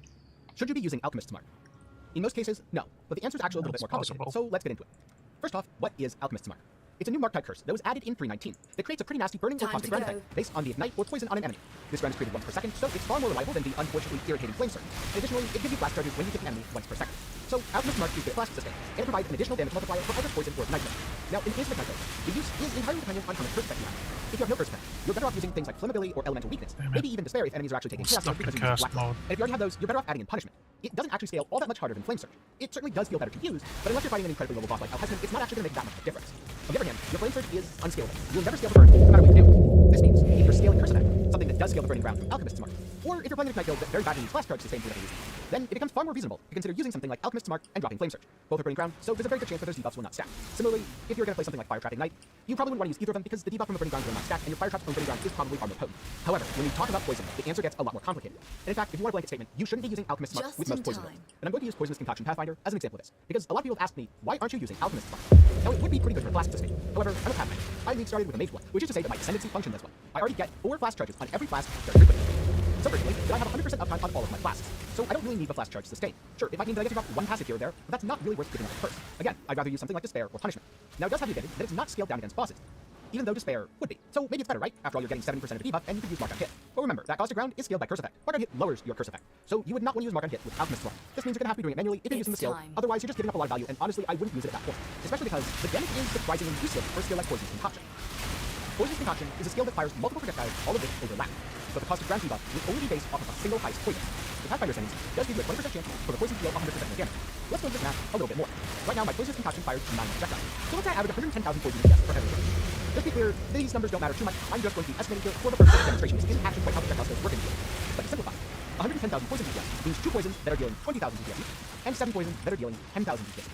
So if the caustic round for Alchemist Smart does 70% of a poison's damage, that's around 15,000 additional poison DPS. Going from 110 to 125,000 damage. This is worse when you consider the fact that I'm throwing around 3 times per second. So now I'm going from 330,000 poison DPS to 345,000. As you can see, that already small lead has now become minuscule. When you consider the fact that my poisons last multiple seconds, and again, the caustic round doesn't stack, it becomes even worse. In short, Alchemist's Mark is good if you're using a slow attacking poison skill that stacks very large single poisons on an enemy, rather than a fast hitting skill that stacks a lot of small ones. I think it's entirely worth exploring Alchemist's Mark for something like Poison Scourge Arrow, but the only time you should be using it for something like Poisonous Concoction is if you need a Blast Sustain. And if you need a Blast Sustain, you've probably done Pathfinder wrong. So hopefully this clears up some of when you should and when you shouldn't be using Alchemist's Mark. But now I'm curious, are there any other pathway mechanics that you'd like to know more about? If so, leave some suggestions down in the comments below, and I may answer a suggestion in a comment, or it may be the topic of a future video. A special thanks to my patrons and YouTube channel members. Your support helps keep me independent and allows me to turn down things like sketchy mobile game sponsorships. You can do so for as low as $1 a month over on Patreon, or if you want to support me completely for free, then you can join the community by hopping into my Discord, link below. If you want more content, check out my second channel, 10 Gaming Thoughts. It's a place where I use to review games, ramble my way through video essays, and a lot more. So of course, you can just click the suggested video in the card right now. I hope you learned something today, and maybe I'll see you again sometime soon.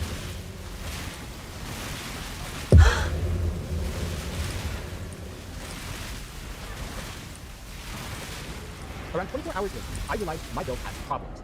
I was too squishy, my damage was too low, and after I did my first red map, things just weren't cutting it. So I needed to make a change. I needed to make some improvements before I could farm red maps comfortably. Now, about 24 hours after that, my build had a much more comfortable place for red maps and is rapidly approaching a point where even tier 16s become comfortable. So how did I go from red maps are a struggle to red maps are no big deal? For the most part, it was just farming Alch and Go with essences. I did do a little bit of harvest. I killed a few metamorphs, I of course did a couple of the lakes that I had, and there were a few expeditions in there, including one low-level logbook. However, a majority of the money that I made was from harvest rather than any of the other sources. I honestly haven't been too scientific here, but let's say it's at a very minimum 60-40, if not 70-30 in favor of essence. The reason I like essence is, as long as you're able to do essences in tier 1 maps, you can do essences. And at first, that's exactly what I did. Lagging? My build was Like, what the fuck's I going got on out here? tier 1, 2, 3, 4, 5, 6, 7, 8, 9, and 10 maps. And I just started running them in sequence. I put essence on all of them, and I kept going until my build started to struggle, which happened to be around tier 8. At tier 8, I found that my building Denver bases wasn't giving... The map is not responding to me as fast as... What the fuck is going on?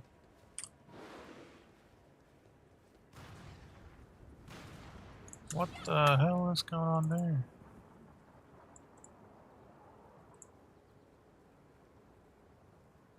Yo, Dvarney, how you doing? How you doing? Dude, is my game lagging or what? I can't tell. Is the stream fine? I feel like there's a delay between me pressing a button and it actually going through.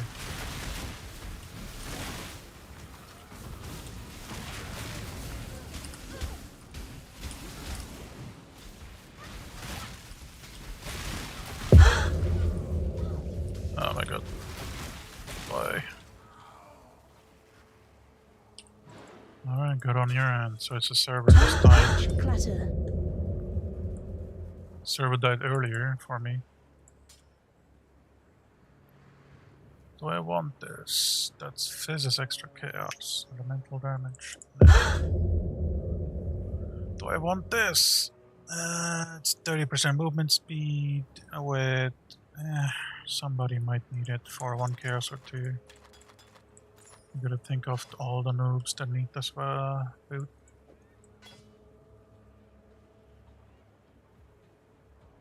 Now that is something that nobody wants. Another one of those items that might be nice to have. What do we have here? Fist converted to lightning. Trash. What do you have? Fist from damage taken.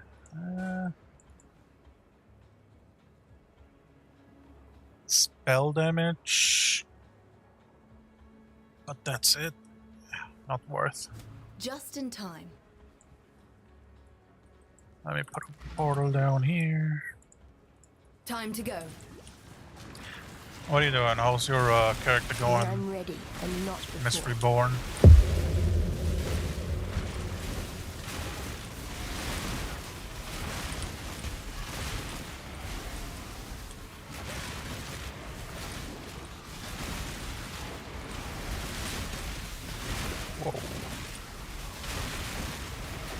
Get more.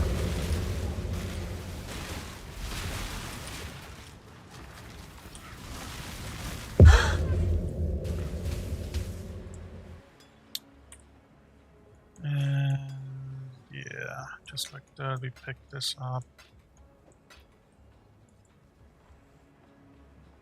We have another... You fully respect to what? Fizz as lightning. I have to pick it up to look at it. I dislike it. How am I supposed to pick it up?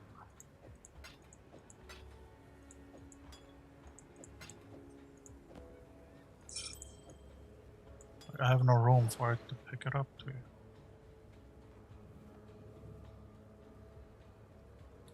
What do we have here? Trash. What do you got? Opens prefix. Okay. Too much clutter.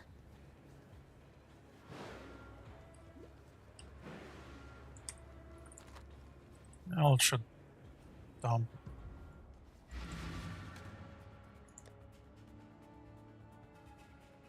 You have a mapper and a bosser. That's good, that's good. I currently have a mapper. I was going to play a bosser, but can't do. Can't make it happen. Just in time.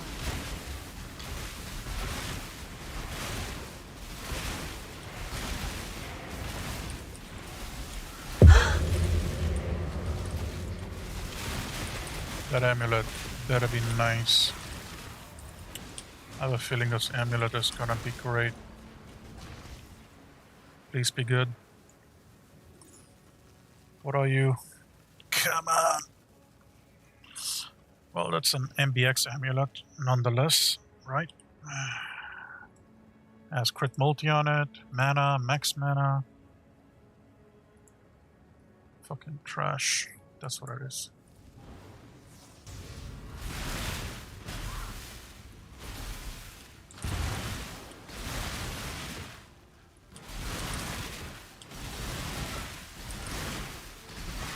When I'm ready and not before. Whoa.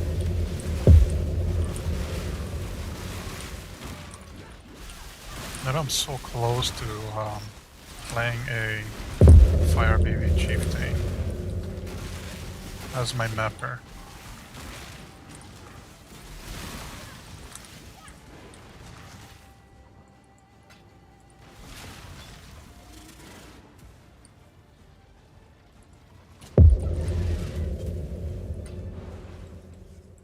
Just swap into this, brother. 2-button playstyle. I'm already doing 2 mil DPS on pretty much early mapping gear. Just in time. Overall investment was maybe 100 C.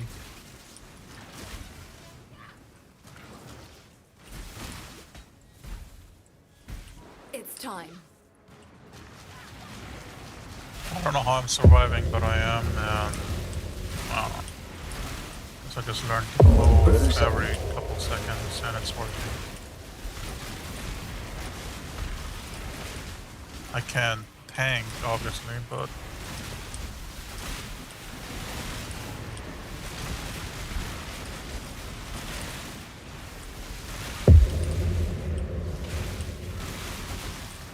I need more mana.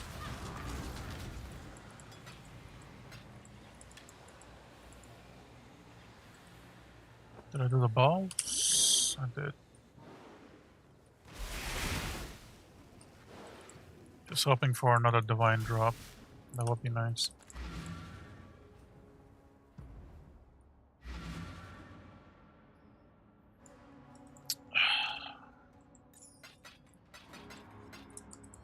Yeah, lightning condor is slightly overtuned. Let's see. Let's do the highest map I have and juice it up as much as I can. What do we have here? Avoid poison, impale bleeding, I don't care. That doesn't matter. Recovery rate of life and energy shield, you can't have that. Swap over. 40 monster Ely res. No thanks. No thanks. I don't like that either. That's absolute dog shit. Okay.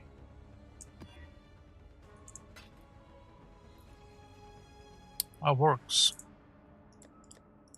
Do we have any scarabs? We do. Alright.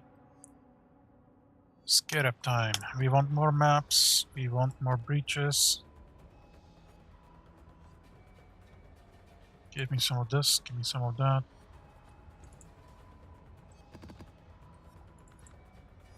Okay. Corrupting Tempest? This one gives you the... I'm not gonna use it. I still have 4 crafts remaining for heist. Like, what? I was gonna use ambush because I still have a free one left over. And we're gonna do these. Alright, this is a map that I can possibly not do. But I'm willing to try. After these upgrades. If they're cheap. All I want is a lightning conduit 21 or something, I don't know. What does quality give?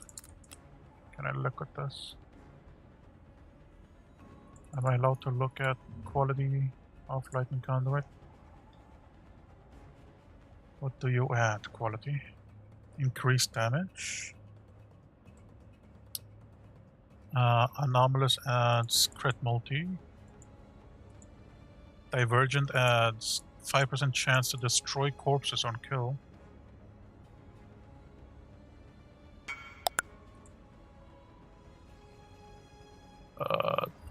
All of it's trash, so...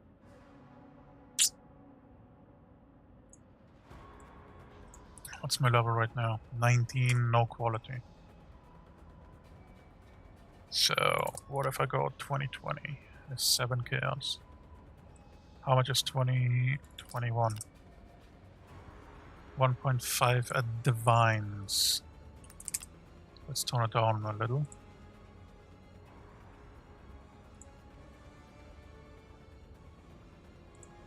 This build, I'm pretty much using an arc ability. The reason I'm using Orb of Storms is I put the Orb of Storm down on bosses and just hold down Lightning Conduit. And it just auto-chains, right? Every time you cast a lightning ability, Orb of Storm will shoot a bolt, shoot an arc. So I'm pretty much playing arc, but better.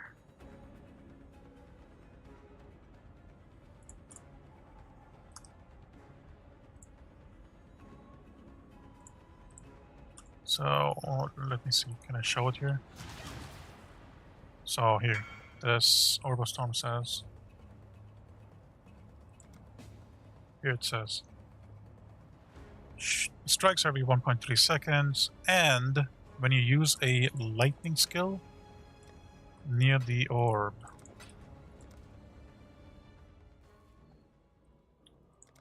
So, what is happening is, I'm getting an upgrade, and I just got possibly 300k more damage. Alright. Yeah, I definitely got more damage. I can feel it now. Yeah, it's a lot. I wouldn't have killed this gargantuan mob that fast. When I'm ready, and not before. Got so much damage, my voice is cracking.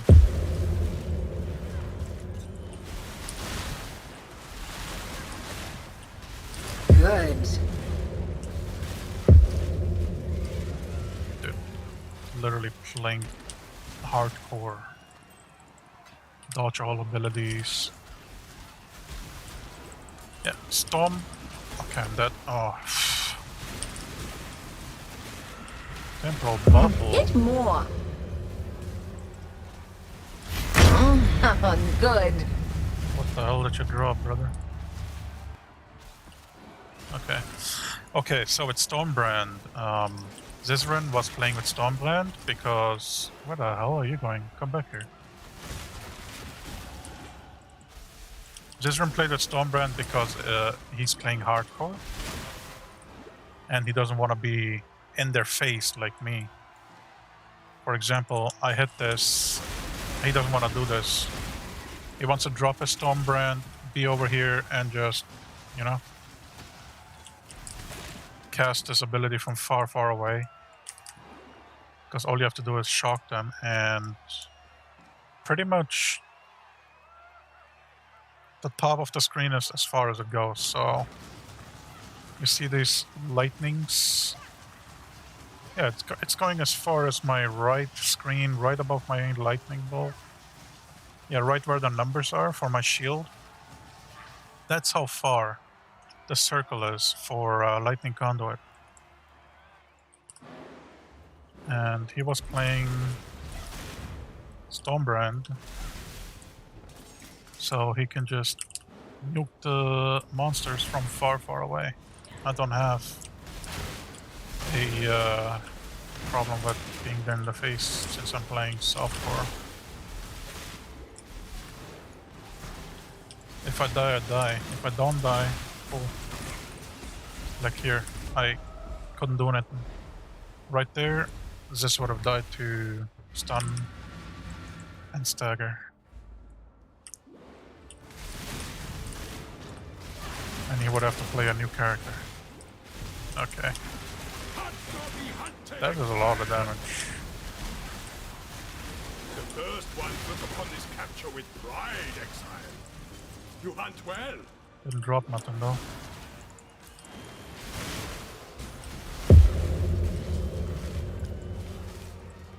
Where are my drops?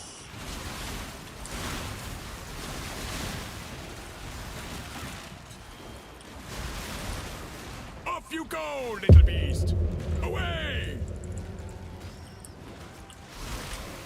No, pretty much. This is pretty much our arc playstyle. I'm ready and not before. About all the bonuses. You're pretty much casting arc twice and destroying everything, feels like.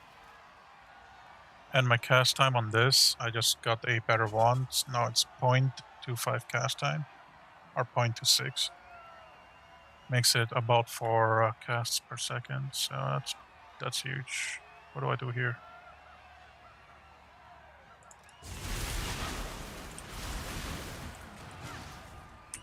I have no idea what I just chose.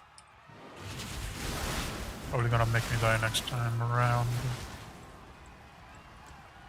All I know is me choosing something on that altar makes me die faster.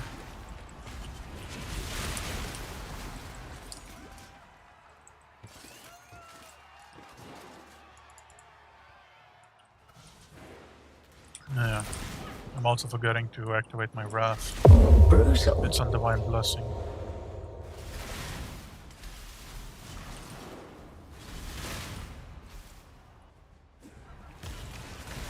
Get more. Okay. Still what I think Get more. Sadly, no. You want Magma Barrier with empowered minions? Or something like that. It just turns all items into 6 sockets, 6 link.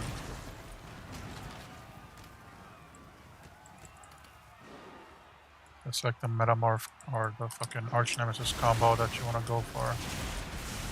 Or want to always fight, pretty much. Come on in her, catch her. Good. Exile! I now will write a mighty poem. What you doing a red map? That's crazy. I didn't expect to do a red map here. I thought I'm weaker.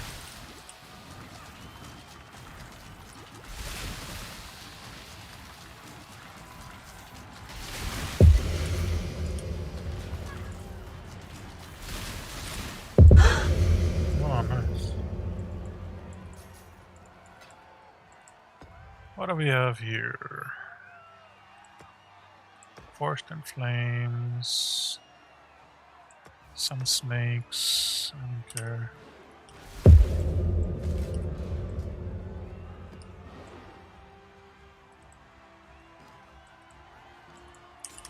Is there anything you wanted to try, content-wise? You're like, I wish I could see this before I try this.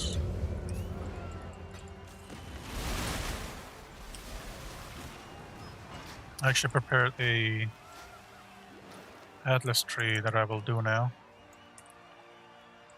I'm somewhat going for it. I have to remove so many points still, but this is pretty much it. I'm gonna put all my strength into rope markers. And where's the other one? Like heist and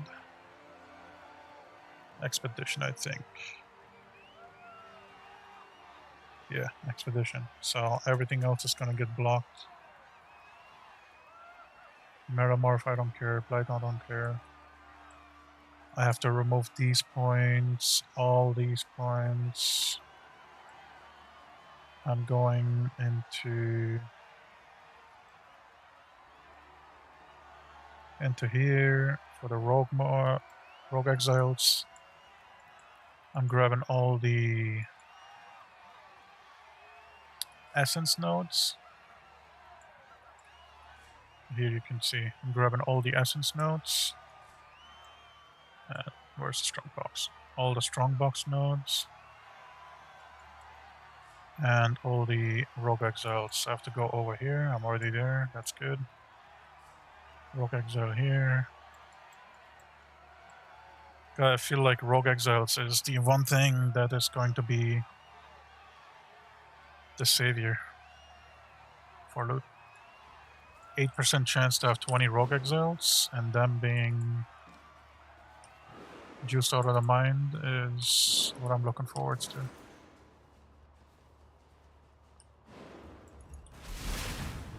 Since I can't kill them on this build, I just need to upgrade. Like, look at this.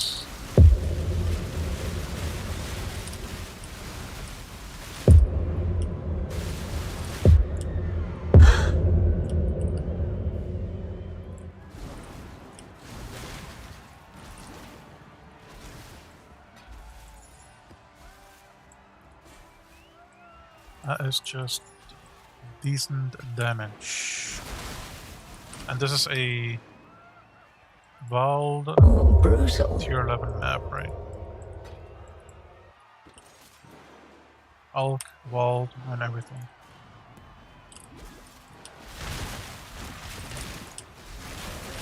I got a few maps out of it, thanks to the Scarab I used.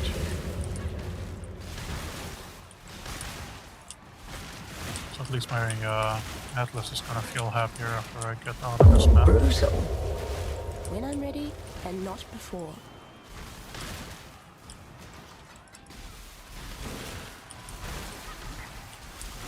Yeah, Ritual is really good.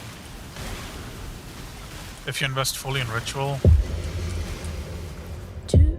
that is definitely a money-making strat. That makes you a lot of currency.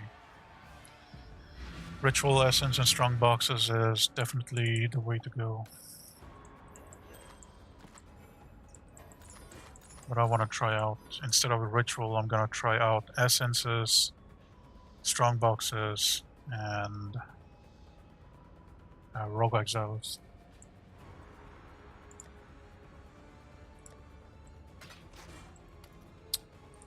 I feel like this should be worth more. No. Okay, what about you? Same problem.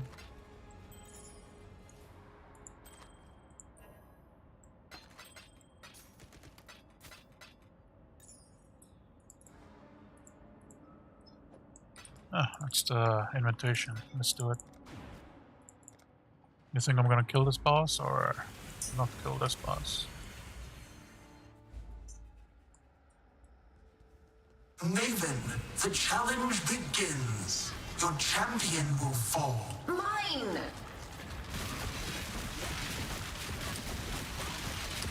I need more mana. Simulacrum. Astral Avalanche.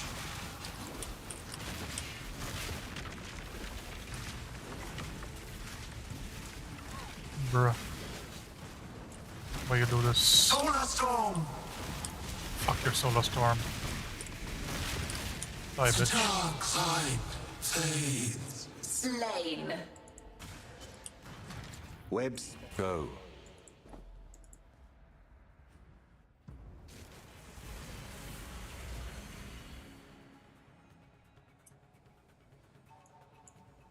The what? These ones? Trying to do Elder, Uber Shaper and stuff or something like that, or?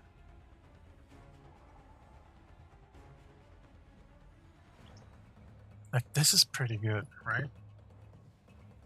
If you're trying to get as many Mavens as possible, getting this is really good.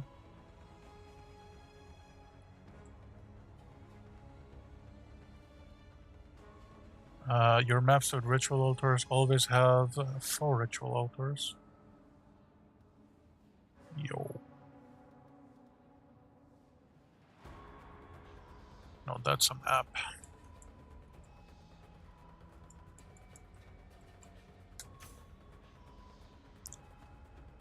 Strong boxes in your map duplicate currency items. I'm looking forward to it. How about we look at it right now, huh? Is it gonna duplicate my currency? I'm paying 4 chaos for 4 additional strong boxes. Let's do a test, bro.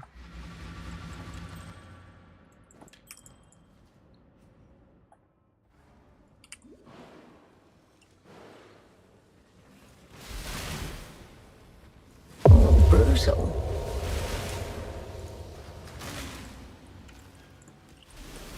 Get more. I mean, my goal is to make at least 6 chaos this map, so let's see if we get there. When I'm ready and not before. I paid 4 chaos, I want to make 50% profit every map.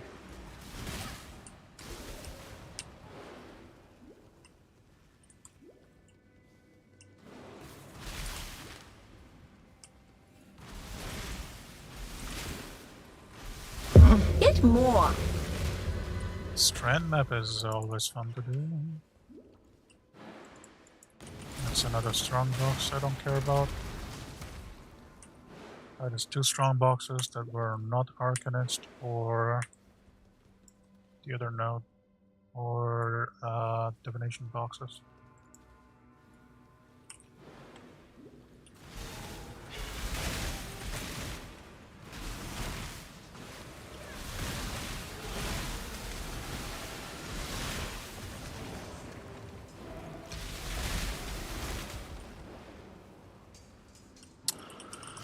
Alright, talk to you later, brother. Have a good night. Stay safe. Oh, look at that. We doubled our currency. Nice.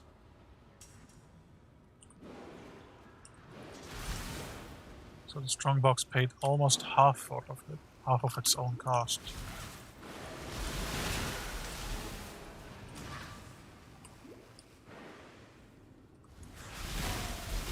Get more.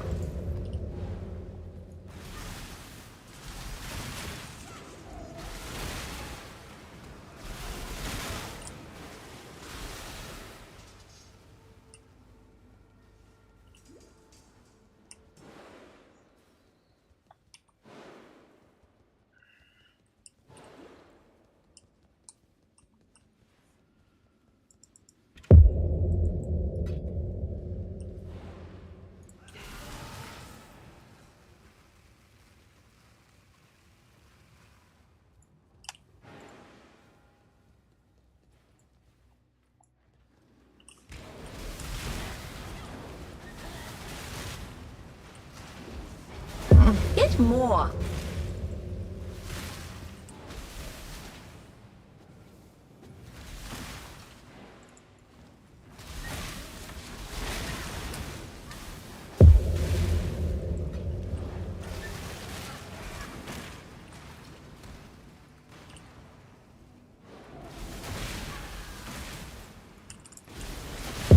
Get more. Main map is better than no map.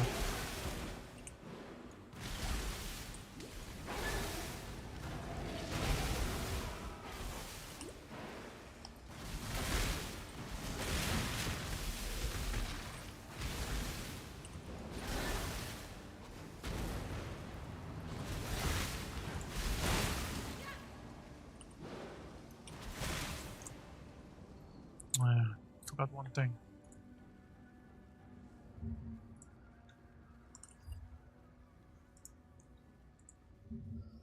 Three hours in, I remember that I have to do this every time. I have to choose the game type and game name.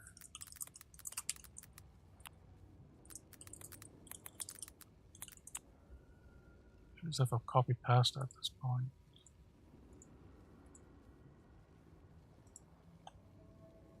What was the tags for my last one?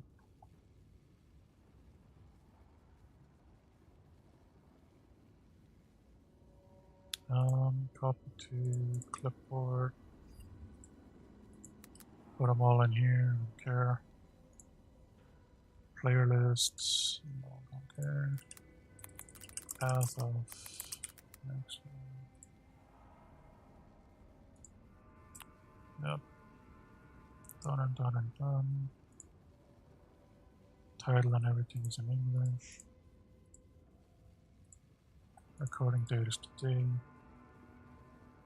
Save. Done.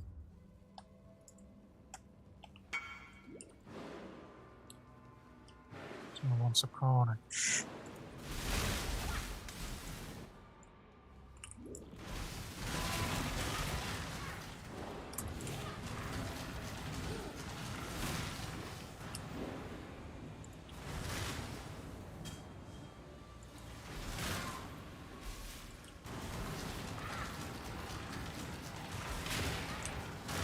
Get more. Oh. Do we make the money back? Pretty much.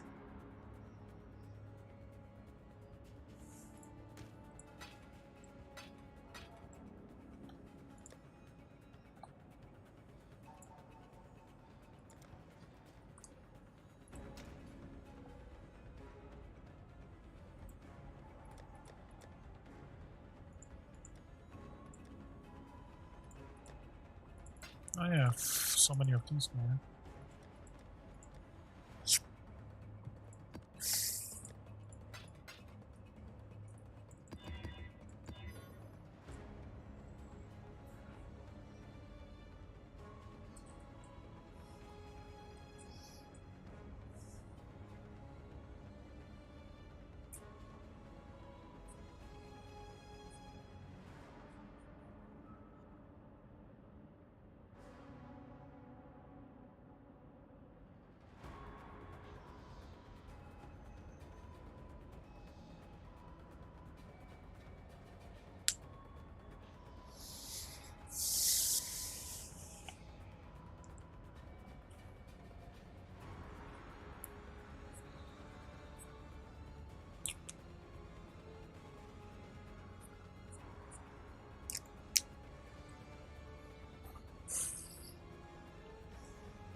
There we go. Sounds good. Let's run it.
BRB.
better this way.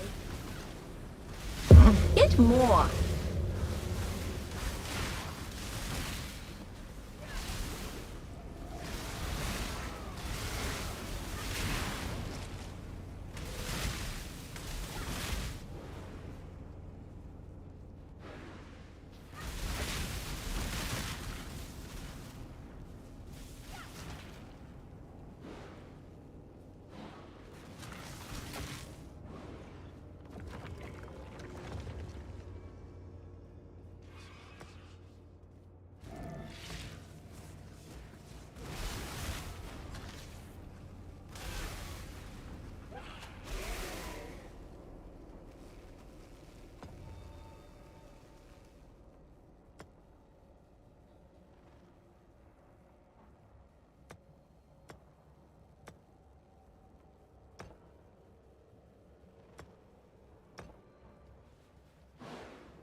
Get more.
Brutal.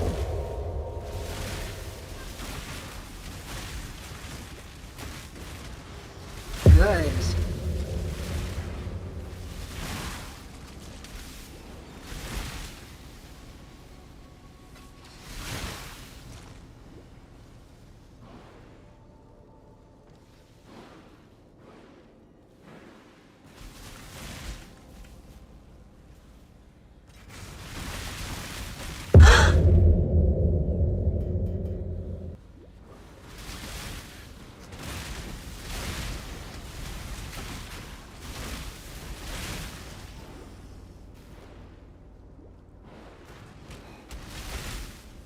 When I'm ready and not before.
Too much clutter.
Too much clutter.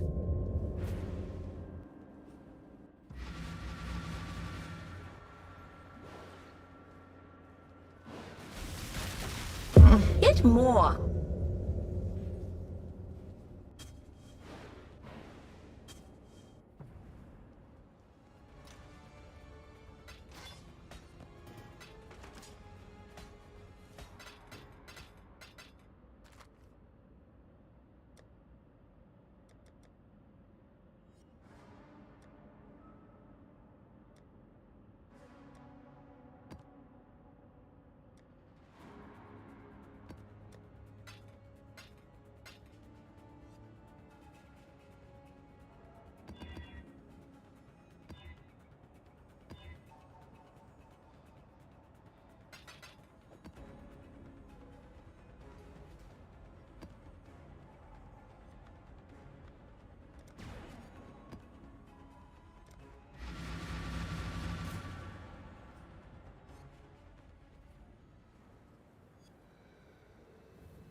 When I'm ready and not before.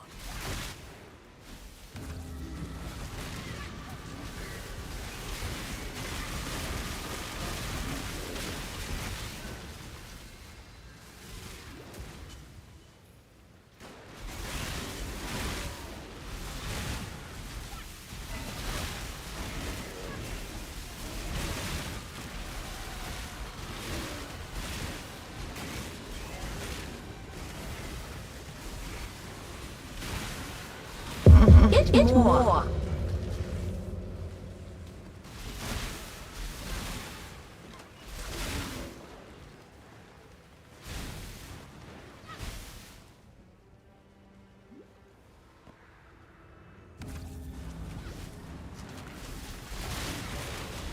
Get more.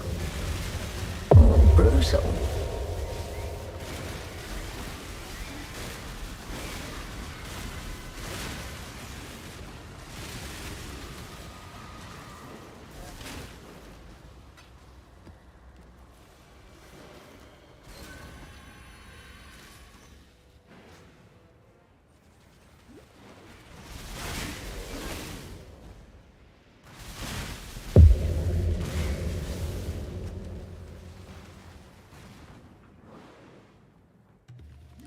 This way, Exile.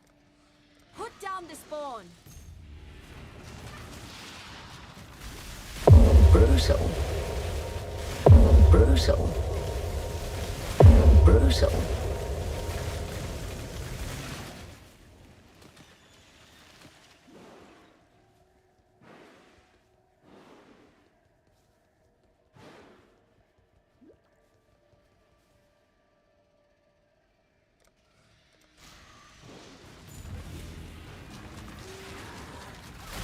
Brutal. Brutal. Brutal.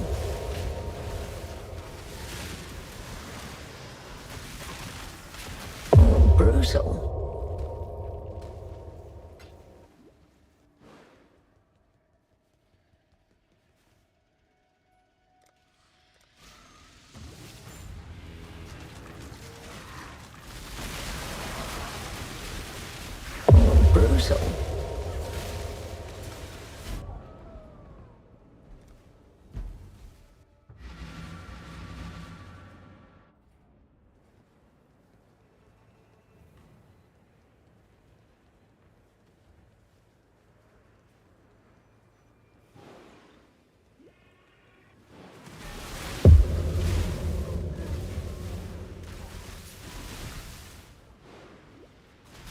When I'm ready and not before.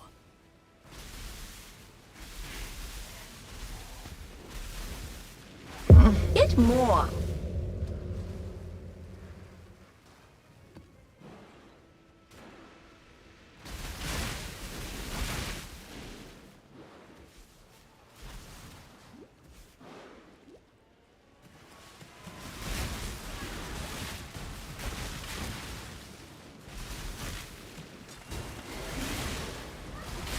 Brutal.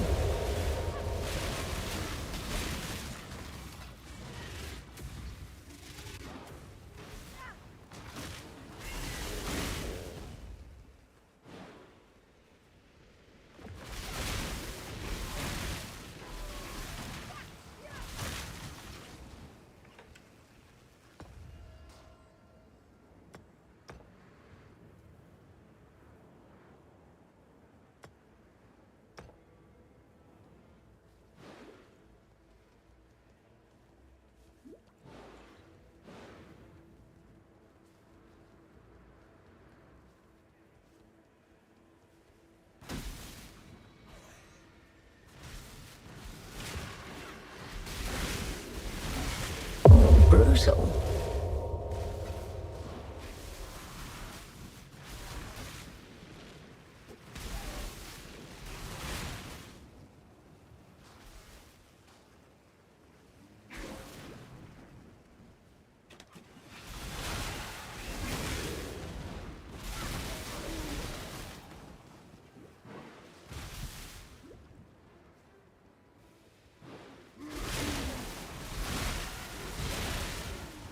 Get more.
Brutal. not before.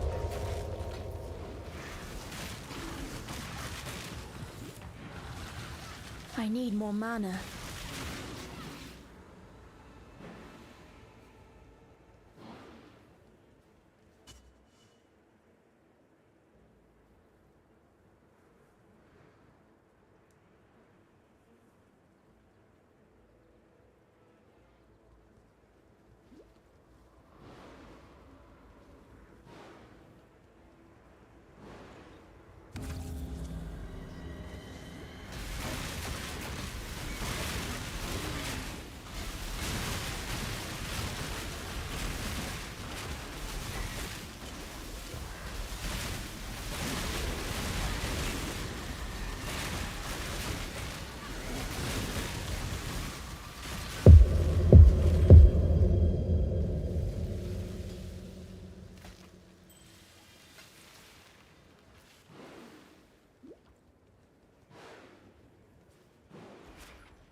You have farewell.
When I'm ready, and not before.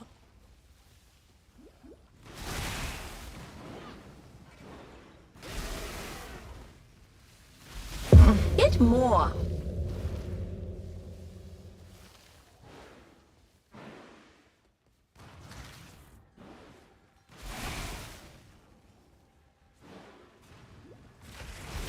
Brutal.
Violence. When I'm ready and not before. Violence. Conflict. Pleasure.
Our strategy.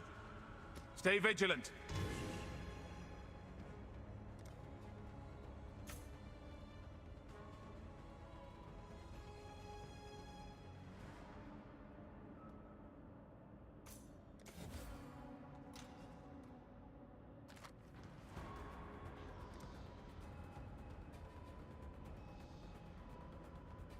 A ghastly influence lingers in this map.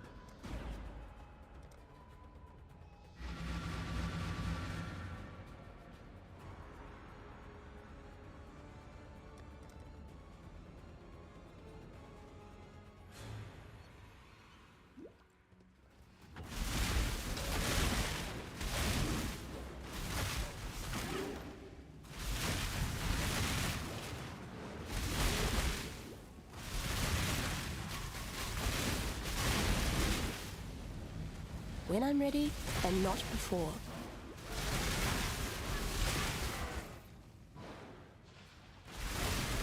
Hit more.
Good.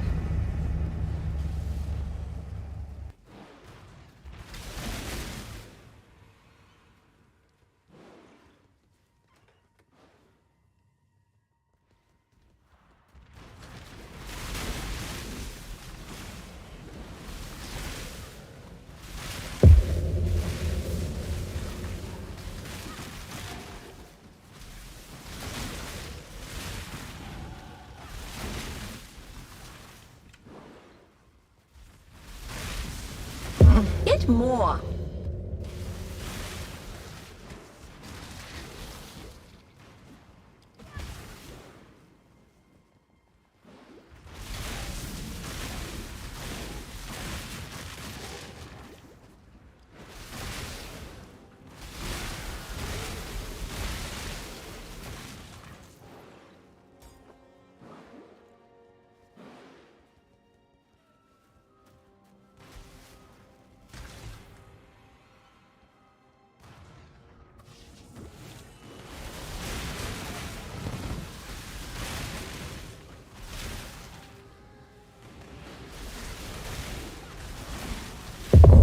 Brutal.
A ghastly influence.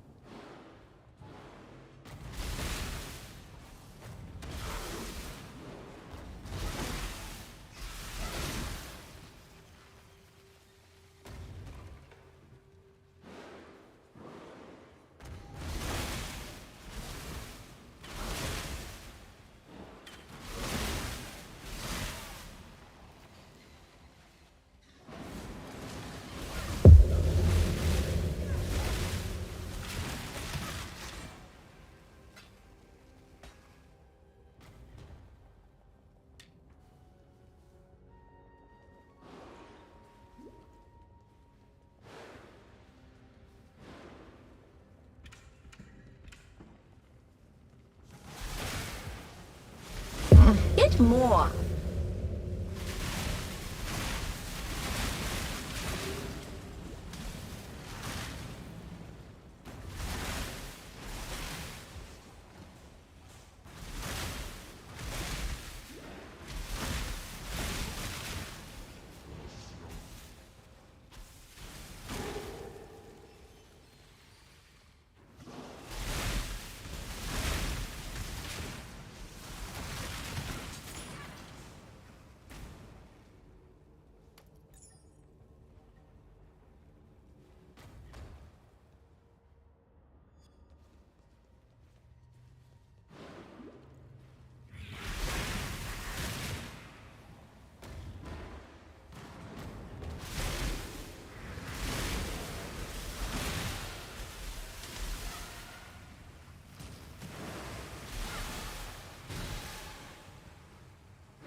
Get more.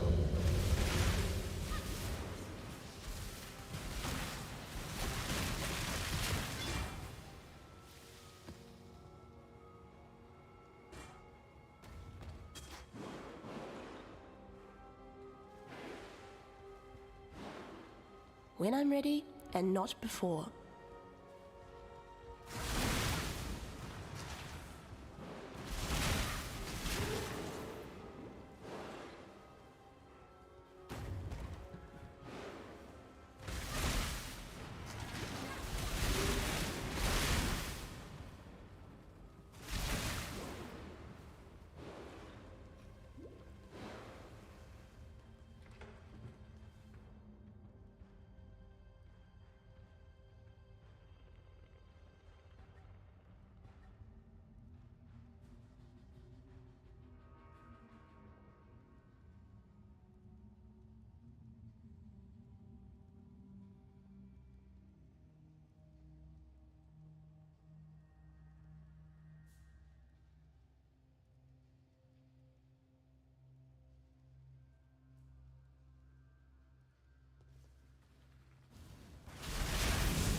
Oh, good.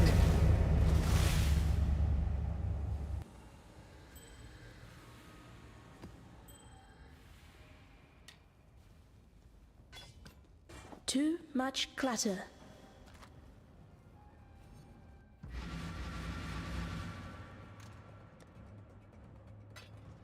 Blessings. Keep your eyes sharp.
Blessings.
The Maven has come. They are coming.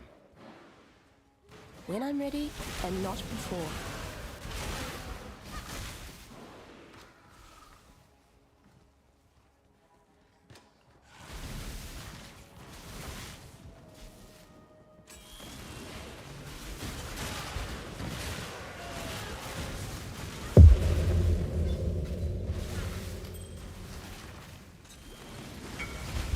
Brutal.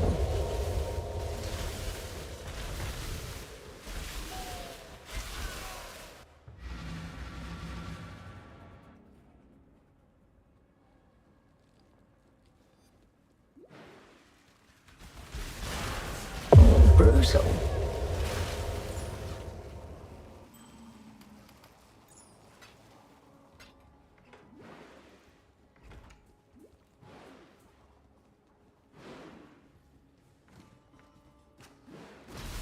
Get more.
Yo, what's up, man? Yeah, hello? Hello? Yo, what's up? What you doing, bro? Playing video. Good.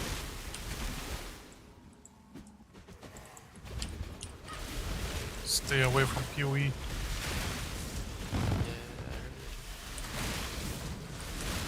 Bad, right? All your profits belong to me. All my profits belong to you, huh?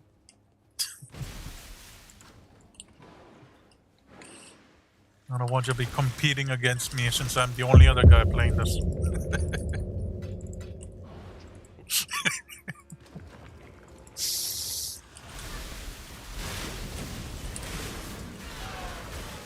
No, what you mean to say is you don't want the guy on Adderall to be playing PoE. Yeah, get on. We need some crafted items. Come When on. I'm ready, and not before. I don't want to craft. We need some 80% good items because those are going for a mirror now. I don't want to craft. Crafting hurts Items, my head. items that costed merely fucking 20x last league are a mirror, if not 2 mirrors now. Let me load up this POV real quick. I'll actually complete some POE. I heard what they're doing. I'm playing T-Rain because T-Rain go bear.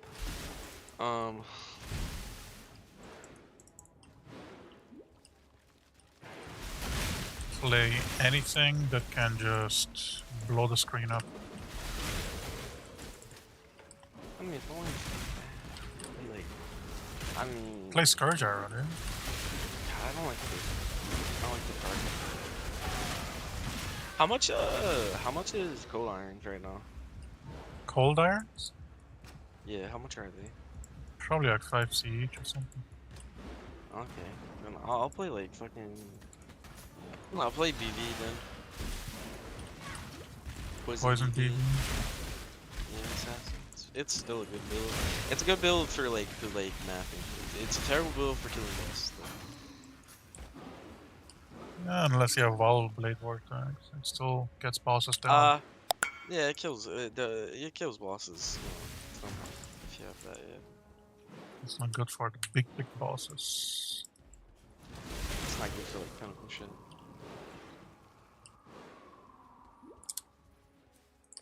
Hey bro, I need you to like let me mulligan for 2, please. Oh, I'll load it up after this game maybe. Chill.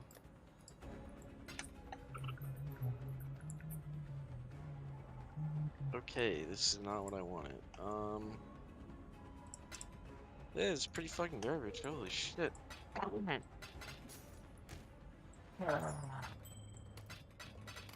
Yeah, pretty fucking garbage. It's gonna negate.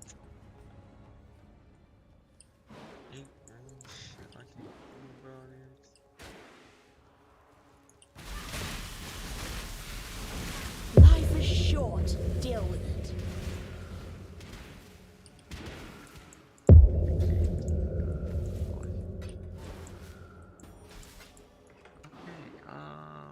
Yeah. Worth the wait.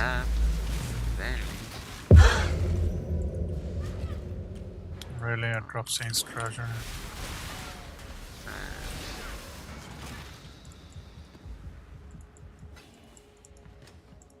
Yeah, fuck it. I guess I'll play some PoE.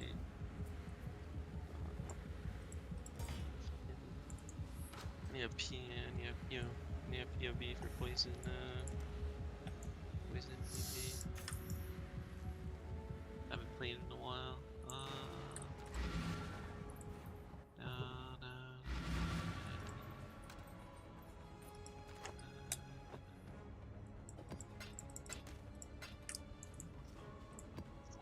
Everyone's waiting on GG to patch this BS with the fucking loot system and all. Everyone's holding back their money. I'm actually sad that I bought the $30 supporter pack. Slay. Drain.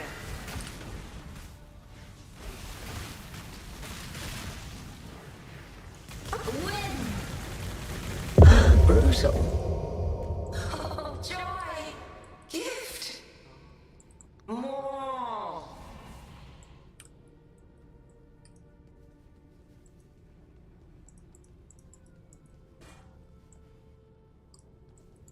I kind of figured this, bro. I figured there was something they wasn't telling us on God.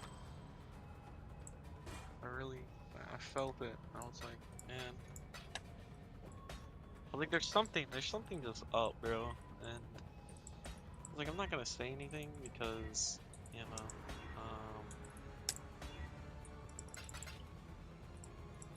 I'm not gonna say anything because, you know, oh man, he's playing fucking. This dude's playing Trickster. What the fuck? Why Trickster, dude? Trickster because of more multiplayer on the screen now. And the free defensive layers. I mean, I haven't played a Trickster build in a long time, so, you know. Oh yeah, you get spell suppress out of the ass, and you prevent 10% more spell damage. Went on full life energy shield. Yeah, you just want to play an ES character, pretty much if you're on Trickster. It's not a life character, life ascendancy anymore at all. It's a hybrid ascendancy is what it is. You want as much ES as possible because of the 50% chance to regen, start regen when you suppress spell damage. Yeah, it's a hybrid ascendancy. I know. I'm not stupid. One step ahead? I don't know, like, if they said anything. I don't know if anyone fucked with this one step ahead thing. One step ahead's alright. It's There was some combination with fucking being frozen and doing or having infinite fucking what's it called? Like 5,000 armor and shit. No, there was some meme build that was on the horizon. I don't know if it went through or not.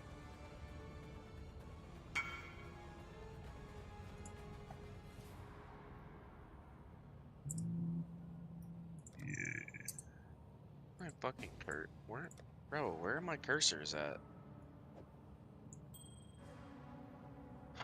Fucking god, GG. All this random bullshit, dude. Holy fuck, dude. I'm literally looking for a fucking cursor and I can't even find one, dude. Like, what the fuck?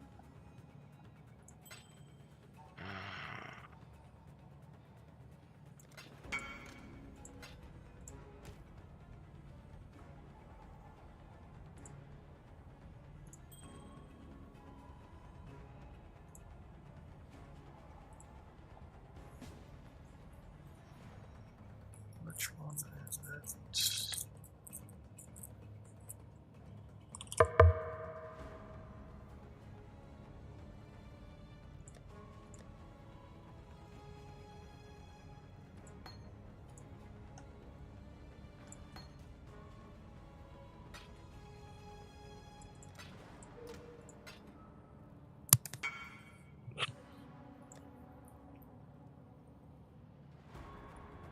I forget, all my settings are fucked up because I had to reinstall this shit.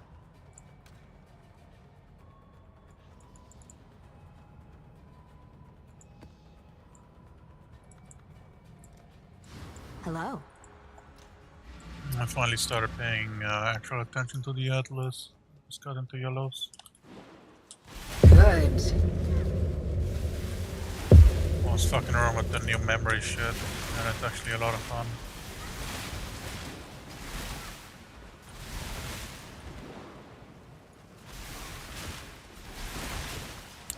One of them turns you into a harbinger, so you kill stuff and it drops only currency shards, nothing else. Oh, that's crazy. And every time you kill a monster, there's a chance that you spawn a harbinger pack that you can kill them too. So I was like, this is so good for fire PB. Or any PB.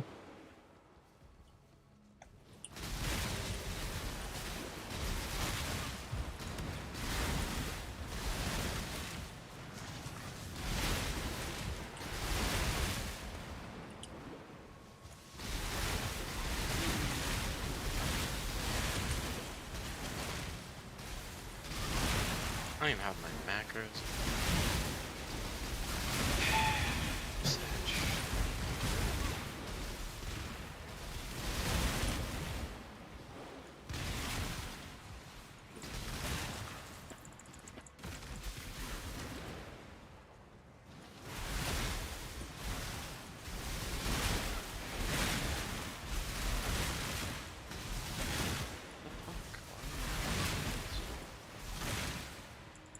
It's just my...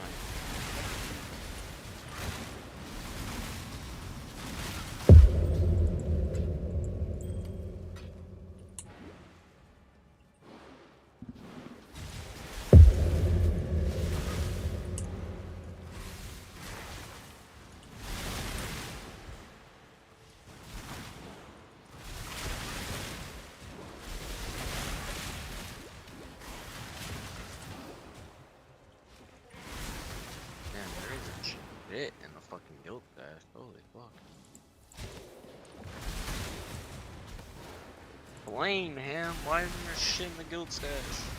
What are you saying? Why isn't there anything in the guild stash? Because you haven't dropped anything. Did you not look at Reddit the past few days? We're not getting shit. There's literally nothing to get. Holy. Okay. Well, I'm gonna get off this shit game. No loot, bro? What the fuck? Nah, damn, man. It's that bad. Holy shit.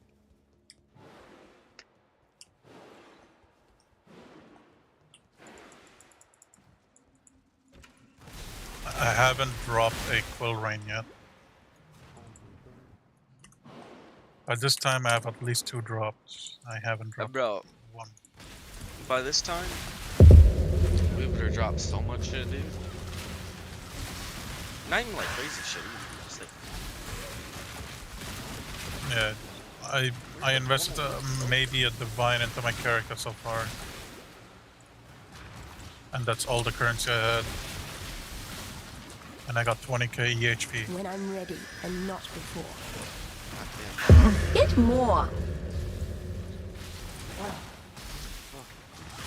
Half my gear doesn't even have life on it. They really ruined the game this time.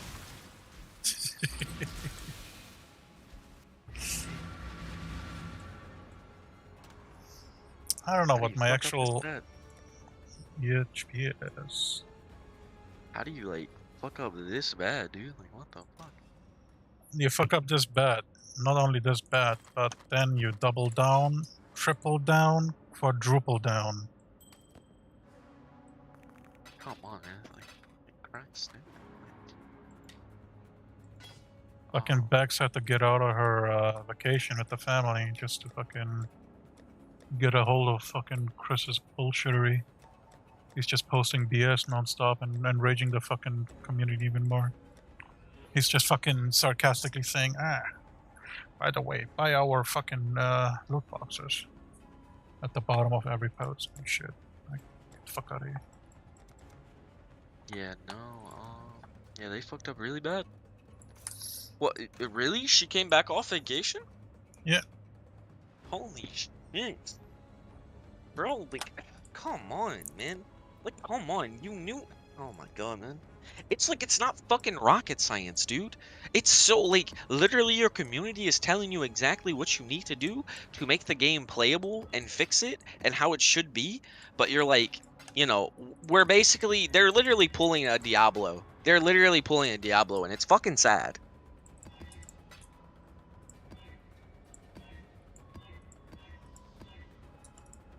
Yeah. Well, MP's group is pretty much done. Yeah, MP quit. MP said he's probably gonna play Diablo's new league. Which I was like, now, well, the thing is, for the last like 2 leagues for Diablo, it's actually been getting better. Like Diablo, they should have started from the beginning, like what they're doing now, but they're adding like more content, and that's the problem with Diablo. Diablo is like super fun. It just doesn't have content. So they've been adding like actual new playable content, which is great. Alright, domination. What the fuck is brutal. Not a barrier. Nothing. Not a barrier statue. Get more. Not the barrier statue, dude.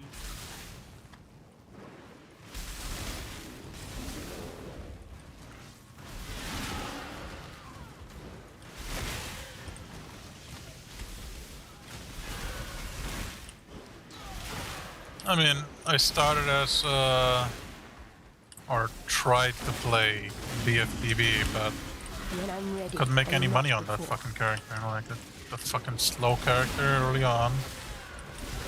Poison Concoction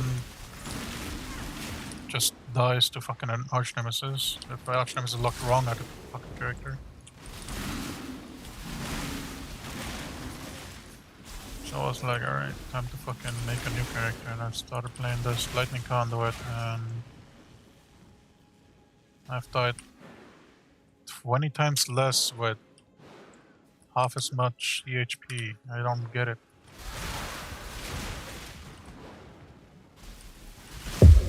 I don't know, is chill really that good, or? Really good.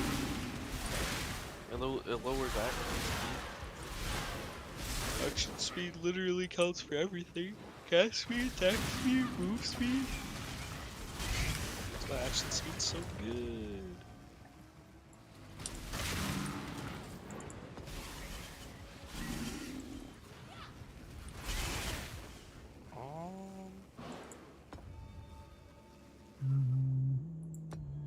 Ooh, okay.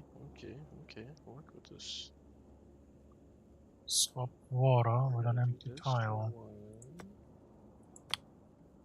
We're gonna get birds is gonna activate effect.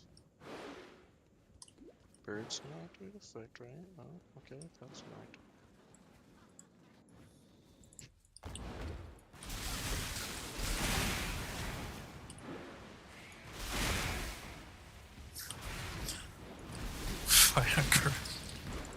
Firegrass made a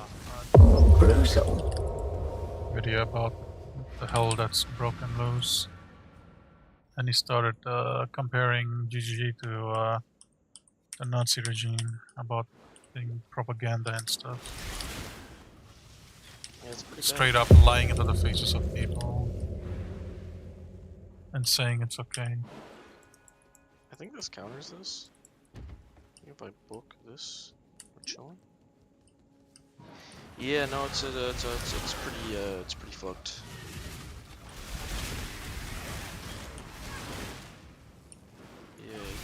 fucked. I'm actually lucky that I'm even breaking even over here. Each map I play. No, yeah, no. Let's see.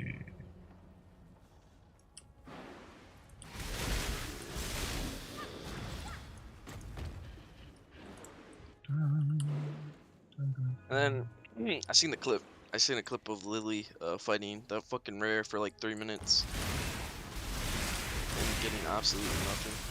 It's pretty funny. Get more.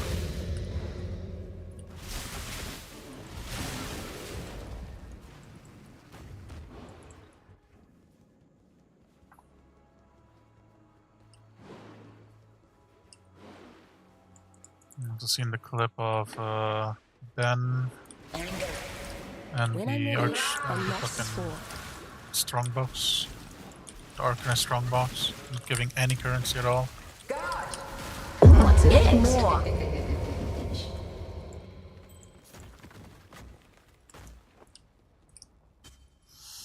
What we got here? That is trash. Woo. And we got a Venopuncture. Trash.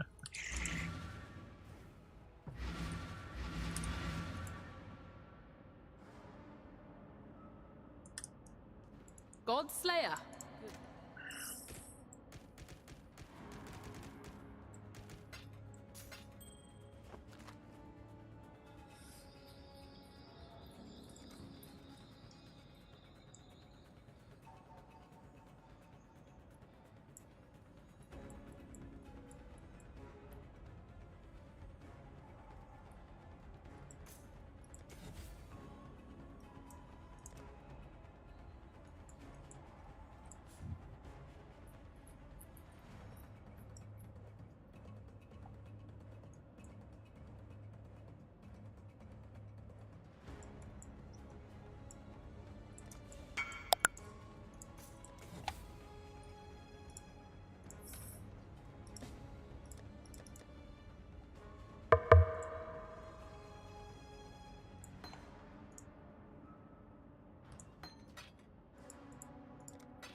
Up to tier 7, I got every map completed. Up to tier 8. Tier 9. I'm out of horizons. When you walk like that, you walk through now. Horizon. They're going for... Fucking hell. Just rob me anyways. 3 for a chaos. Orb of Horizons.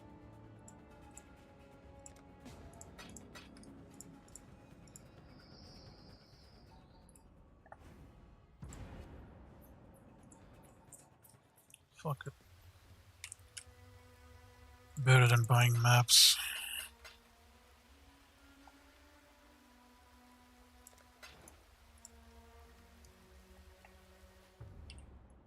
Hi.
Get more.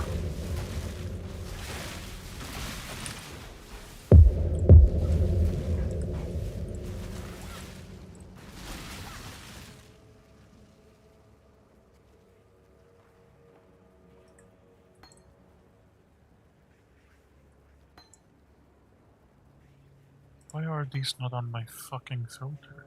What the fuck? These are 19% gems.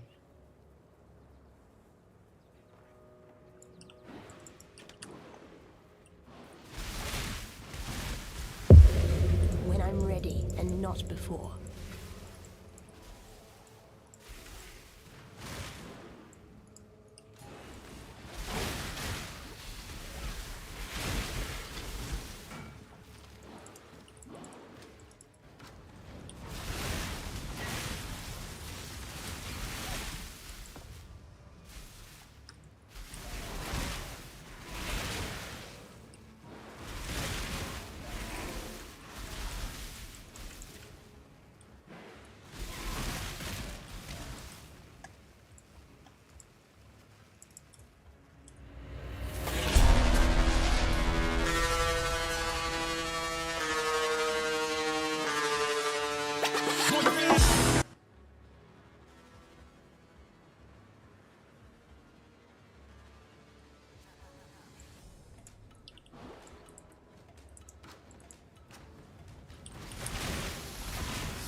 Get more.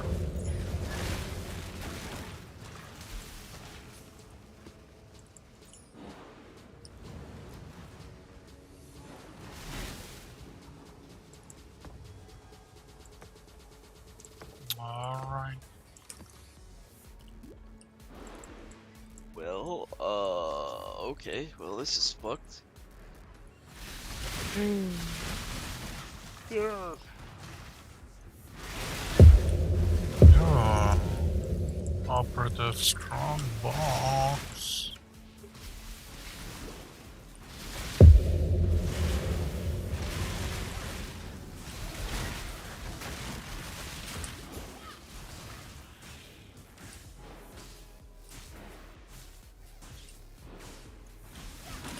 Huh. Wow. Fuck.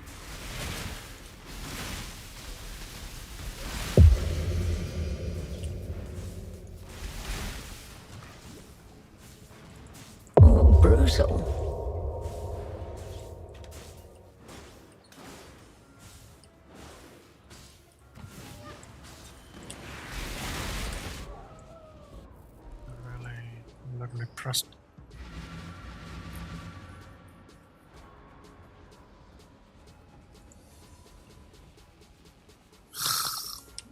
3 a.m.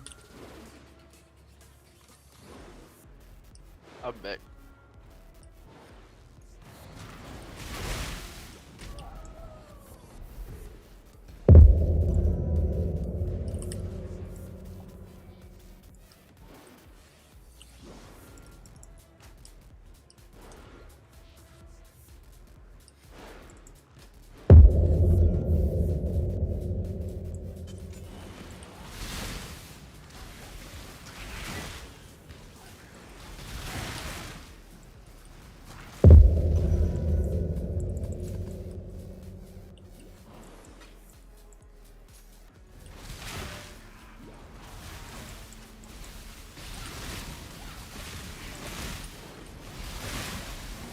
Get more.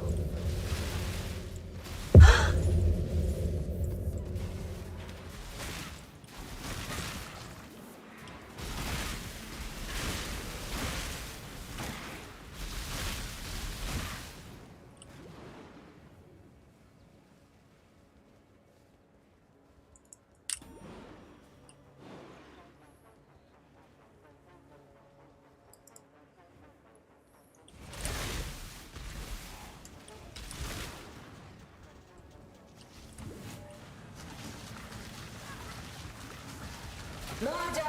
Murder! Protect!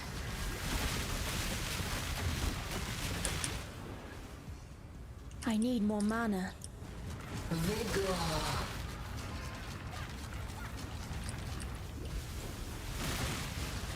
God?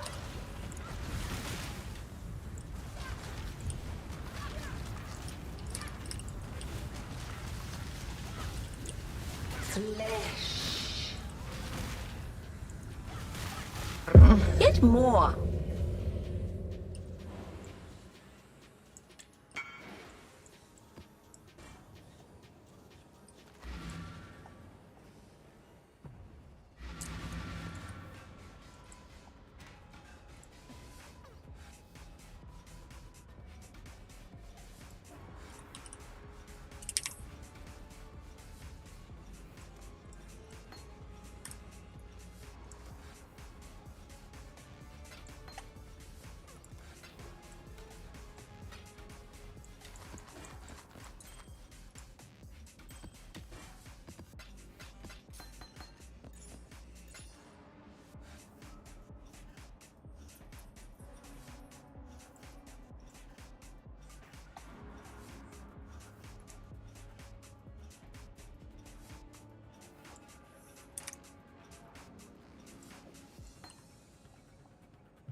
more.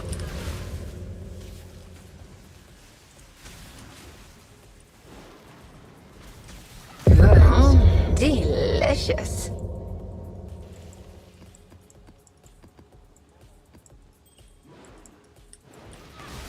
Brutal.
Brutal.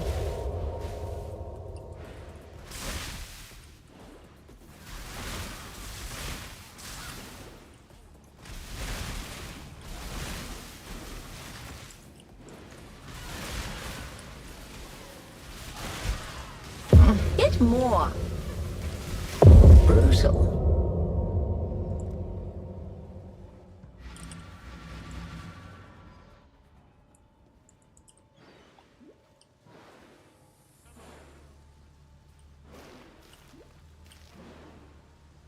When I'm ready, and not before. Brutal.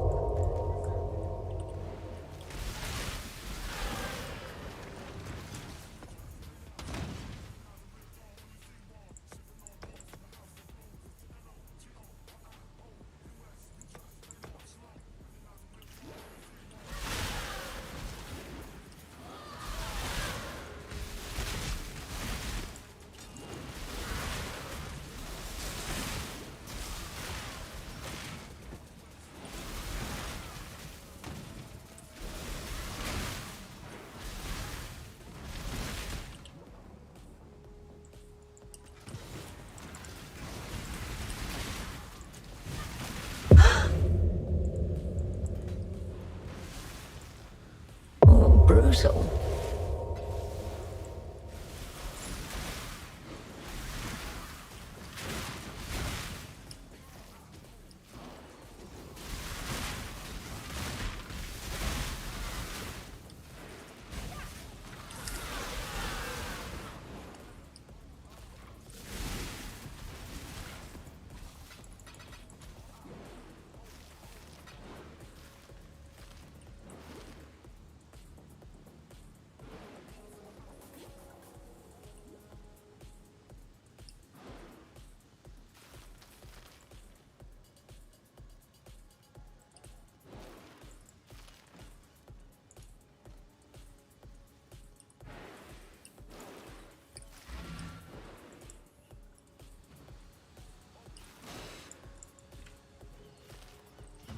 Kill.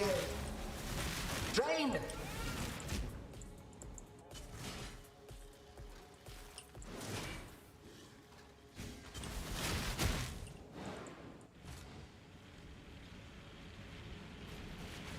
Run.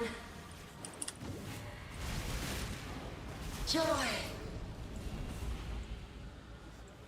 Too much clutter.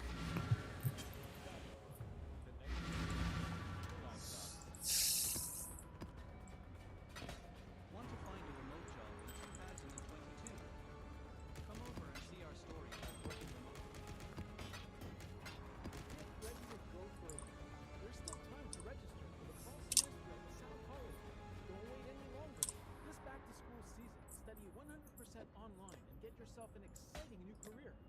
Choose from event planning and management, video game 3D modeling, graphic design, interior design, real estate broker, and more. Hurry! Register online today and start on September 1st. LaSalle College. Get ready to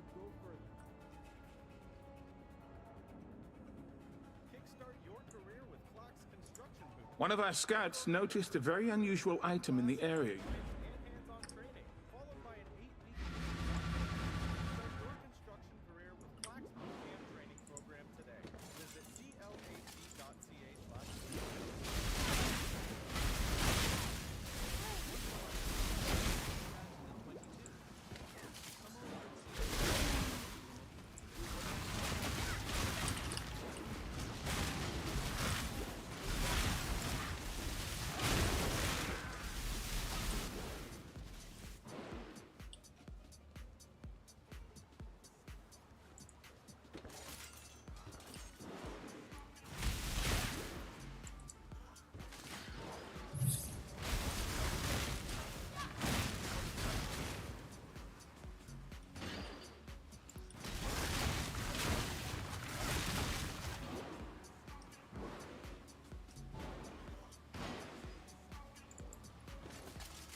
Brutal.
When I'm ready and not before.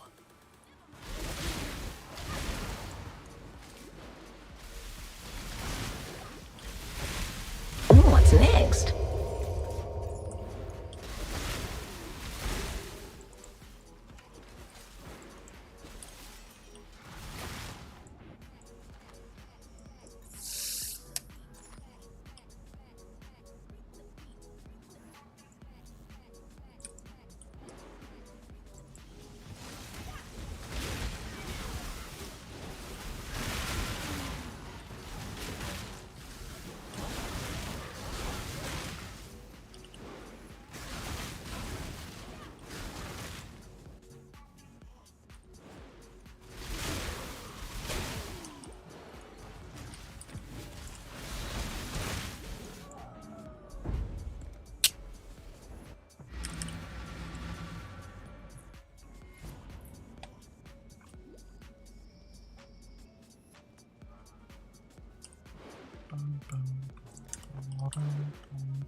Get more. Ooh, brutal. What the f...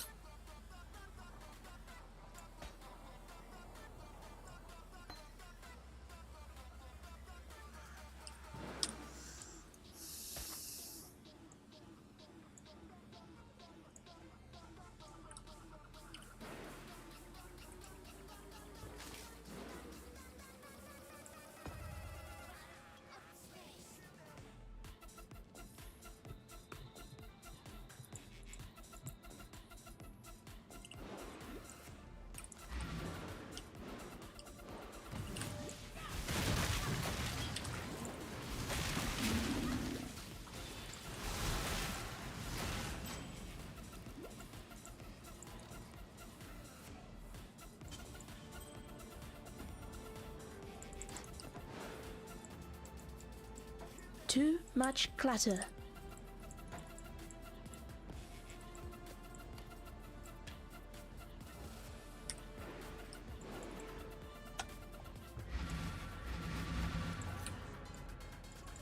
Blessings.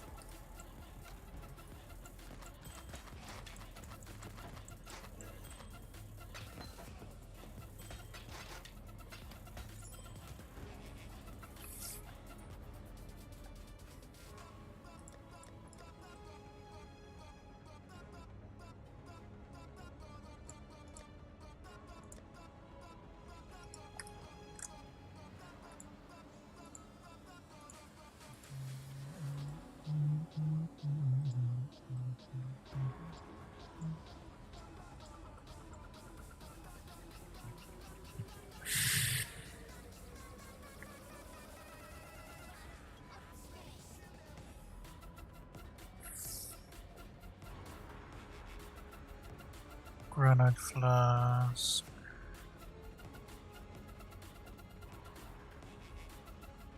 Gain charges when hit, increased armor effect.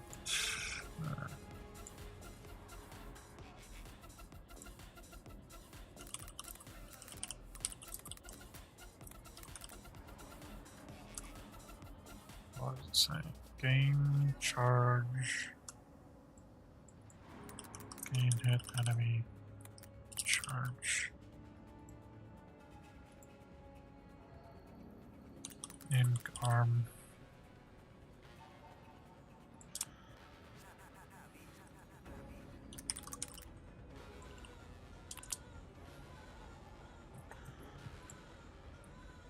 Jesus Christ.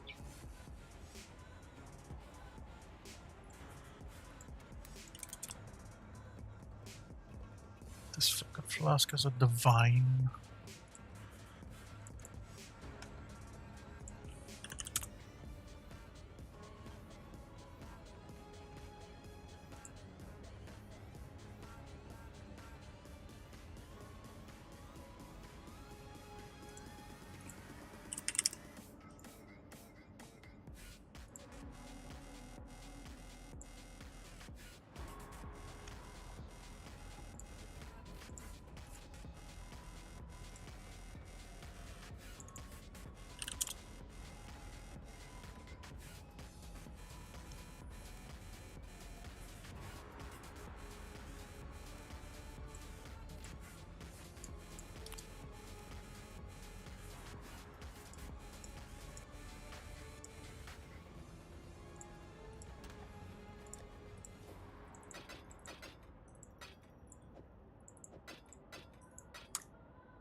Yes?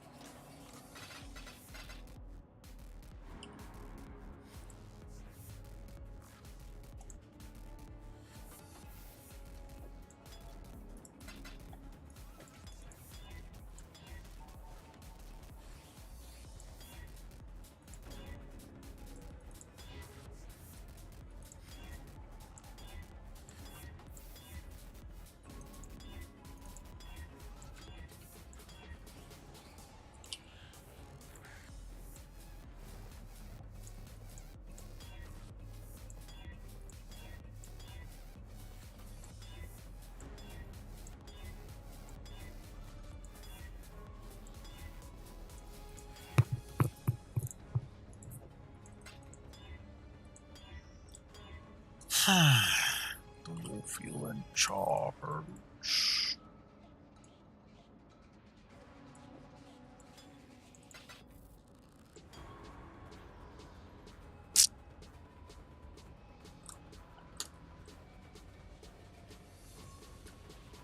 A instant divine with blood immunity.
Has given it a remix.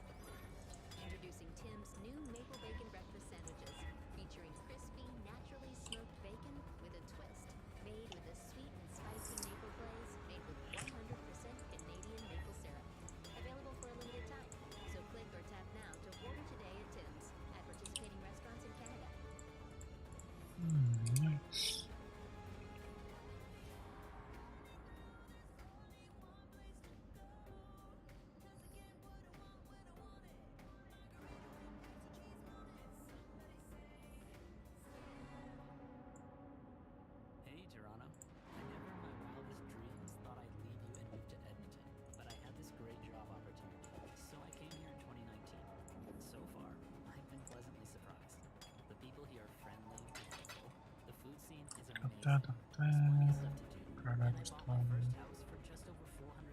Silver flask.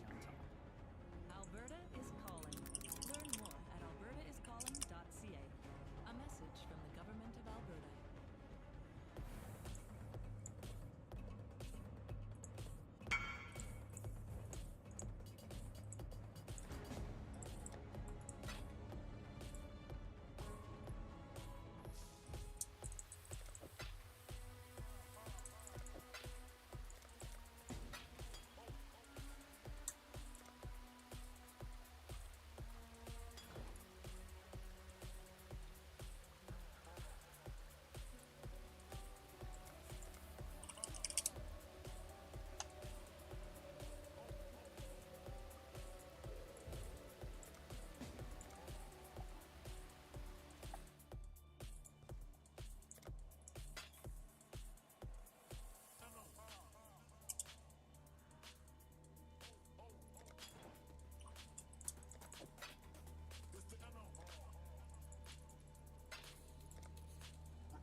regards.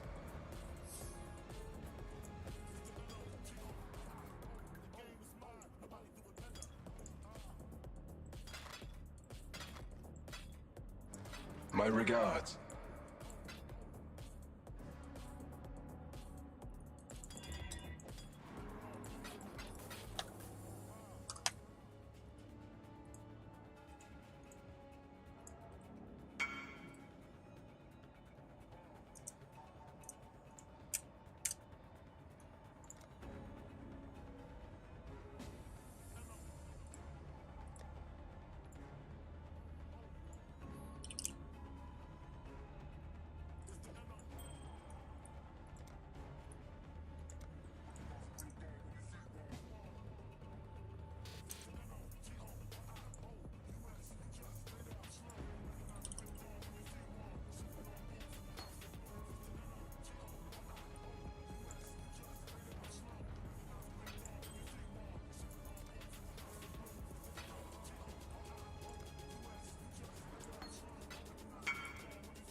Quartz and Quicksilver. Chance to avoid being stunned.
Login required.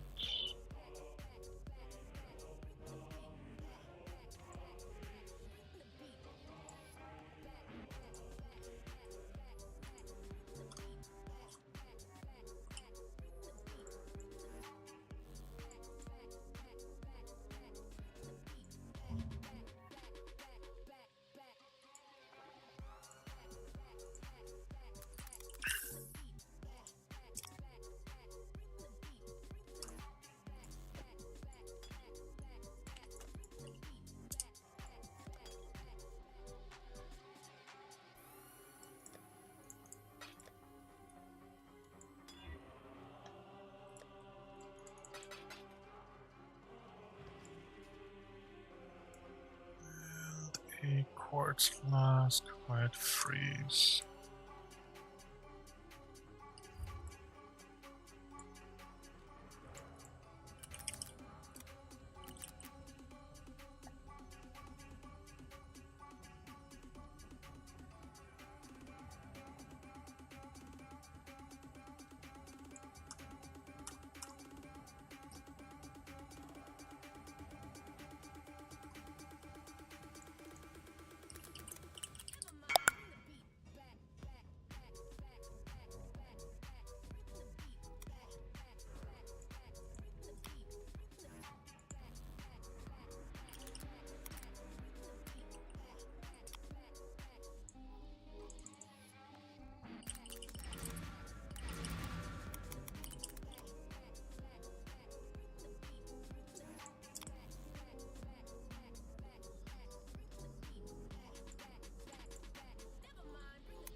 God Slayer.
Hail.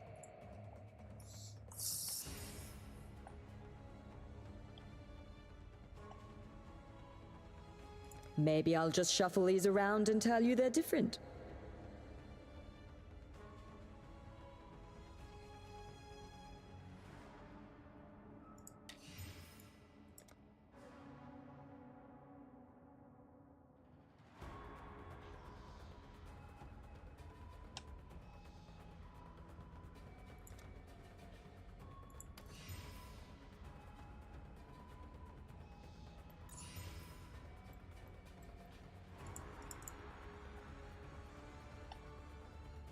Maybe I'll just shuffle these around and tell you they're different. Go well.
By all reports, this...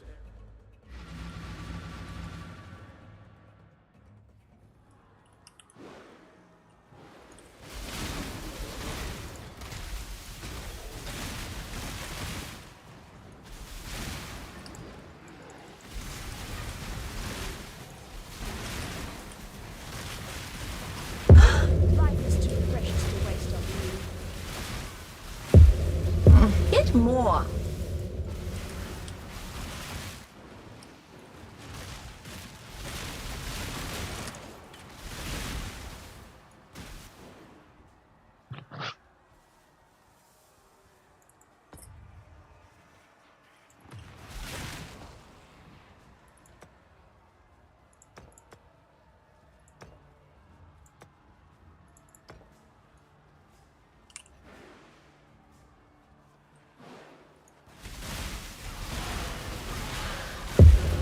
When I'm ready and not before.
Good.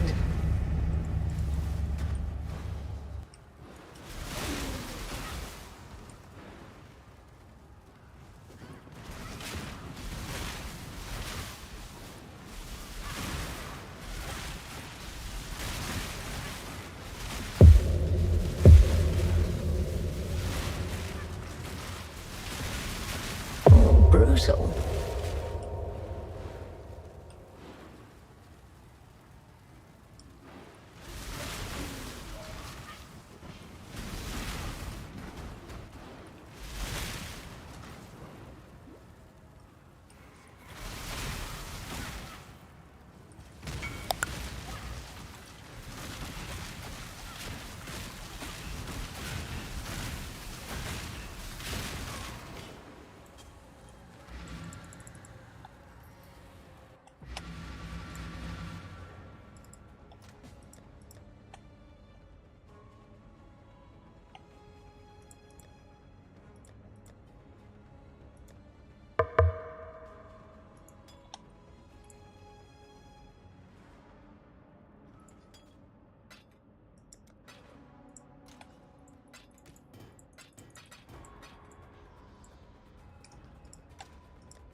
That's the trail.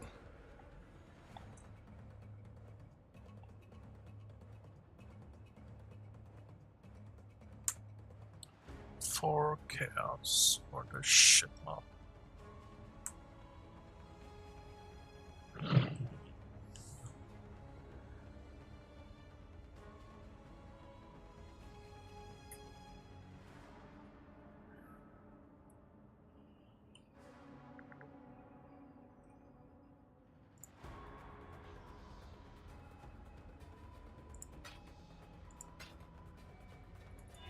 Got my eye on you.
When I'm ready and not before. Good.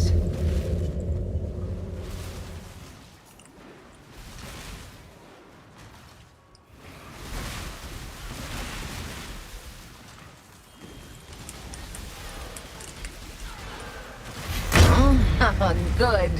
Get more.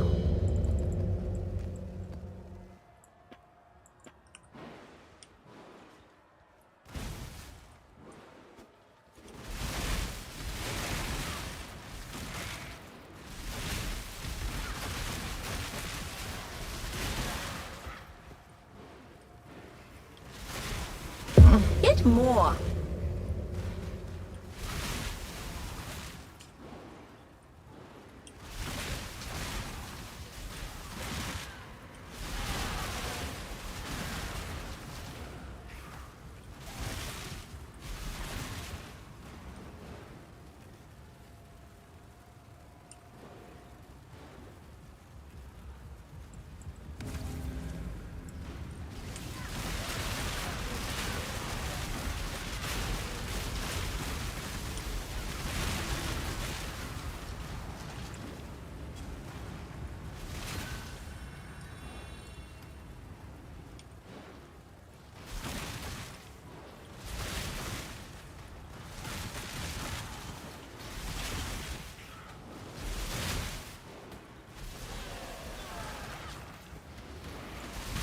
Get more.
Beautiful.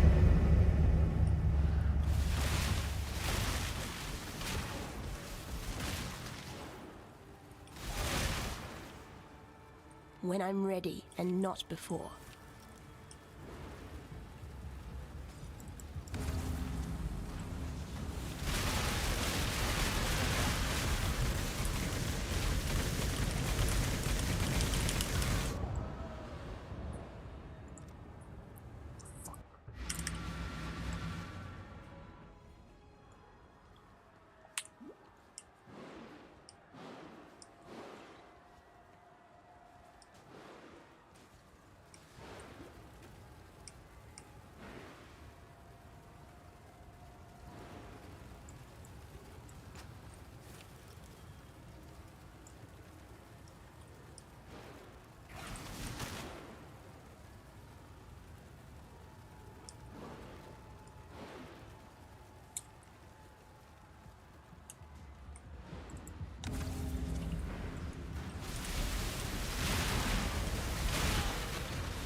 brutal.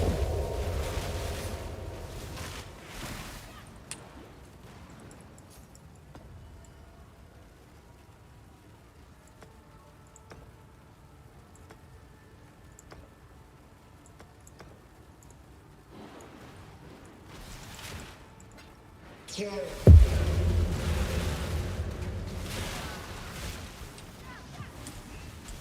Vigor. Next. More.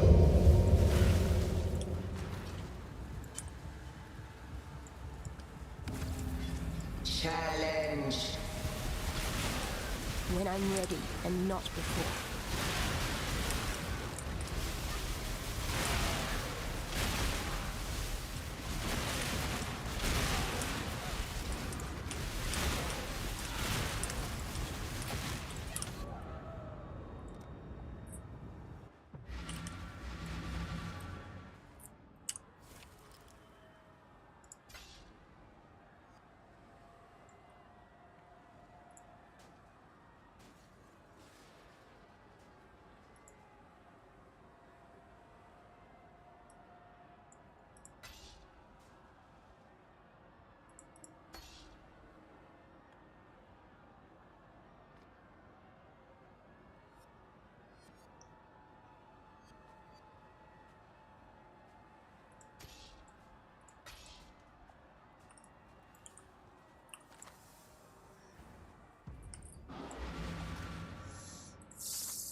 Survive. Vigor. Strangle. Slay. Lash. Vibrant. Gift. For survival. Do again.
This job is stay safe. Ah, be safe. Oh. Word of good check. Be here if you need me. Hello. Hope this ain't all on me.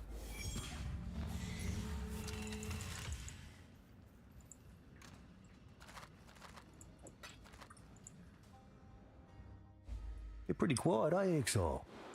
Yeah, you're pretty quiet. Good quality in a thief. Blink, and you'll miss it. Too easy.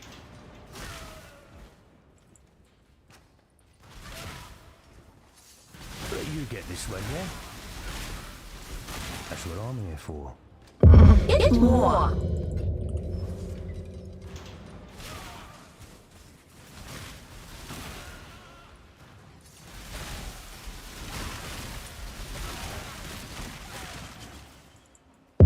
Brutal. Plenty more where that came from, I reckon. This'll be quick.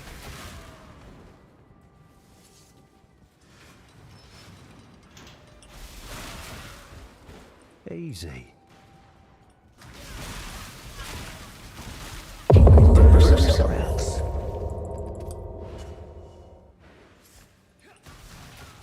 Yeah, yeah.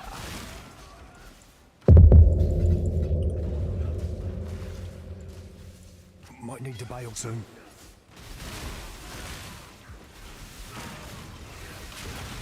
Quick, before they make too much noise. Move! Easy.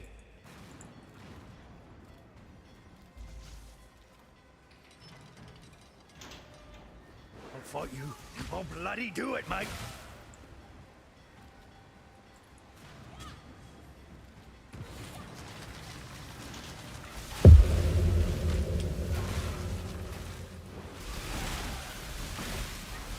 I'll try to make it quick.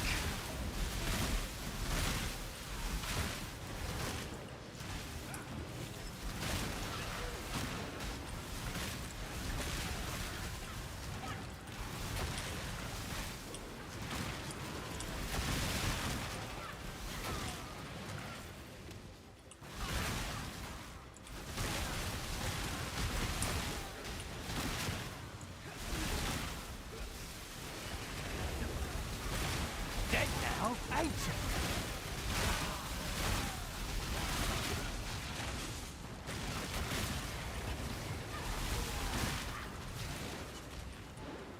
I'll fight you. I'll bloody do it, mate. When I'm ready, and not before.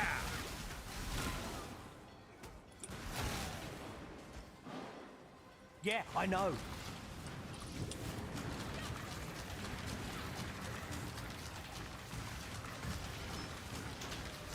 I need more mana.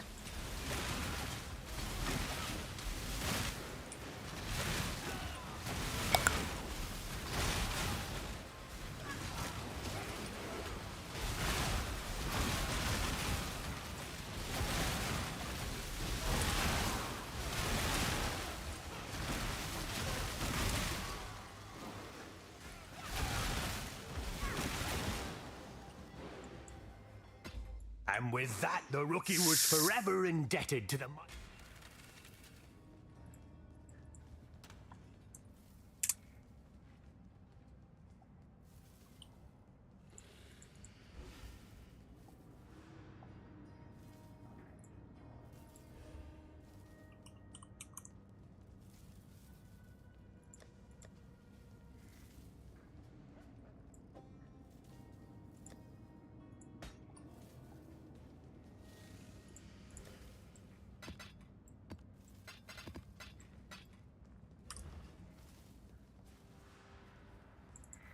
Many things. Find something to sell.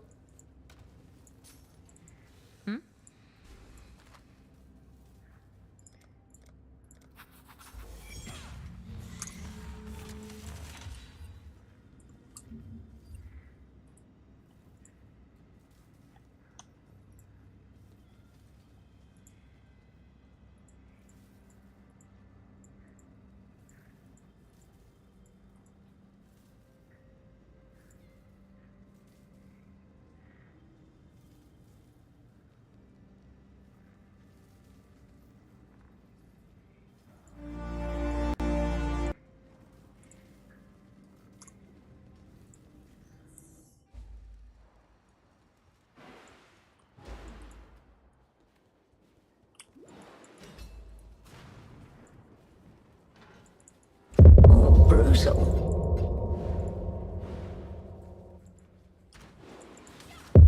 Brutal.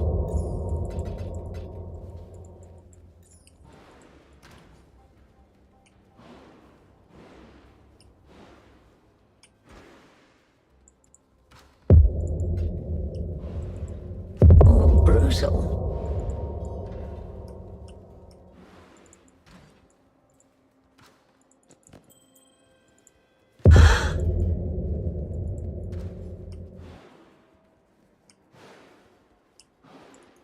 Well, would you look at that? Didn't think you'd come in person. How are you, Lady Kurai? Did you enjoy the book? We can skip the pleasantries, Vox. If you wish for this to be unpleasant, so be it. I want my book back. The book is no longer in my possession. Where is it? Where it belongs. Are we done? Kurai, Kurai, Kurai.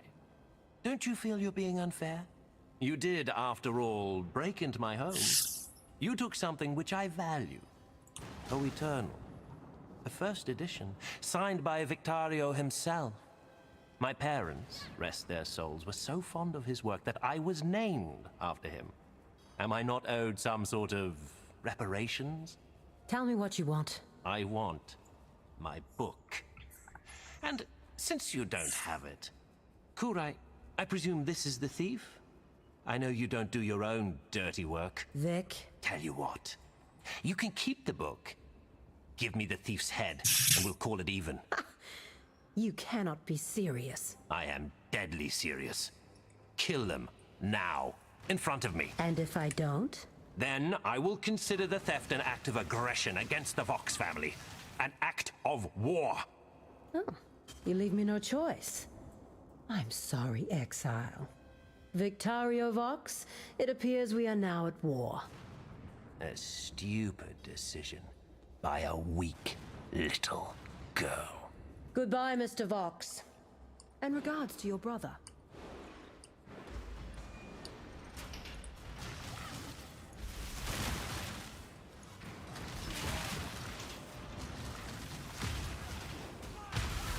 Brutal.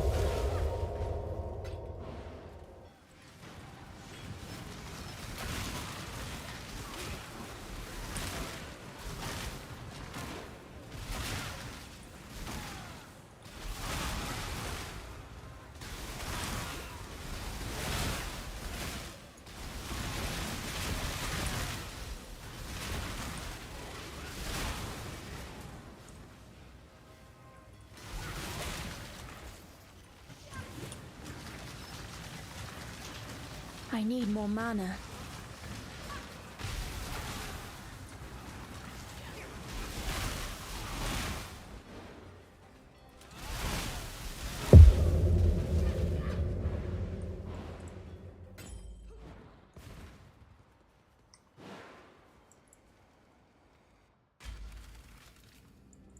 Oh.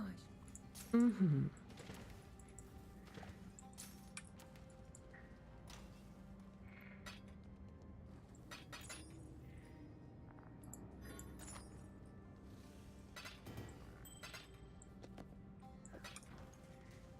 Yes?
brutal.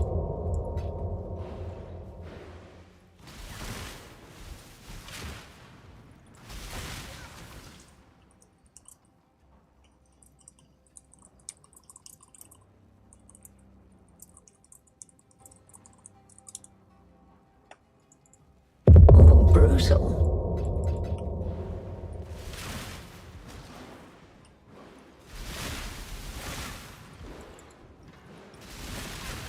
When I'm ready, and not before.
This. Goodbye. How are things aboard your ship, sir? The Marilyn? Oh, you know. Get a bunch of men in a small space and there's bound to be bickering and brawling. Oh, the old lashing arm's been getting a good workout, I must say. And you spending all this time here, sir? Well, they don't exactly know I'm here, per se, but I imagine, rapscallions that they are, they savor any time where the man in charge is absent. Oh, in my day, we'd tie up the first mate, break into the swill, and see who could down the most before passing out or dying. You must have met the lash when your captain came back, eh? Oh, no. No. Most of us came... Let's dig. Cool winds.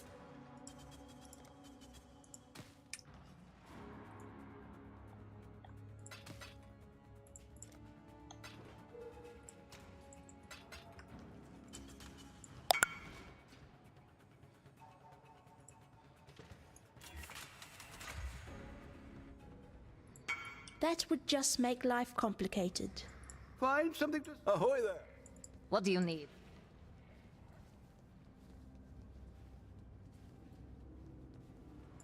Yeah, greeting, righto. How's... Greetings. A job's a job.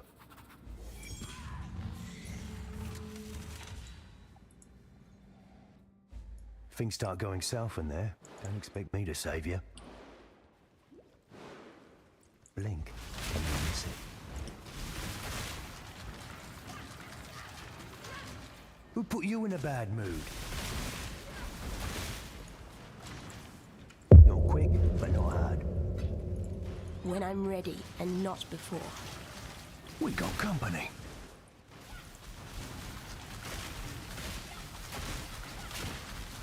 Good.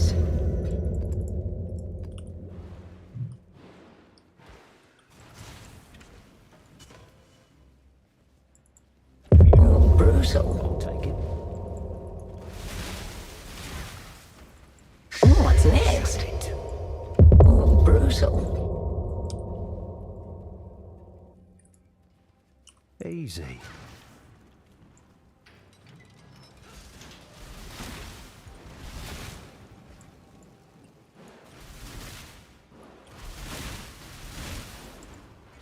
Let you get this one, yeah? Too easy.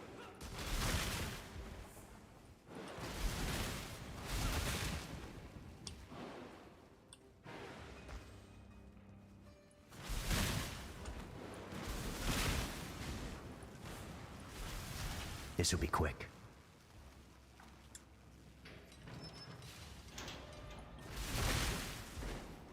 Not quick, but not hard. Brutal.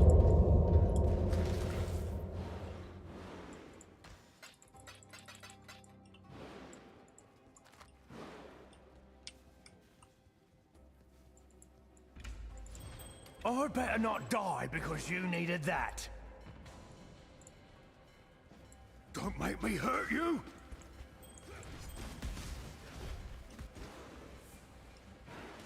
Easy.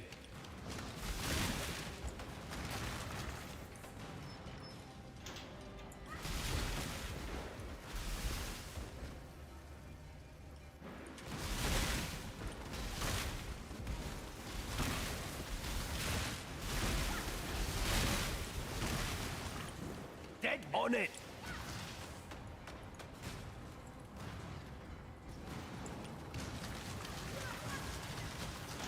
Rookie! Rock!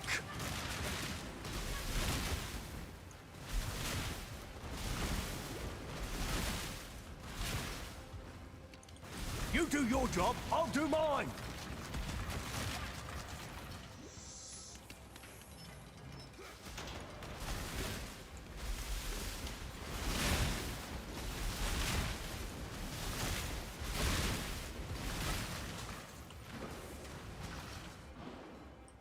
Keep moving!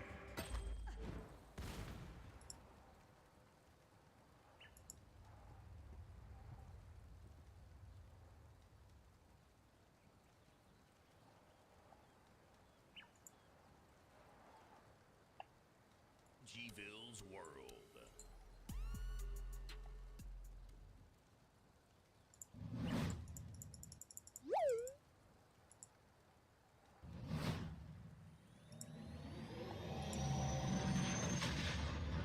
Thank you for joining us for the celebration of life for Robert Allen Markham.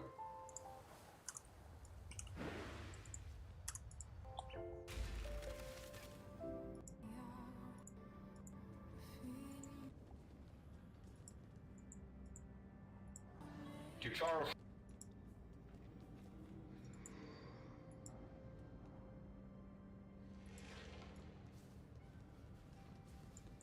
You know, later, Rook.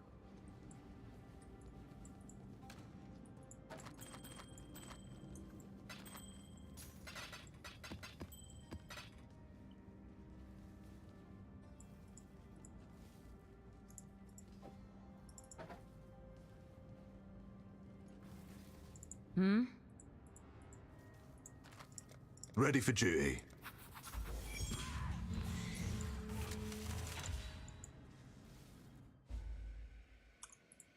To Charles Sherwood Markham and Dorothy Louise Dyer Markham. When tomorrow starts without me, and I'm not there to see, if the sun should rise and find your eyes, all filled with Oh, the calm before the battle, eh? the way you did today, I'll think of many things we didn't get to say. I know how much you love me, as much as I love you, and each time I know you'll listen to. Ought to be able to open it. I need help over here.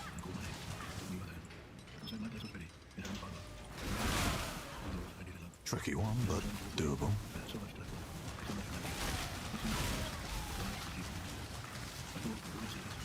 Store it somewhere safe.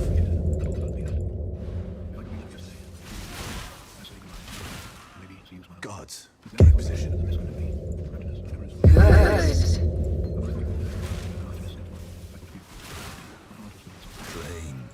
Good. Trained on this exact kind.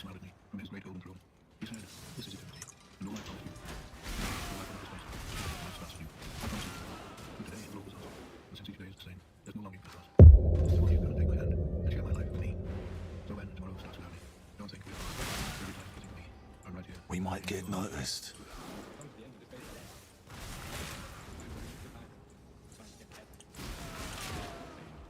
Clean. Good. Yes, sir.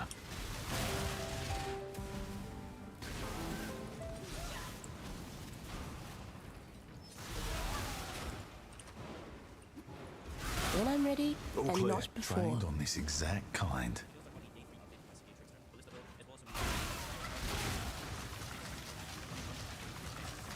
Good.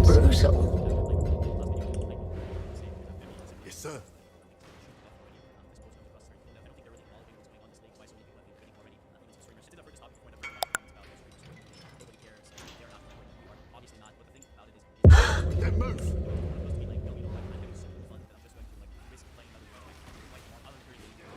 Right, I got this.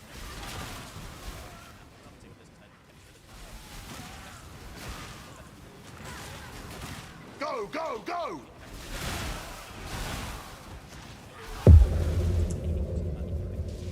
Something weird going on with general item drops. In particular, if we're talking about the 4 problems here: Arch Nemesis, Harvest, Link of Kalandra. I think Harvest and Link of Kalandra are basically numerical changes to make them fun. Arch Nemesis might be a little bit harder to unwind, but the biggest problem I have is like the general item drops. I'm not sure if they're actually just able to revert them back or something. And this is a very delicate issue in terms of like general item drops. We never really think about it, but it is a very, very fine line to have too much rewards, too little rewards, exactly the right amount of rewards. And this has been something they've been figuring out over years. All of a sudden, there's like this change. It just changes the whole game, and they feel like they're not really thinking about it. They didn't even put it in the patch notes. They didn't put it in the manifesto. If you don't know what I'm talking about, there has been a huge bonus of quantity and rarity that usually apply to league-specific monsters, and that has now been replaced with a much, much, much lower quantity. And we have seen whole legions not dropping a single splinter. We've seen breach hands, like big breach hands, dropping no splinters. We've seen 6-man groups dropping almost no currency. I myself have seen the biggest thing that I've seen is it's always very hard to say about big drops, right? You could just get unlucky. But when it comes to small drops like chisels or alchemies, sorts, I've seen a pretty big downfall. Overall, there's just a lot less. Like right now, I don't know what's going on here. I think this might be a little bit tricky to fix for them. I really hope they can do something. Today they gave us a small update, and honestly, it's not very much. So the community has been waiting for an update for them to acknowledge that they kind of screwed up. Down here they say, despite the changes we discussed, we still don't feel that things are in the right place regarding many of the issues raised by the community. Tomorrow they'll do a full review, and they will give us further info. Be sure that as soon as that will happen, I'll make an update video. But for now, what they changed is they gave a little bit of extra bonus to like early game harvest, meaning the life force you gain in lower tier maps. So for somebody already completed the Atlas is completely the same. Kalandra, I don't know, I'll try it out today, I'll let you know what I find, but basically they have massively increased the chest rewards from non-league encounters, which might be really, really cool because those are encountered quite a bit, as well as that we get increased likelihood of being able to make multiple choices, and you can now make up to 3 choices at the table. Let's see if these changes are enough to actually make the league mechanic viable. Now what they did to Arch Nemesis overall is they reduced the life. However, there's a few very weird things they did. Now the biggest thing about Arch Nemesis that was really annoying is that they reintroduced 4 mod Arch Nemesis monsters. That's mainly because most people don't like getting their balls stepped on, but overall what they did is they reduced the life of 3 or less rare modifiers. Rare monsters with 4 modifiers have unchanged life on average. I'm not sure what to think about these nodes. Right now I'm just kind of disappointed. It feels all a little bit tone deaf. I don't want to cry wolf right now. A lot of people have been outraged about this. I am as well. I'm just also kind of tired and kind of disappointed. You have to forgive me for that. I really want to go back to making positive videos overall, so let's hope that GGG also gives me the chance to. But yeah, let's talk about my build and how I've progressed. So I've just killed Maven, and basically that is it. That's a wrap. I got all my favorite slots. I got all my watchstones. Overall, boss fights and invitations were quite a breeze, honestly. We didn't even get our spell suppression piece for stuff like feared or hidden, and still had no problems whatsoever. This was honestly the easiest Atlas playthrough since 3.15 with Forbidden Red Totems, which was OP back in the day, and I'm really happy that my pre-patch doubts about the build were just not justified. And since a lot of people have been asking about rating the build when compared to EA, it's a little bit more complicated, but let's sum it up. In terms of white and yellow maps, I've seen very little difference in general. I did not have proliferation. Obviously, you don't have really poison proliferation, which is really that good anyways.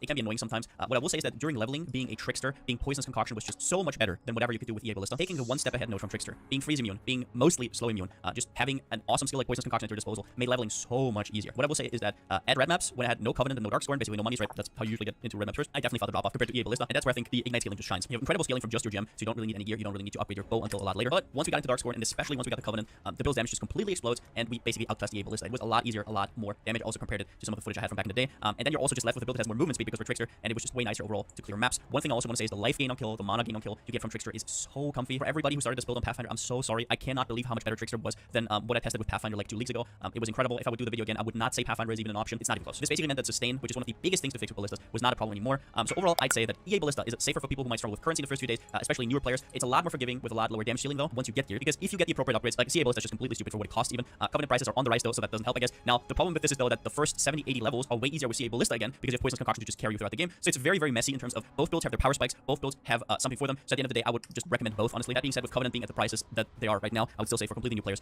EA Ballista should probably be your pick. But overall, what is my conclusion for day 3? Well, I'm kind of still having fun, even though GG screwed up big time. The thing I love the most in this game are builds, and this build kind of popped off, so I can't help but have fun. Overall, everything that doesn't have to do with the build is kind of like dimmed down. I kind of feel like I'm playing standard right now, so I really, really hope that they kind of make that better over time. Because while I'm having fun right now, I don't know how this is going to go in like 1 or 2 weeks once I've seen it all. If we're still playing in standard, basically, if they don't buff the league mechanic, for example, that might be bad. Number 2, farming currency right now is really, really awkward due to loot changes. I'm not even going to post this abomination. I'm just trying out stuff right now. Trust me, you don't want to do this.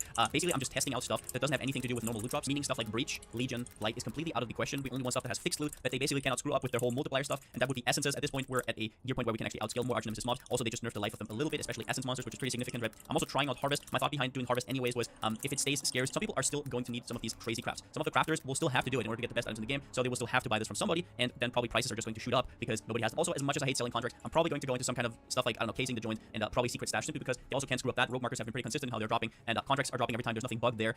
Right now, we're basically just in the situation where we're trying to do everything that isn't bugged. For example, Expedition is still super rewarding. If you're wondering how I got the money for my Covenant and my Darkstone, that is how. We've been 2-gen gambling quite a bit over here. So, yeah, overall, I will just say that I hope it's getting better over time, but that is where I am for now. I'm not going to link this Atlas Plus free. It's not min-maxed yet, but I will be posting one once I'm confident. Yeah, hope that next time we're talking, we have a positive update. I know it's really, really draining. It's also draining for me, all this anger, all this disappointment. I would love to get back to the point where everybody's just happy playing the game, everybody's just having fun. Right now is not that day. I'm still trying to have as much fun as possible because I still love Path of Exile. So yeah, I really hope this whole league will shape into something different. We had an Sentinel before. Don't forget, Sentinel was an absolute tragedy at the start, and then it went on to be a pretty decent league overall. But yeah, that's it for me. So that's it for the video. If you liked it, give it a thumbs up, and if you haven't already, subscribe. As always, a huge shout out to my Twitch subscribers and my Patreons. I couldn't do videos like this without you. Thank you so much for the support. And yeah, let's see what we do next. We don't really have much currency left. I'll probably have to liquidate some stuff. Maybe I'm gonna buy some scarabs. Maybe we're gonna go back to stream of consciousness. I don't really know what I'm doing right now. I wish I did. I wish I had more input as we speak. One thing I can tell you for sure is that heist right now is really good money. I can tell you that expedition is really good money. Anything else here is kind of experimental, and I will update you guys over time. But with that being said, since I still don't have a slogan, see you next time.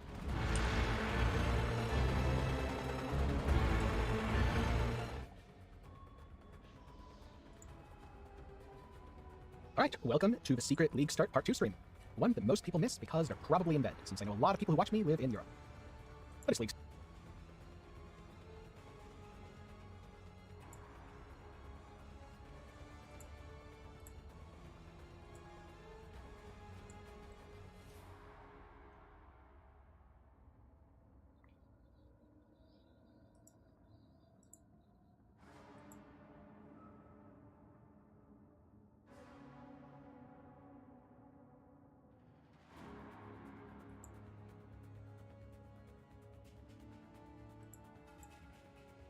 Hey guys, TV here with another Path of Exile video. We're going to talk about loot drops, item drops in Path of Exile 3.19 Lake of Kalandra.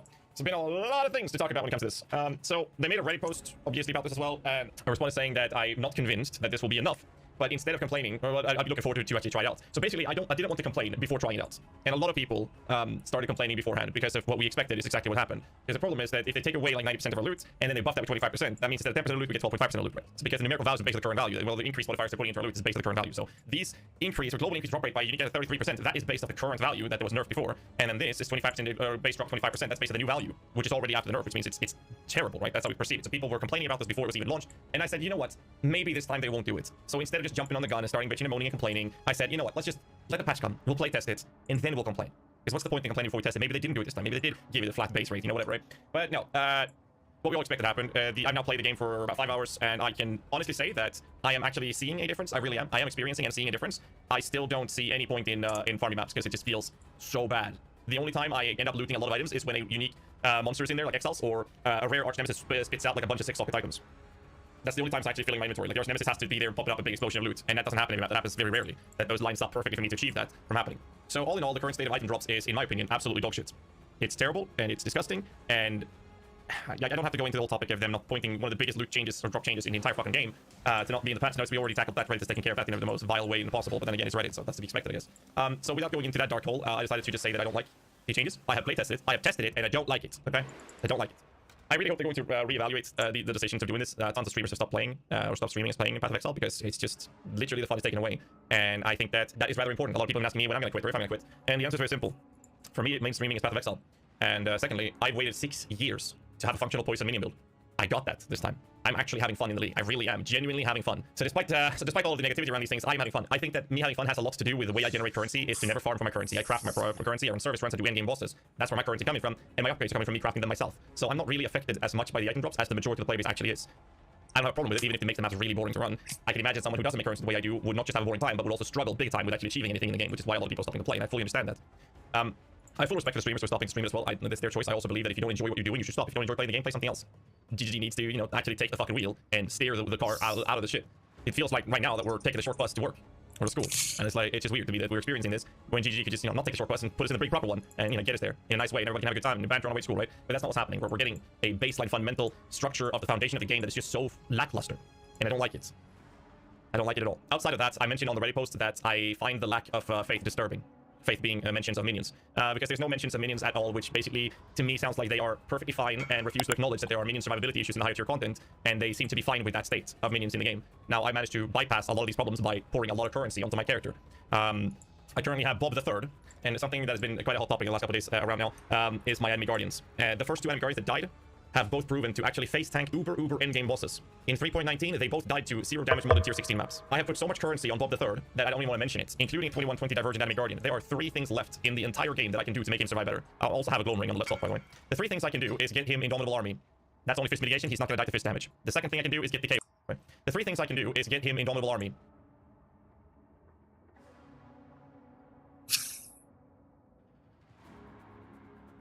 That's only fist mitigation, he's not going to die to fist damage. The second thing I can do is get the K ward. This is not worth it, because this will only give him a % chance to survive the bigger hits, right? And the times these have died has been from consecutive multiple hits around, and this could potentially save that, but blocking is not a guaranteed survival. This is not mitigation in that sense. This is just preventing a % chance to prevent damage. So this is not going to work either.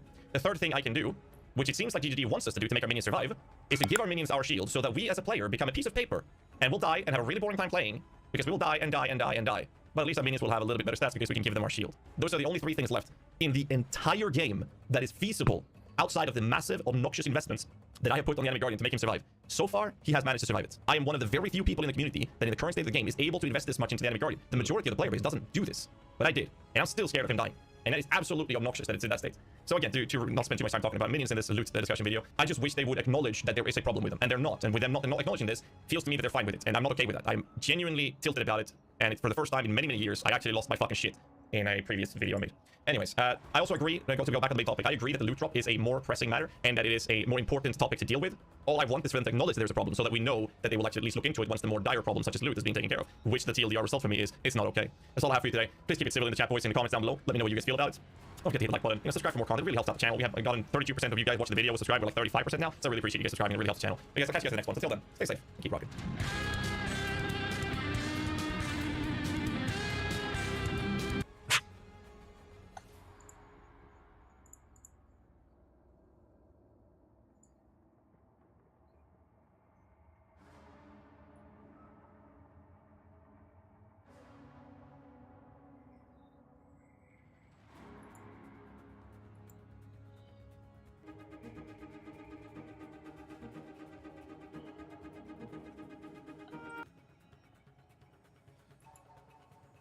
I disagree with a lot of the community about the current state of Path of Exile. I believe in Chris Wilson's vision. But if you think I'm stupid enough to try to reason with you guys in this environment,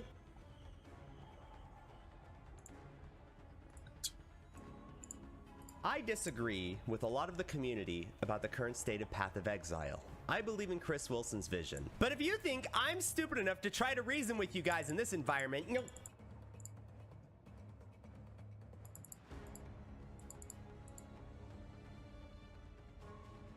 I've been playing. I disagree with a lot of the community.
last map of the day.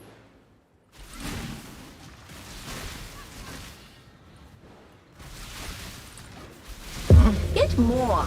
Life is too precious to waste on you.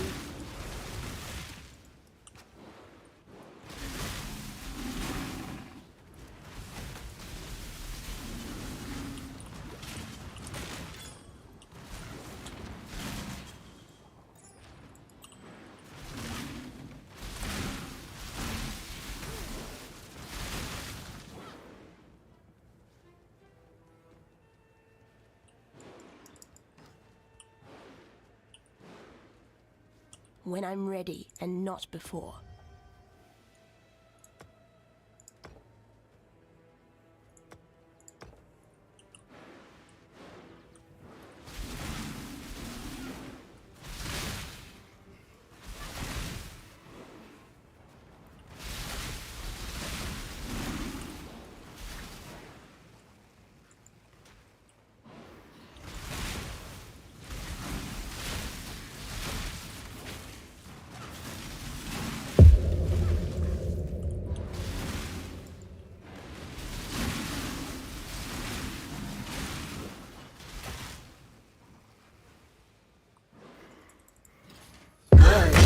Beautiful.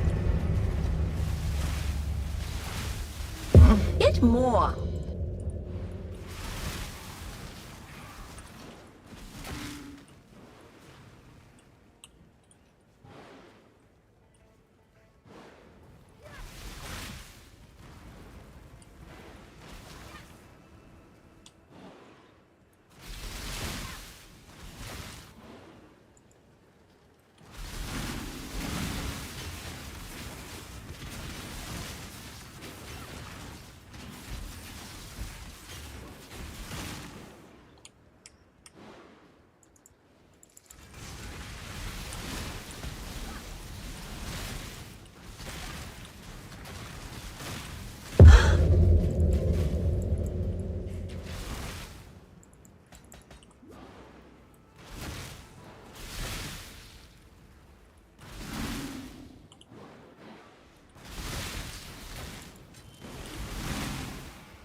Brutal.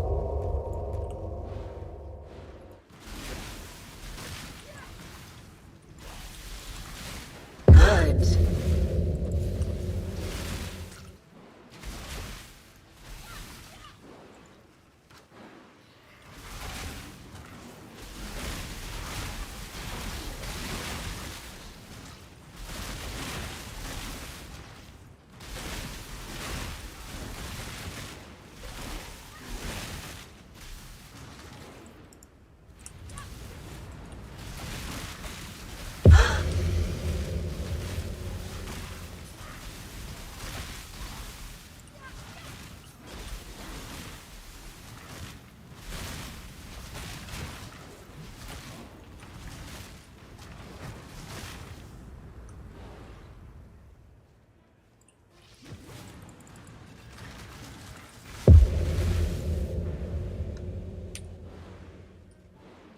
When I'm ready and not before.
God Slayer.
Into Essence and Harvest. I was like, you know what, I'm still gonna need this to get really good gear, and then I encountered an Essence monster, and then I promptly started unspecking Essence. Now, however, I have ended up with, I've removed Harvest, I've taken all the Essence nodes, and I basically end up spamming low tier maps for Essence, because there's no difference on an Essence if you're doing it in tier 16 and getting one shot, or if you're farming them very quickly in tier 1. So, in tier 11 plus, I'm kind of avoiding them if they look scary, and then when I need Essences, I spam like strands and really fast maps, and I get a large amount of Essence. Essence did take a big hit because we're no longer able to swap them using the Hoardy crafting bench. There is still a, this one, however, Cost is proportional to stack size, so it's very expensive as well. And we're not getting enough resources to really do that at the moment. So yeah, at the moment, I'm just like spamming essence. The number one thing that I think is the single best mechanic is expedition. So I've taken all the expedition nodes. Everything here, etc. I'm not going to take the stuff down here. It's a little bit far. Maybe I should. It's a hard choice, but it's so far away. And what I'm going to do now is I'm going to level 90 before using any of my expedition stuff. So I'm just saving these up, saving up my log books. So once I'm level 90, I'm going to run everything. Because at level 90, everything will be item level 85 to 86. A lot of people are doing heists as well. I haven't started doing that. After this, I'm probably going to go up and start taking boss nodes because since I hit 90, I'm just going to get really good gear and then start farming bosses. I do have a really good video about full Atlas Ring stuff from last league where I just more talk about what are the good nodes for different mechanics. And then you just figure out what you like doing. But yeah, Harvest is pretty rough at the moment. Just want to make a quick video update on the Atlas. Thanks for watching. Subscribe if you like the video, but more importantly, try to die less than I do.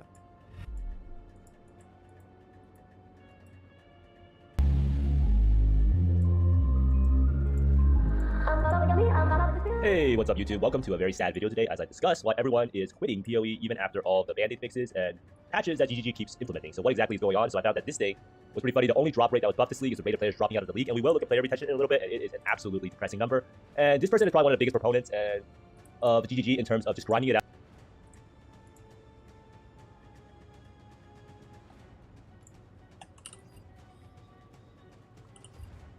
That's a video for later. Alright, what else we got here?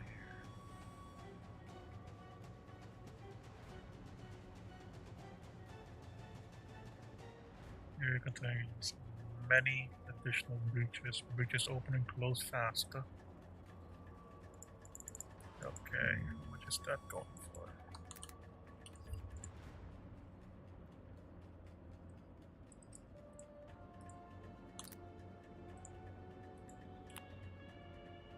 Five chaos. Man.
one divine.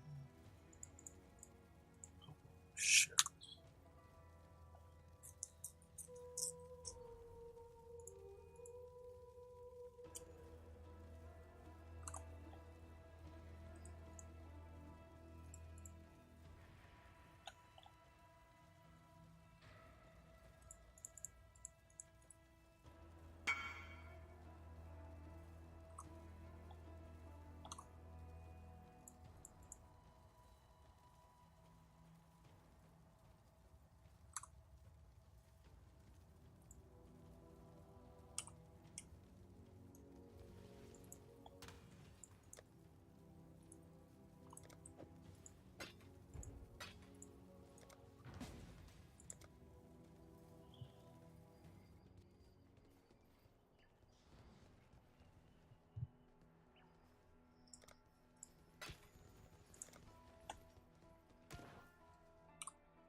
Hail gods.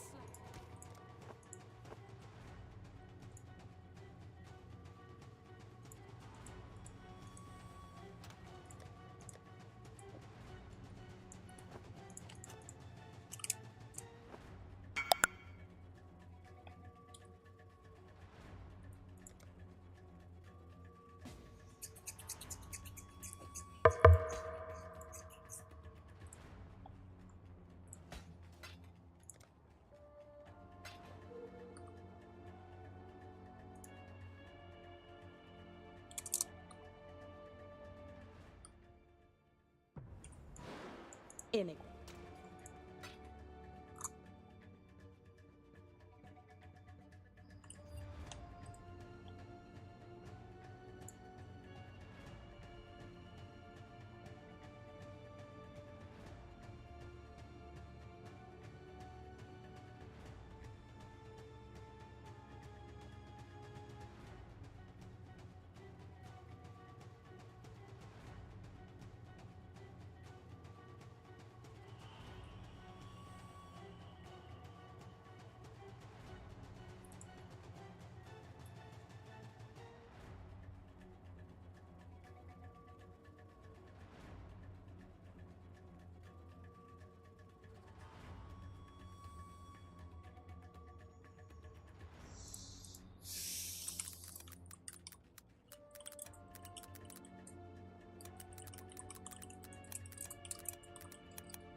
ready and not before.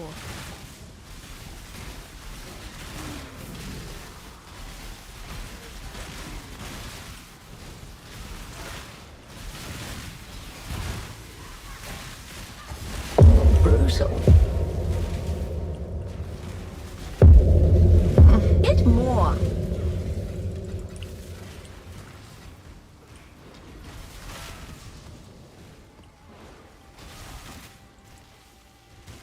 Get more.